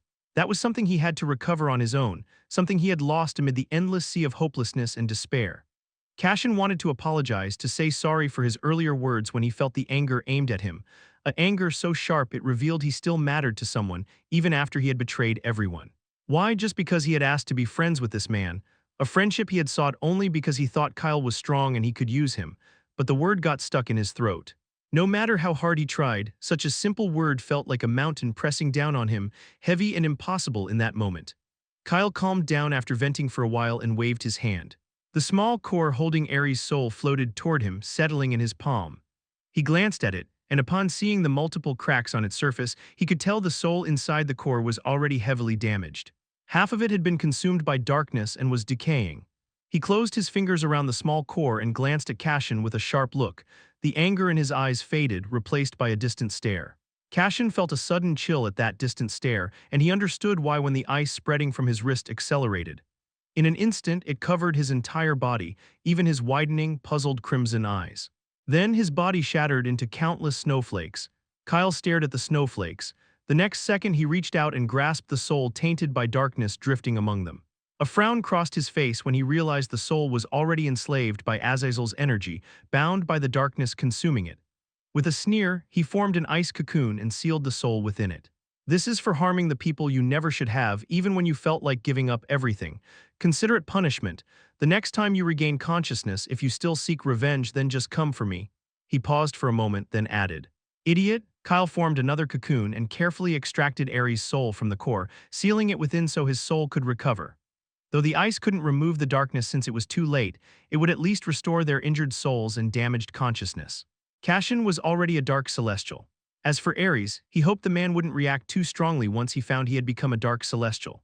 Sighing, Kyle tore open the space before him and threw both cocoons into the library of Golden Guardian's clan, the location he deemed safest for the time being. Well, Kyle knew it was going to take the two a long time to heal and wake up. Fortunately, now that he was a celestial who owned the crown of a true ruler, the restrictions within the layer of ancients meant nothing to him. With a single blink, he vanished after sensing the presence of Zami's soul in the opposite direction. Chapter 956.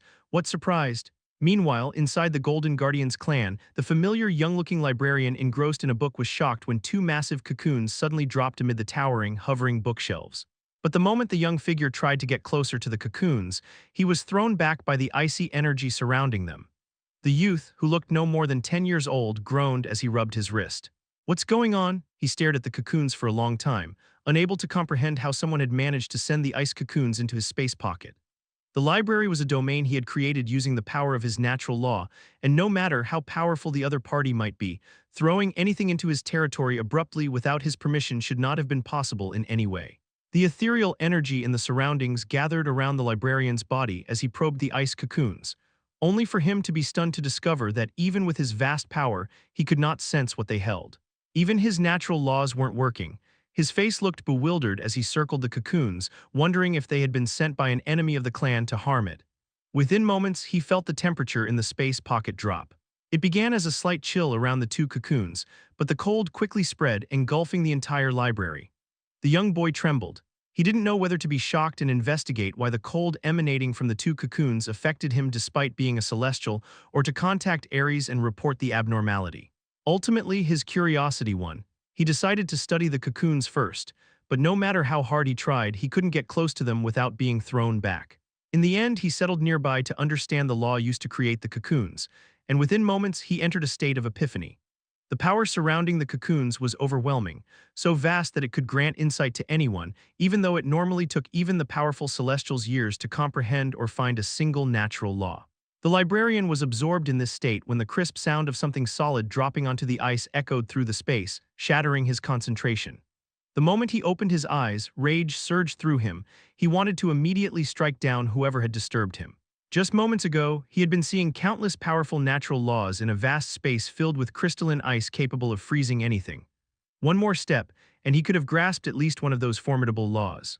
Yet now it was all gone. Who dares? His next words died in his throat when he saw a soul sitting atop one of the cocoons, near an old bracelet he had seen with clan leader Ares. The moment their gazes met, a very terrible hunch gripped his heart. Guardian Zami. The soul didn't speak. Zami was confused, but upon seeing a familiar face she could trust, Zami, who had been guarding the old bracelet at the cost of her own existence, finally lost consciousness. The edges of her soul had long since turned pitch black. She knew that too much dark energy had seeped into her soul despite her struggles. Now, it was impossible for her not to turn into a dark celestial, but she didn't regret it. At least everyone had survived. It's just a faint trace of regret lingered in her heart that she hadn't been able to see who the tall figure was, the one who had suddenly appeared opposite her and sent her to a safe place along with the bracelet. In the lair of ancients, after finding and sending Zami and the bracelet away, Kyle gazed at the fracturing, gloomy dark sky. After a while, he stepped forward toward the battle raging at the heart of the chaos. Kyle had taken only a single step, yet he was already so close that both Nathaniel and Azazel, who had long since felt his presence, could feel him watching them, his gaze carrying a peculiar amusement. Azazel remained unfazed. He was very confident that he could cut down anyone who dared to interfere. But unlike Azazel, Nathaniel began to feel a growing unease.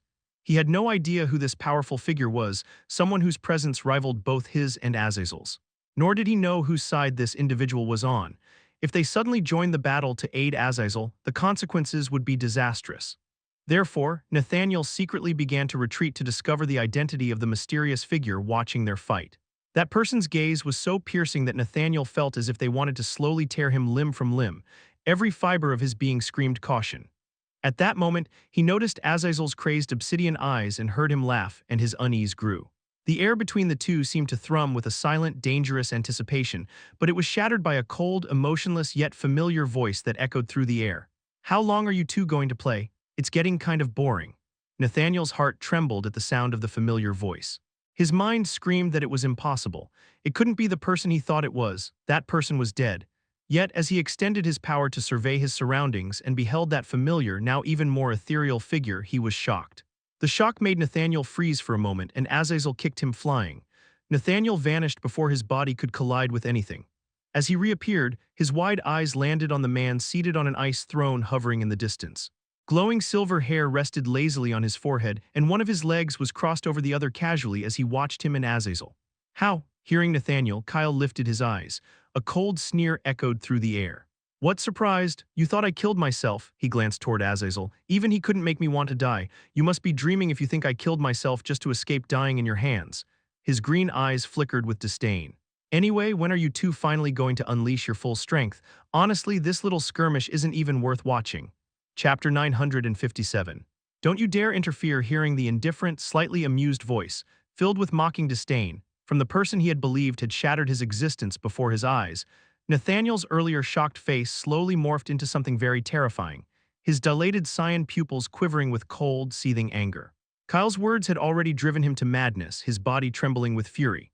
He couldn't stop questioning himself frantically. Why, just why? Clearly, he could tell that both he and Kyle, just like Azazel, had reached the end and stood at the pinnacle of celestial rank with equal status, yet those glowing green eyes still looked down on him as if he were just a clown. They carried a natural arrogance, as if he were far below him. The thought alone made him want to tear Kyle's amused face and drag him through hell until he begged. Undeniably, Kyle had died before his very eyes, vanished, leaving nothing behind. Nathaniel had even considered reversing time to satisfy his twisted desire to punish him for dying without his permission, and to kill him once his soul had lost its brilliance. Yet the person he had believed dead was right before him, mocking him, seated atop a throne like a being observing him from a higher plane, untouchable and indifferent. When was the last time any Celestial had looked down on him, a powerful ruler who had ruled the Celestials like a god for so many years, mocked him to his very face, and yet survived to see another moment? Before Nathaniel could lunge to strangle Kyle and crush him like an ant, throwing all caution to the wind, Azazel's loud, chilling laughter, like a deadly, icy chorus, echoed beside him, once again reminding him that his mortal enemy floated right before him.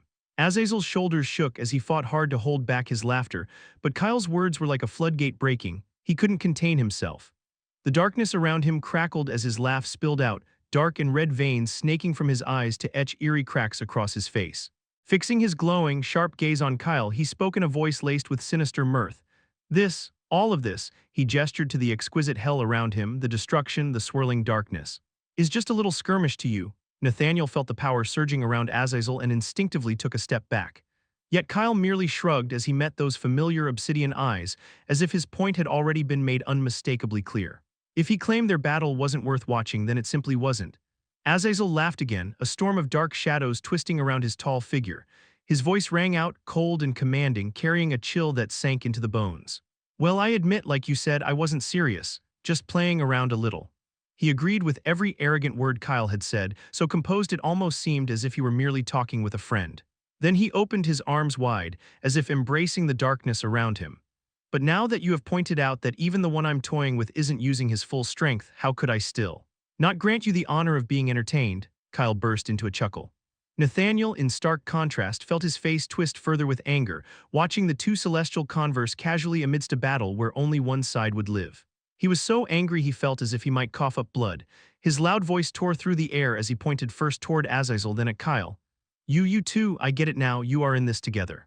After all, from the start you knew each other. How dare you scheme against me, how dare you? Do you think I can't kill two peak celestials? Ha ha ha, dream on, it won't be me who suffers today, it'll be you. As he watched the two figures, his earlier doubt that Kyle was in league with Azazel and would ambush him during his battle with Azazel solidified into certainty. His imagination ran wild. Even though the two held clear animosity for each other in their eyes like enemies, he couldn't shake the feeling that they were secretly in cahoots.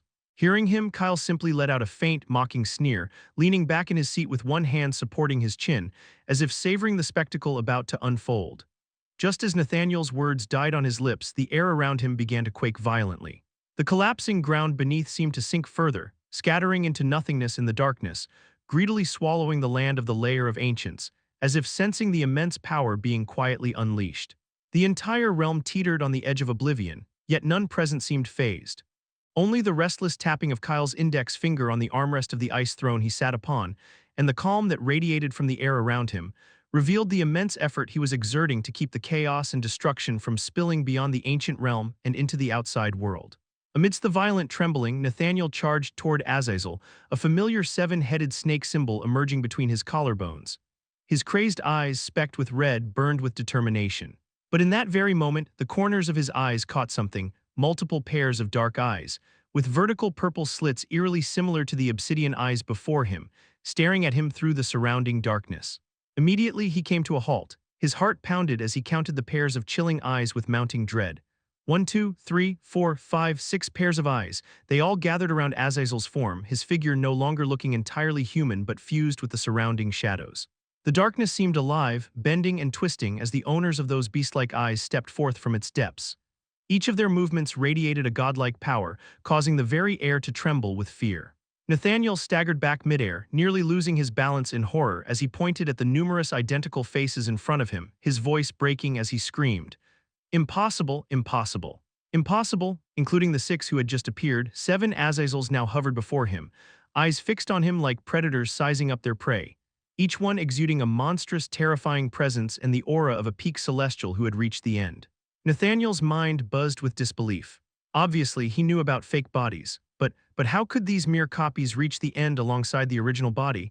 How could they all radiate the same aura of a celestial who had truly reached the end?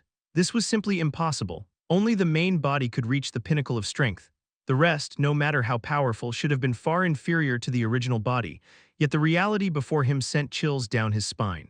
It was as if every body hovering before him was real, not a single one fake.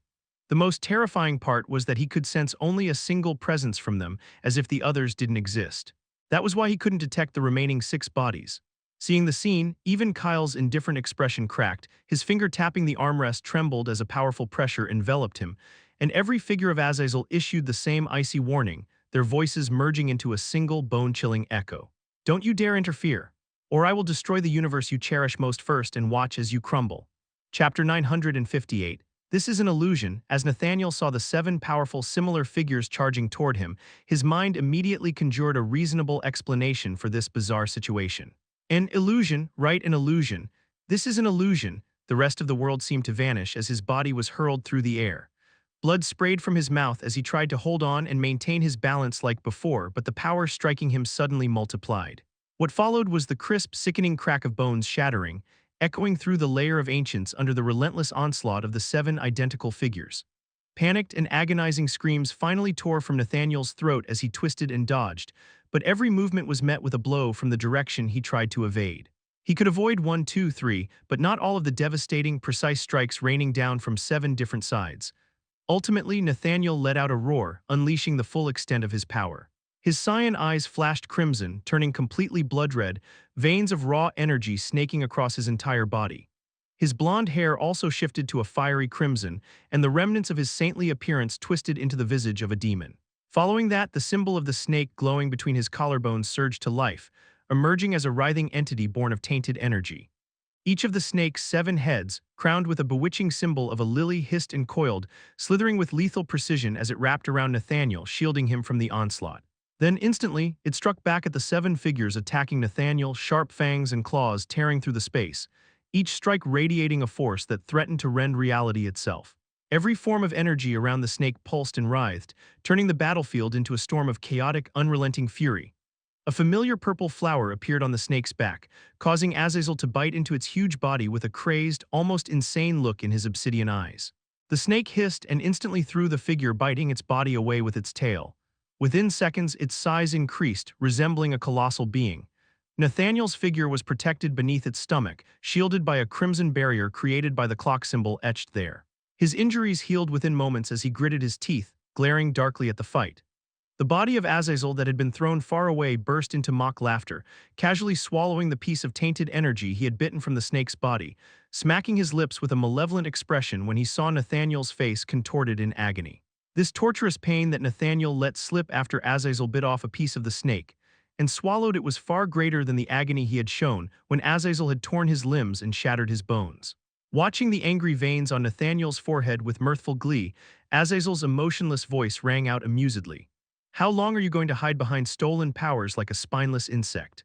Already frightened enough to call your celestial symbol, I've barely begun.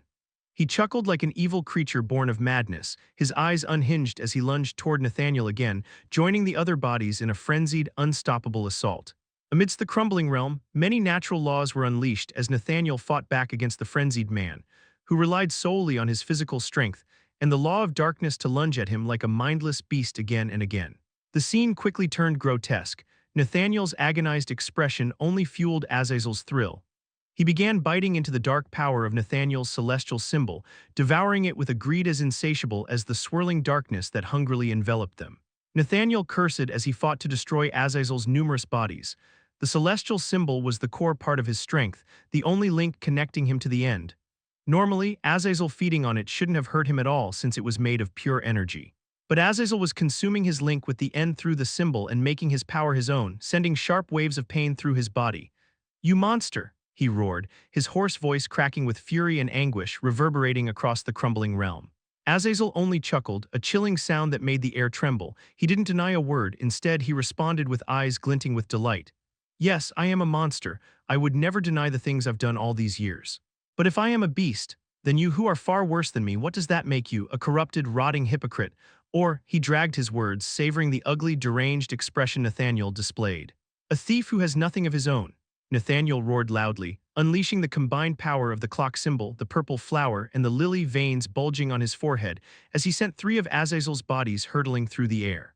In the next moment, they were exchanging thousands of blows in a blur of speed no celestial in the lower stages could track, each strike faster and more deadlier than the last.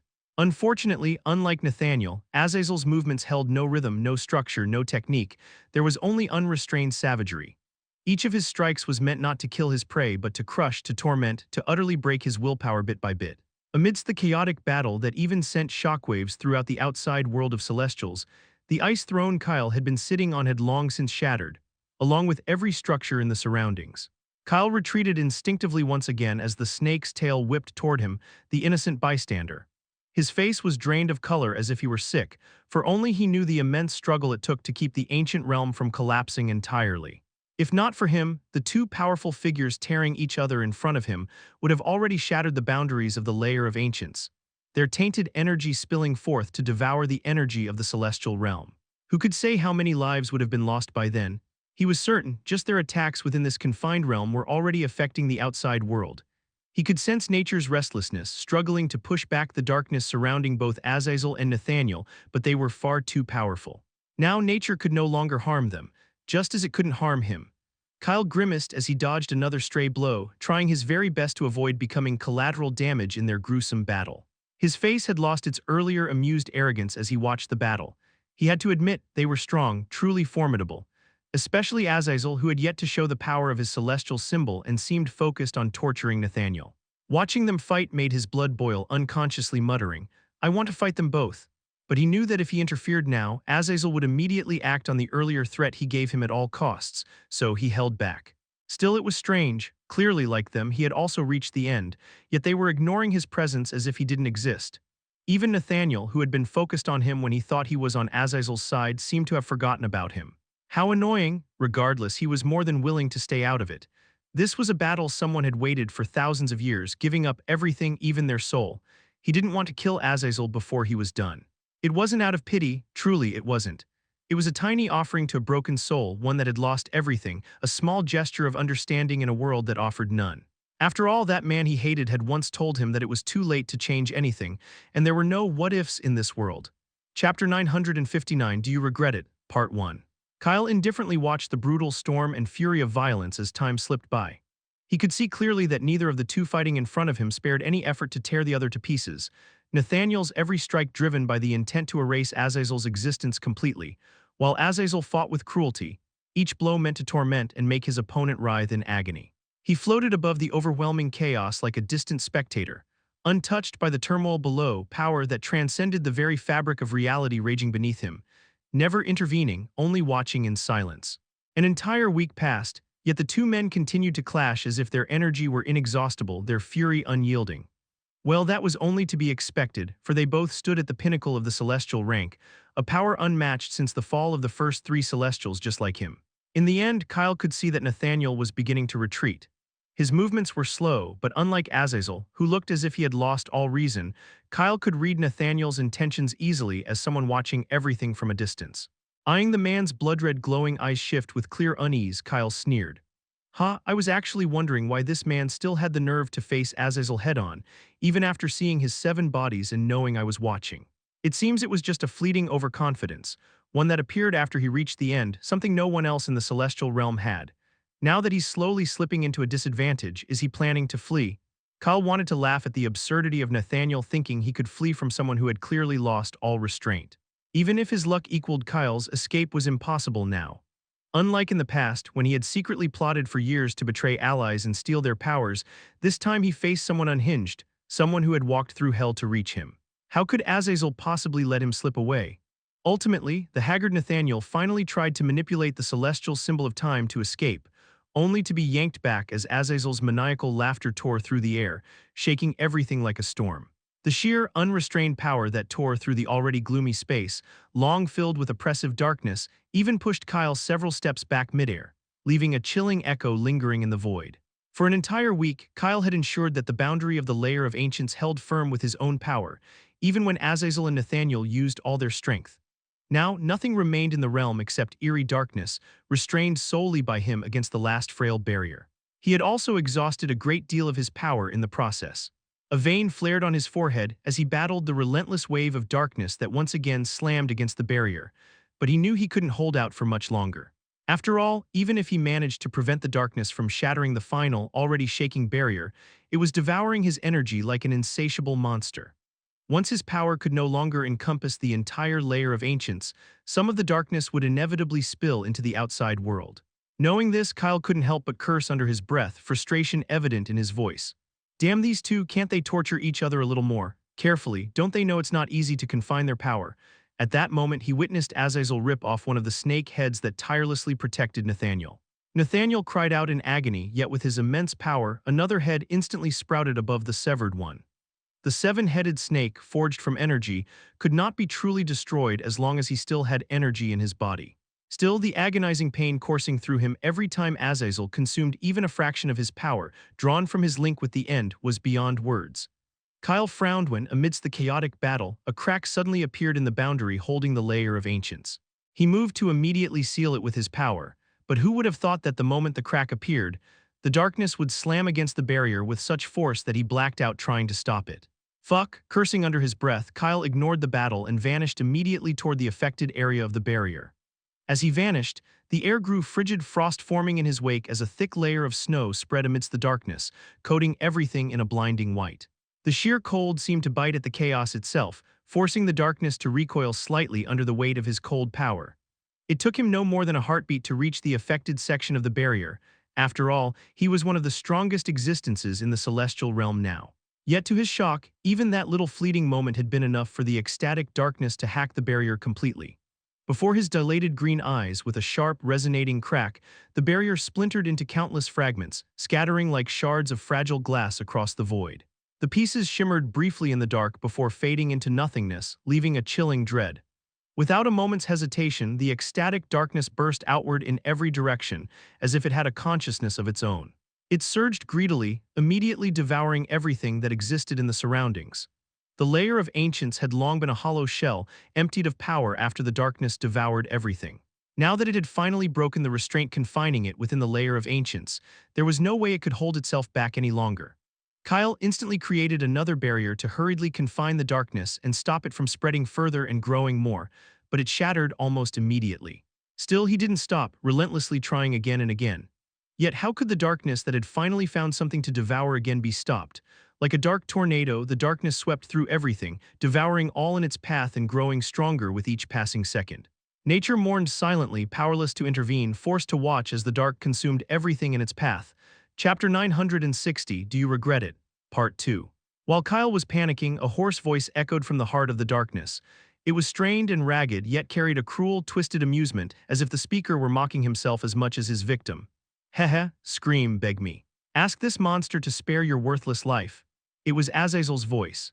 His words were immediately followed by a piercing, painful scream that echoed in all directions, sending chills down the spines of everyone who heard it. Even the empty space within the darkness began to distort. Kyle looked back. In the dark, his gaze taking in what no one else could see. Far off, amidst the swirling darkness, one of the seven identical figures surrounding the seven-headed snake, now reduced by four of its heads, was slowly, inexorably, mercilessly crushing someone's heart. It seems that after siphoning more power from outside the ancient realm, Azazel had devoured four of the snake's heads in an instant. So much of Nathaniel's energy was drained abruptly that he failed to give more energy to the celestial symbol protecting him in time. Kyle watched as Azazel completely crushed the beating heart in his hand. Even then, he didn't withdraw his hand, his obsidian eyes wild with ecstatic madness, blood dripping like molten crimson from his grip. Around him, his other six bodies easily tore through the remaining three heads of the struggling, thrashing colossal snake, devouring them with relentless precision. Azazel leaned close to the ear of the tormented figure, his voice hoarse. It's just mortal pain. And yet you are already losing hope, then. What of the pain, the agony I endured for so long? He screamed, violently yanking his hand back, sending droplets of blood spraying through the air, watching with satisfaction as the floating figure opposite him clutched his bleeding chest, wailing in raw agony. The seven-headed snake's body scattered completely, dissolving into nothingness. The breached barrier created by the clock symbol around Nathaniel's body shattered completely, little fragments scattering like shards into the void before disappearing. Even the darkness surrounding Azazel's body seemed to pulse with delight, as if resonating with its master's satisfaction. Nathaniel's face was drained of color, his red eyes bloodshot, and his hair a tangled, sweat-drenched mess. His once pristine celestial form that could enthrall all those weaker than him now looked battered, every step backward betraying the pain ripping through the gaping wound in his chest. If not for his powerful soul painstakingly and quickly forming a new heart within his body, already growing cold, he would have long since collapsed from the unrelenting pain and the sheer exhaustion of fighting at full power for so many days under the relentless onslaught. You, he gasped, his voice cracking under the weight of rage, shock, and a long-forgotten emotion, fear, trembling as he struggled to stay upright in midair amidst the darkness. Azazel's lips curled into a smirk. The black robe he wore, though intact, could not hide the malevolent aura radiating from him. His once handsome face was filled with jagged cracks, pulsating with shadowy energy. Every inch of his exposed skin was etched with these fractures, as if even the vessel containing such immense power was beginning to suffer under its own might. What? He mocked coldly, then laughed.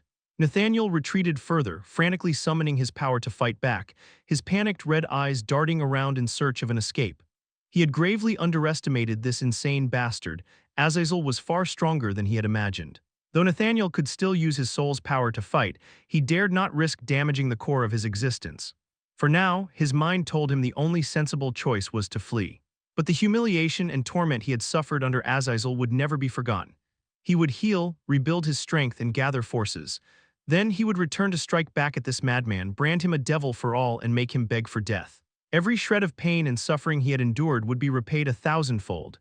Azazel's eyes glinted as he watched Nathaniel retreat, a cruel smile tugging at his lips.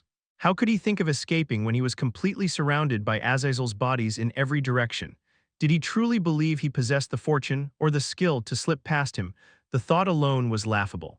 Azazel waved his hand, and the darkness from the surroundings surged forward, engulfing Nathaniel, who tried to run, but the shadows dragged him back mercilessly. A sickening, wet sound of flesh tearing echoed through the void, followed by the agonized screams of a struggling soul being crushed in the black maw. The scene was a vision ripped straight from hell itself. The devil behind it, Azazel, seemed utterly unfazed, his eyes wild, his movements erratic and radiating pure cruelty. Kyle's brows knitted together, his hands clenching tightly. Thoughts raced through his mind. He would be the next person to face Azazel. With the vast power before him, would he be able to defeat him? For the very first time since reaching the end, he felt a flicker of uncertainty about the future that awaited him. He was powerful, very powerful, he knew it. He was confident in it, but Azazel seemed no weaker than he was. And unlike him, the power surrounding Azazel was alive, consuming everything around it and growing with each passing moment. Kyle lost the mood to watch and looked away, his mind easily forming countless intricate arrays to confine the darkness as he pondered his next course of action. In the end, his indifferent eyes hardened. If worst comes to worst, I will take you down with me. Suddenly his body recoiled instinctively as an extremely soft voice whispered through the wails emanating from the center of the darkness, sending a shiver down his spine. Do you regret it? The words hung in the air strangely, as if the dazed speaker were speaking more to himself than to question another. It was as though the last remnants of reason within him were in agony, questioning why he had come so far, why he had gone through such hell, and why the path he had chosen had led to this endless pain and torment. Just for this, the speaker didn't get an answer. Amidst the silence, he replied to his own question, I don't. With that, the noise amidst the darkness vanished. The silence was followed by loud, furious screams shouting, not enough. Not enough, how dare you, how dare you. Hearing the screams, Kyle knew. The soul being tormented had broken so easily that Azazel had lost control, wondering how it could break so easily when Nathaniel hadn't endured even a fraction of what he had. Chapter 961. What is that thing? Once the layer of ancients ceased to exist, the wave of darkness that spilled forth first engulfed the area surrounding the gate to the layer of ancients, which floated at the center of the barren lake. The moss-covered rocks along the dry lakeshore crumbled into nothingness, followed by the lingering pale blue mist. In no time, the entire stretch of land, where the dried lake and the gate once stood, was entirely devoured by the darkness. The only small relief for Kyle was that this stretch of land was isolated from the rest of the celestial realm by a deep, collapsed terrain with no solid ground. After all, this place had only come into being when the earth split open, revealing it after Kyle had discovered the three symbols belonging to the first three celestials in the Hell's layer. The darkness halted for a brief moment when it reached the deep, collapsed terrain. And that tiny pause was all Kyle needed to combine all the arrays he had created so far into one and confine it within a barrier. An angry, howling roar echoed as the darkness slammed against the barrier. The air crackled and exploded. However, despite the terrifying, violent assault, the barrier held firm, shaking under the force but unbroken. Kyle rubbed his head with a groan. Now at least it would take some time before the darkness could break it. Suddenly, he glanced over his shoulder, sensing a presence watching him, and his gaze met a pair of beastly eyes set within a skull forged from the darkness, blazing with anger. The skull loomed over Kyle, making him seem like a tiny ant in comparison. But before the skull could bite down, a wave of frost swept through, shattering it instantly. Kyle's fists tightened as unease coiled in his chest. The dark power around Azazel was acting with too much of a will of its own. A bit of its own will was fine. After all, even Kyle's cold essence had occasionally slipped out of his control before. But too much meant it wanted to devour everything, even its own master, as if it no longer needed anyone to continue existing. As if its purpose wasn't to serve, but something entirely different. The thought sent a chill down Kyle's spine. What was happening? What disastrous mess had Azazel brought about this time? Azazel was clearly lost in his own world, screaming and trying to mend Nathaniel's shattered soul just to torment him again. But all in vain, for once the core of one's existence was damaged, no one could restore it. Yet still the darkness raged on, seeking to destroy everything in its path. Kyle had a grim premonition about the shadows around him, but before he could dwell on it further, a powerful force struck his chest, sending him hurtling through the pitch-black void that tried, but failed to swallow him. He barely had time to regain his balance before another attack followed. This time he finally saw the figure assaulting him. It was one of Azazel's bodies. Its empty obsidian eyes held nothing but madness. Kyle steadied himself midair, a wave of ice spiraling faintly around him as he regained control. A low, humorless chuckle escaped his lips, his expression turning indifferent. His gaze locked onto the figure bathed in darkness opposite him, devoid of warmth. So the last battle between us has finally arrived. He wanted to add more, to confidently declare that this time he wouldn't be the only one who gets beaten, remember it. Yet the words died in his throat when he saw the figure opposite him remain silent, its dark eyes screaming die, die, die without uttering a word. In the next instant, the air erupted with raw force as the two collided. Shards of sharp ice scattered in every direction, glinting against the darkness. Kyle had just withstood one strike before 5 more powerful attacks came hurtling toward him from every direction, each one imbued with terrifying force meant to kill. An ethereal, cold blue light flashed amidst the dark space, clashing violently with 6 crimson streaks of light that rained down upon it from all sides, each one merciless. The sheer force of the unleashed power sent ripples of shockwaves through more than 1/3 of the celestial realm near the mass of darkness, sending waves of panic coursing through the Celestials, who had an inkling that something capable of destroying everything had drawn very near. Opposite the 6 formidable yet mindless figures, driven by their corrupted power to kill and annihilate the one restraining the darkness, the 7th body of Azazel dragged a faintly glowing, tainted soul. Azazel muttered to himself incoherently, staggering forward in a daze. The soul in his grasp had dimmed, its spirit shattered, its remaining light flickering weakly as the dark power in the surroundings greedily siphoned away what little power it had left. He walked slowly in the air, dragging the soul behind him. 1 step, 2 steps, and by the 3rd he stood in front of the barrier Kyle had created to contain the darkness. But against his overwhelming strength it was nothing. In a daze he passed through it. After staying in darkness for so long he felt a ray of light. His eyes, unaccustomed to it, squinted against its brilliance. At that moment he looked very small against the backdrop of the massive, writhing mass of darkness behind him. Yet it was this small figure that sent icy chills through the many rulers and celestials who had gathered in the area after tracing the source of havoc. His mere presence was enough to strike fear into them. For many days, everyone in the celestial realm had been in constant panic, not because of any natural disaster, but because of the tremors spreading from within the layer of ancients. So powerful they had greatly affected the entire realm. At first, many formidable old rulers and powerful celestials had stirred from their slumber and left their territories when they discovered that Valence, one of the most revered of all rulers, and her followers had unleashed a massacre across the realm. She was even raising undead from the souls of the dead, destroying the realm's peace and leaving countless lives in ruin. Those who had fought against Valence at the time had no idea what had happened to her or why she had become deaf to reason, let alone the fact that a formidable ancient realm, called the Layer of 3 Ancients, had revealed itself in the celestial realm. They had battled her with everything they had. In the middle, even one of Kyle's fake bodies had joined the fight. But even Kyle, the young celestial who had risen to fame across the realm over the past few years, fell under Valence before their eyes. They were left disheartened, yet also somewhat relieved that Valence couldn't find his soul to create another formidable undead. But before they could properly mourn his death, Kyle, whom they had believed dead, reappeared and defeated Valence, whom so many had failed to even approach. He killed her so effortlessly that they all thought they were imagining things. Then he vanished as if it had all been an illusion. After Kyle vanished, a powerful tremor erupted from a distant place, felt by everyone present in the area overrun with undead. Shaken by the upheaval, everyone finally shook off their stupor and eradicated the remaining undead, along with the rulers who had lost their leader, planning to go check the source of the tremor. Just as everyone had gathered and turned to leave after the exhausting battle, a group of rulers followed by countless celestials arrived in search of Kyle, asking if anyone had seen him. At the head of the group was a familiar figure known to every ruler, Yish, the master of the old temple that stood tall at the heart of their realm.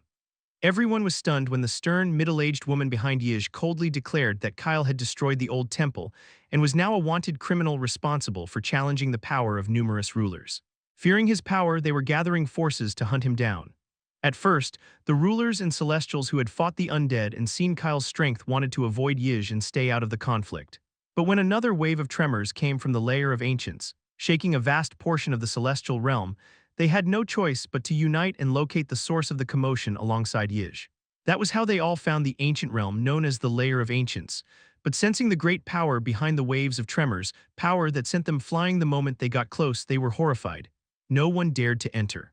Ultimately, they all gathered around the collapsed land, severing the gate of the ancient realm from the celestial realm, and started sending word throughout the entire celestial realm, calling for reinforcements and announcing that a formidable entity capable of destroying their realm had awakened within an ancient domain.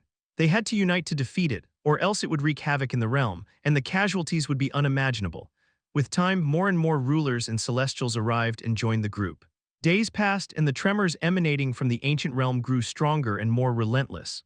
Amidst the silent, solemn atmosphere, Yij suddenly muttered, a sense of foreboding creeping over him. "I hope this has nothing to do with Kyle," he swallowed, "or I'll be the first to perish." The stern, middle-aged woman floating behind him smacked him on the head. "He's strong, but not this strong. Don't go saying something so ill-omened." Finally, after days of waiting, they noticed movement near the ancient realm gate, but no one could have anticipated what came next. A chilling sight unfolded as the gate was obliterated, and a massive wave of darkness erupted from within, making their scalps tingle with unmistakable dread as if they were staring at death itself. Everyone retreated as the darkness devoured everything in its path with terrifying speed. Panic shouts and cries echoed through the air as they tried to halt it, only to see their natural laws, powerful skills, and artifacts vanish into thin air. In the end, they fled in horror, powerless to stop anything. Just as chaos seemed unstoppable, the darkness was stopped by a barrier near the collapsed ground. The first thing they saw after surviving this nightmarish scene was a dark figure, clad in a robe, stepping out of the shadows and dragging a soul behind him. Yij was the first to stagger back in midair at the sight of the figure. His voice trembled as he whispered so quietly that, if those around him weren't powerful celestials, they wouldn't have been able to hear him. "What? What is that thing?" Chapter 962. These damn cowards. Just as Yij finished speaking, the man cloaked in darkness, floating alone before countless powerful and famous figures of the celestial realm, slowly raised his eyes. The moment the rulers met those dark, obsidian eyes, with vertical purple slits, they froze like statues as a tremendous weight suddenly descended upon them. The air seemed to solidify, crushing down on their shoulders. Those weaker than the seventh stage of the celestial rank cried out as their balance gave way midair, as if their power had been stripped from them and their bodies plummeted from the sky. A terrifying crimson celestial aura coiled around the owner of those obsidian eyes, dense and suffocating. Yet no one present felt awe, nor the natural instinct to submit to someone far stronger. Instead, there was only fear, raw and absolute, as if they had been cast into a bottomless abyss with no hope of ever reaching the light again. At that moment, everyone's hearts sank. A single glance was enough to unnerve them. What would happen when this dark being attacked? They would be finished. The middle-aged woman floating behind Yij saw the power surrounding Azazel and, utilizing the unique law of calculating possibilities, foresaw her own future where everyone around her died fighting him. She let out a scream, lunged for Yij's collar, and vanished into the distance with him. "Run!" Her shout snapped the rulers, who were still midair, barely keeping their balance under those dark eyes, out of their daze. One of the two old men following Yij shot off after her, and almost instantly, all the rulers who had joined them in search of Kyle, driven by the greed to obtain a part of his power when he died, did the same. Those remaining were dumbfounded, their minds filled with shock and disbelief.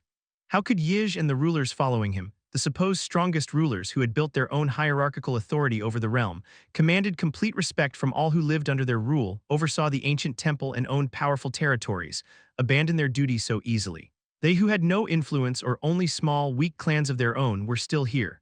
This was the moment to step forward, to combine their strength and confront the man who had stepped out of the shadows before he could harm the celestial realm. Yet here they were, running away. How could they be so blind to the lives of the weaker celestials who depended on them, obeying the countless good and bad rules they had established across the realm? It was true that the obsidianite being seemed very formidable and terrifying. However, in the end, he was just a single individual. No matter how formidable, if they all came together, they surely would have had a better chance to defeat him. After all, if they didn't stop him now, the entire celestial realm and all who lived within it would be in grave danger. But instead, these so-called strongest rulers chose to run at the first sight of danger. These damn cowards. The angered rulers, seeing Yij and his followers vanish, barely had a moment to properly curse or condemn them when a low, hoarse laugh echoed through the air. Hee hee. The laugh was followed by a low, insidious whisper that seemed to ring in their minds. Run, yes run, everyone trembled at the low sound. The once bright space dimmed in a moment, swallowed by darkness as if the very void obeyed his voice. At that moment some of the brave present tried to strike, only to be flung back as if their power meant nothing.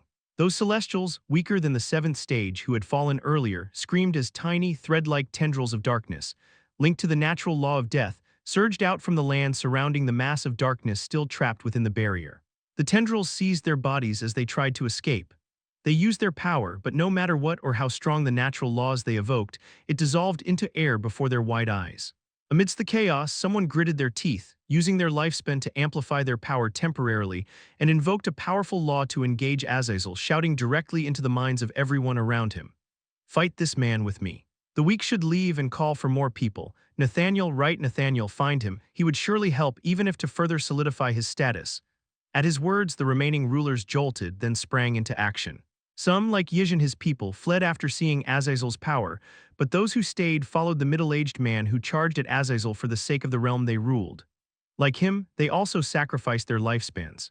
In the end, amidst the sounds of cries, the number of rulers who charged at Azazel after the middle-aged man wasn't even 10, not even 1/10 of the number present when Yij and his followers were there. Yet all those who remained were the ones who had reached this far through their own power. They rarely interfered in the matters of the realm or with celestials weaker than them, always minding their own business. The middle-aged man at the front was prepared to be flung away like the others who had attacked Azazel earlier, but who would have thought Azazel wouldn't even bother with him or those coming at him? Instead, he reached out his hand into the air, tearing through the void, smiling eerily to himself. In the next moment, everyone who had fled the scene was dragged back from the torn space like puppets and then slammed to the ground violently. Instantly, dust and debris exploded everywhere as Yij and those who were dragged back cried out, their faces filled with disbelief. The middle-aged man attacking Azazel, though startled, saw a fleeting opportunity to strike him, noticing he was momentarily distracted. But just as his attack was about to hit, dark tendrils erupted from Azazel's body, snaking through the air with blinding speed and ensnaring everyone still in the air. They were all frozen in place, unable to move a muscle. The tendrils even sealed their mouths shut, leaving only their wide, fearful eyes to witness what was coming. Just like them, every celestial in the surroundings was silenced and trapped. Azazel finally let go of the soul in his hand. It fell lifelessly behind him as he walked toward Yij and his people. Run, but can you run from me? His eyes were empty as he grabbed the neck of the nearest ruler, lifting the man's entire body into the air with a wide smile. As he strangled the ruler bit by bit, as if savoring the process before everyone's eyes, the middle-aged man finally noticed the soul that Azazel had been holding for so long. At first, it was just a casual glance, but when he recognized the shape of the face, his already pale expression lost its remaining color. His trembling old voice echoed in the minds of everyone nearby. It's Nathaniel. It's actually him. Just as the middle-aged man finished, he watched with a ghostly expression as the soul fallen behind Azazel, the soul of one of the strongest celestials in the celestial realm, the one nearest to the end, slowly scattered into dust, its last light consumed by the darkness around it before silently fading into oblivion, never to exist again. Many things finally became clear to the middle-aged man and those still able to think. Why so few had been informed about the ancient realm this obsidian-eyed man had emerged from. Why Valence had suddenly gone crazy and started a massacre. It was all because Nathaniel and the greedy group of rulers who followed him had discovered this old realm and hidden it from everyone else, intending first to hoard its resources. But in the end, it seemed they were no match for the being they had awakened within that realm. Valence and the others had become his puppets and were slain by the rulers themselves, while Nathaniel fell under the control of this powerful being. Although these rulers weren't entirely accurate in their prediction, since they were all unaware of the enmity between Azazel and Nathaniel, and didn't realize that Azazel was no ancient entity, but merely someone who had consumed a treasure and then reached the end.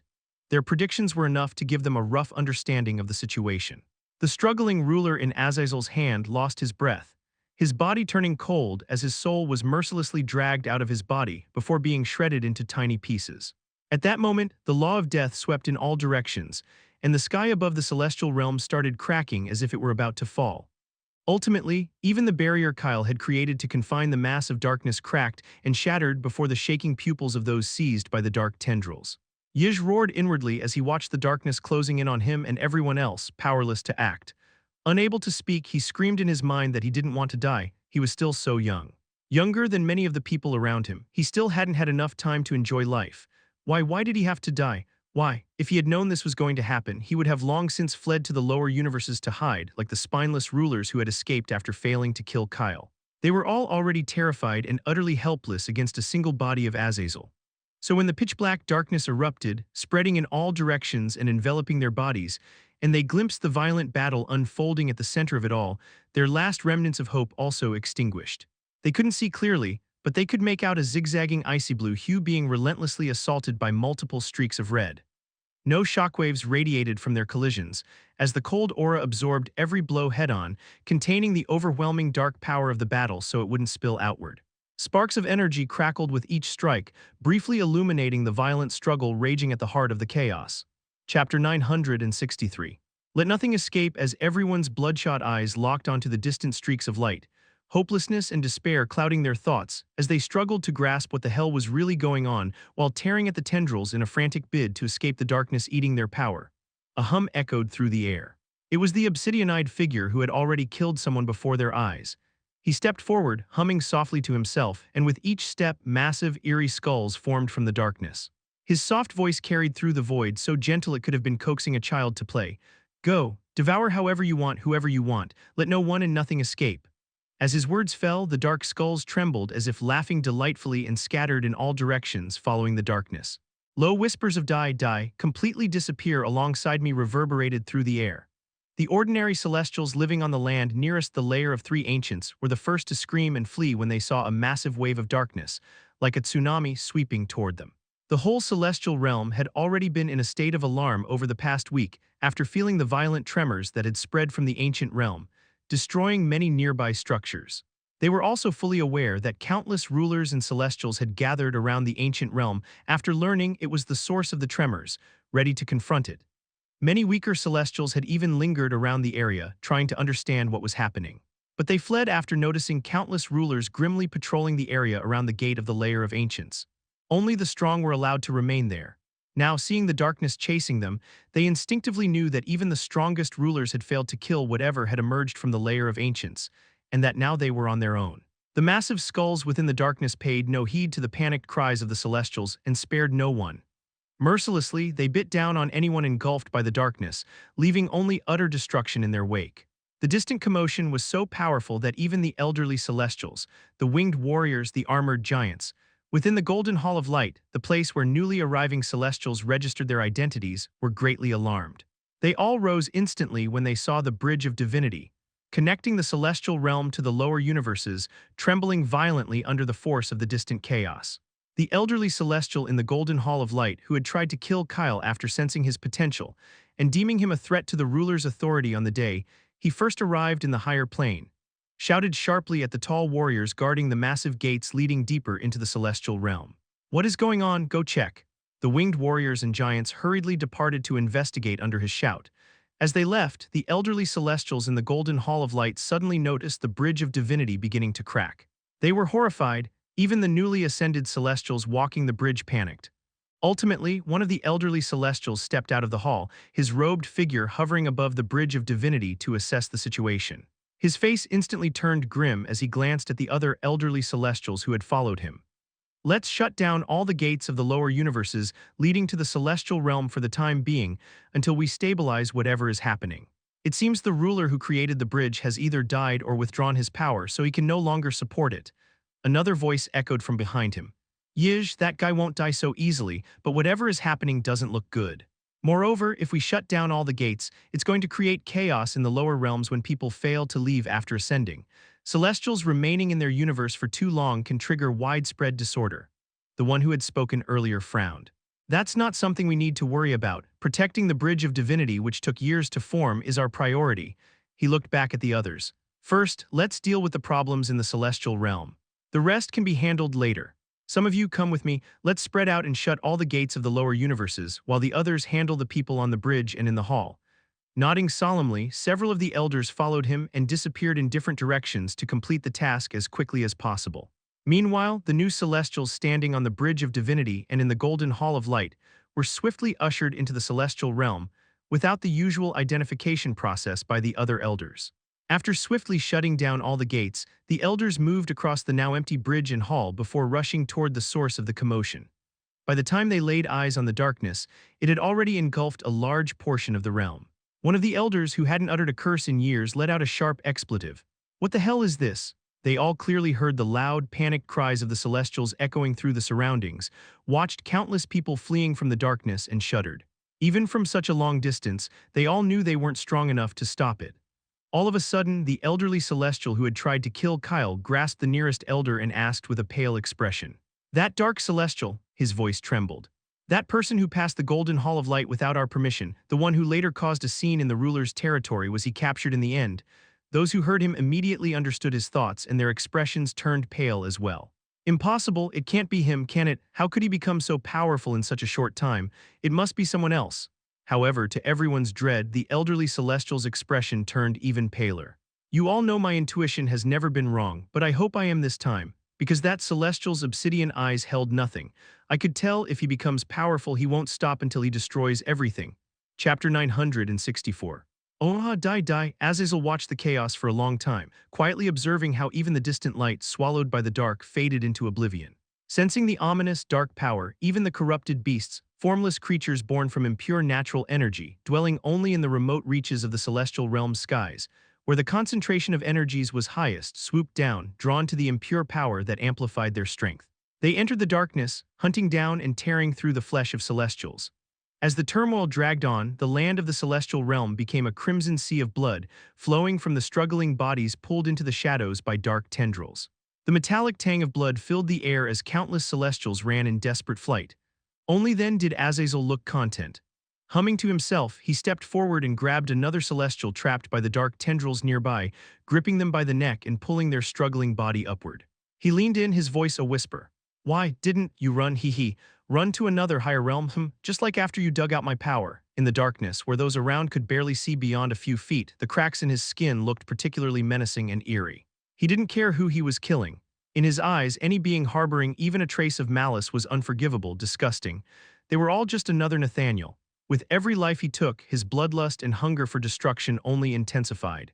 But this time, before he could kill the Celestial whose desperate eyes pleaded for mercy, a dark-robed figure slammed into him from the side, hurling him across the distance, accompanied by an indifferent voice. "You actually have the nerve to face me without unleashing your whole power." Kyle was seething, truly furious. Even Nathaniel, that bastard, had forced Azazel to unleash more power than now. It was as if Kyle were nothing more than a nuisance, a bothersome bug unworthy of bearing the full force of Azazel's power. The person, who had fallen after Azazel was hurled away along with the body that slammed into him, gasped violently, tears and snot streaking his face. He scrambled to flee, heedless of anyone else, only to be ensnared once more by the black tendrils. He shouted for help, finally fainting from sheer terror. Next to him, Yij, who had even withdrawn the power sustaining the Bridge of Divinity to escape, trembled, his face contorting in disbelief as the distant streak of cold blue light paused opposite him, only to reveal Kyle's familiar face. I'm hallucinating, right? How can Kyle be here?" he muttered to himself, unable to believe his eyes as they fixed on the figure bathed in an ethereal light. The longer he stared, the more his expression twisted with fear. Eventually, all his hair stood on end as a sudden realization struck him. The more he stared at the cold, celestial aura enveloping the man, the stronger his urge grew to bow before Kyle to give his life for him. And this was when Kyle wasn't even looking at him, let alone directing his power toward him. "Fuck, I should have truly run away. Now, even if I escape that dark-robed man, how am I supposed to survive Kyle, someone who has grown strong enough to battle what even so many of us could not?" Yij wanted to cry, and he did. His tears flowed even more freely when he saw what those streaks of red, chasing the cold light, truly were.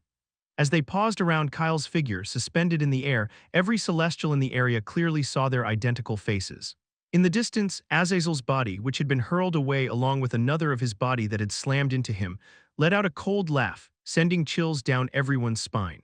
The purple slits in his eyes darkened and the cracks in his skin spread further. His voice screeched as he swiftly leapt to his feet, staring at Kyle with a crazy look. Die. Die? His eyes flickered with an unfamiliar light, as if he no longer recognized the tall man bathed in a cold light floating before him. Then they collided again. This time, the obsidian eyes fixed on Kyle burned with so much anger and rage that they seemed to bleed. Although there was no trace of darkness in Kyle's silver soul, Kyle had repeatedly stopped him time and again, like a fly buzzing in his path. So the urge to shred and let the darkness devour Kyle's soul surged so violently in his mind that Azazel couldn't hold back a roar. The air shattered with a deafening force. 7 against 1. Yet, to the disbelief of the spectators still clinging to consciousness, the lone figure at the center of the assault held his ground against all 7 identical figures. Not even all of them together could do it. Heck, they couldn't even handle one of those 7. Many, like Yish, recognized Kyle. Some knew him from the whispers circulating in the celestial realm. Others were those who had been looking for him along Yish to kill him and claim a piece of his cold power. Those green eyes gleaming like blades in the darkness. The luminous silver hair. The tall, commanding figure radiating a power far beyond anything they had imagined. How could this celestial, whom they were hunting alongside Yish, have become so formidable in such a short time? And the shocking part was that they could tell from his physique that he was still very young. Was it the treasure Yish had told them he had stolen after destroying the old temple, the treasure that belonged to Yish? No, how could a treasure make someone so powerful so quickly? If Yish had such an otherworldly mighty treasure, why hadn't he himself become so strong? It was clear Yish had lied to them. Questions churned through their minds, but no answers came. They could only watch, praying Kyle would win against the 7 figures while trying to survive the darkness eating their power. It had even started gnawing at their flesh. Blood pooled around them, painting the land a deep, violent shade of crimson. Chapter 965. Celestial Domain. Kyle could feel the situation around him, the scent of blood, the cries, the turmoil and carnage engulfing everything. Taking a deep breath, he struck 4 of the 7 bodies flying with a brutal blow. His eyes flared white, the air around him snapping with pure energy as he muttered softly, "Celestial Domain." The name of the skill was different than before. No longer Ice Domain, it was now Celestial Domain, absolute in its authority. The moment the 2 words left his lips, a wave of biting cold spread in all directions. A massive cold domain formed over the battlefield, freezing everything it touched. Those nearest Kyle were the first to freeze into ice sculptures, and then every surface, every shadow, every tendril tied to the law of death stilled under the oppressive cold. Even the spreading, devouring darkness halted, solidifying into jagged structures alongside the countless formless beasts. The horrified faces of those escaping or struggling against the darkness were also frozen, their bodies ensnared by the frost. It didn't end there. The frigid wave surged outward, nearly turning half of the celestial realm into a vast expanse of glistening ice. It was as if time itself had been forced to stop beneath the pristine white blanket. For a second there was utter silence. The one stark expanse now shimmered with a natural cold brilliance, casting an almost surreal, tranquil light across the battlefield. Azazel's eyes flickered with madness, a dangerous spark igniting within him as he quickly shattered the frost restraining him, unlike everyone else. The darkness within him screamed furiously, thrashing violently like a wild beast, urging him to destroy the strange, cold domain along with its owner. With a roar that echoed across the frozen battlefield, he lunged at the figure, hovering at the heart of the cold stillness, shattering the jagged structures around him. The tall figure opposite him was a stark contrast to him, glowing in an ethereal aura, while he looked as if he had risen straight from hell. "I will kill you," his screaming words reverberated through the air. In that moment, a massive celestial symbol finally unfurled above him. It was a pitch-black flower with a familiar blood-red majestic crown sitting at its center, glowing with a strangely eerie yet stunning beauty. The crown pulsed, its power beginning to erode the ice, but the cold, natural power retaliated with an equally stubborn force. Kyle tilted his head, dodging the onslaught of attacks, no longer holding anything back. His fingers trembled, a silent testament to the immense power he had just unleashed to halt everything around them, countering Azazel's power. It would have been fine if he only needed to stop time within his own domain. But he had to restrain Azazel's overwhelming power as well, and the effort pressed against him like a tide, threatening to overwhelm him. Every instant demanded every ounce of his strength, yet the faint smile curving his lips revealed his delight. "Now it's just you and me," he chuckled, calling forth every one of his natural laws. Beneath him, a colossal pure white snowflake materialized, its intricate edges glowing with so many vibrant colors that they were nearly impossible to count. Seeing the scene, nature, which had been crying dejectedly while watching the utter devastation yet unable to intervene, finally shut up. It began patching the broken sky, silently observing Kyle, even attempting to send more natural power to help him, only to realize it couldn't cross the cold domain. Ultimately, nature just watched from afar, silently hoping the battle would end soon, so the realm wouldn't suffer any more than it already had. Yet deep down, it knew that since the balance had shattered, no matter who fell in the end, the scars of this battle would take hundreds of years to recover. A sonic boom shattered the ice around them as Kyle's natural laws collided with Azazel. This time, he didn't absorb the power of the collision, and the explosive impact thundered everywhere, capable of deafening anyone weaker than them. The snowflake beneath him trembled slightly, protecting the living isolated in the ice. Everything else was left to shatter into fragments, scattering amidst the frozen battlefield like shards of glowing crystal under the immense force of their clash. It was Kyle who was flung back, his figure hurtling through the air with blinding speed, crashing into numerous distant structures before he finally forced his body to a halt. A thin trail of blood slipped from between his sealed lips, staining the frozen ground in crimson as he pushed himself back up. His fingertips trembled, a thin layer of ice spread over his body. Before he could even draw another breath, 7 massive blades formed from the law of death tore through the sky above him, plunging straight toward his figure, which looked tiny in comparison. Kyle's eyes chilled at the sight. All around him, many people were frozen solid in ice. Just now, his body had hurtled far across the battlefield, reaching the city closest to the land where the entrance of the Lair of Ancients once stood. Despite the crushing pressure of freezing time in a large area to confine the chaos within the ice, Kyle still mustered every ounce of his power to stop the blades. The space above him cracked open to swallow and obliterate the blades, the force nearly forcing him to his knees. However, he gritted his teeth and quickly absorbed the blades' power regardless. As his focus shifted, 7 figures appeared around him, reaching to dig out his heart, only to be impeded by the large ice spikes that surged from the ground to shield his body. Kyle's eyes flickered as he watched the sharp nails stop just an inch from his heart from all directions. A low growl, a chorus of voices, rumbled in his ears as the 7 figures swiftly retracted their hands and smashed through the spikes. With a sharp crack, the ice shattered. But Kyle, having already destroyed the blades within the space fissure, shot into the sky before another strike could reach him. He wanted to lead the 7 figures pursuing him into a separate space to minimize life casualties as much as he could. Familiar cold flames erupted around him, shielding him as a massive skull formed from dark power suddenly opened its maw in the sky directly above him, ready to swallow him. His form blinked from one spot to another as he flew even higher, toward the floating territories of powerful clans and rulers. A curse slipped from his lips when someone grabbed his leg, yanking him out of the void before he could disappear again, slamming his body into the nearest floating territory. A large portion of the base of the massive floating mass of land exploded on impact, shattering the frost and hurling shards of ice and broken debris in every direction. Azazel immediately rushed toward the destruction, scanning the scattered debris for the familiar figure. An indifferent voice reverberated behind his 7 bodies. "I'm here." All 7 heads snapped around at once. Under the obsidian eyes, Kyle spat out the blood gathered in his mouth. A thin layer of natural energy swirled around him, forming a new set of form-fitting clothes to replace the tattered ones. He lifted his hand, and a large ice sword materialized in his grasp. Kyle had barely pointed the sword toward the 7 figures, ready to taunt them with a haughty "now come at me," when a storm of relentless attacks rained down on him. Clenching his jaw, he invoked the natural law of space, quickly creating a separate realm to isolate himself and Azazel. He merged the power of every natural law he knew with his sword strikes. The beautiful celestial symbol between his collarbones shimmered every time he attacked. Little snowflakes formed beneath his feet with each step he took in the air, painting the space with an otherworldly, icy elegance. But in the end, he was just one person. Halting time across such a vast space to contain the ever-consuming darkness and protect lives was already draining him. He had mixed the natural law of balance with many others to maintain the state, hoping that time wouldn't resume until either he or Azazel fell, or until they both did. Now it was all up to who could hold on longer.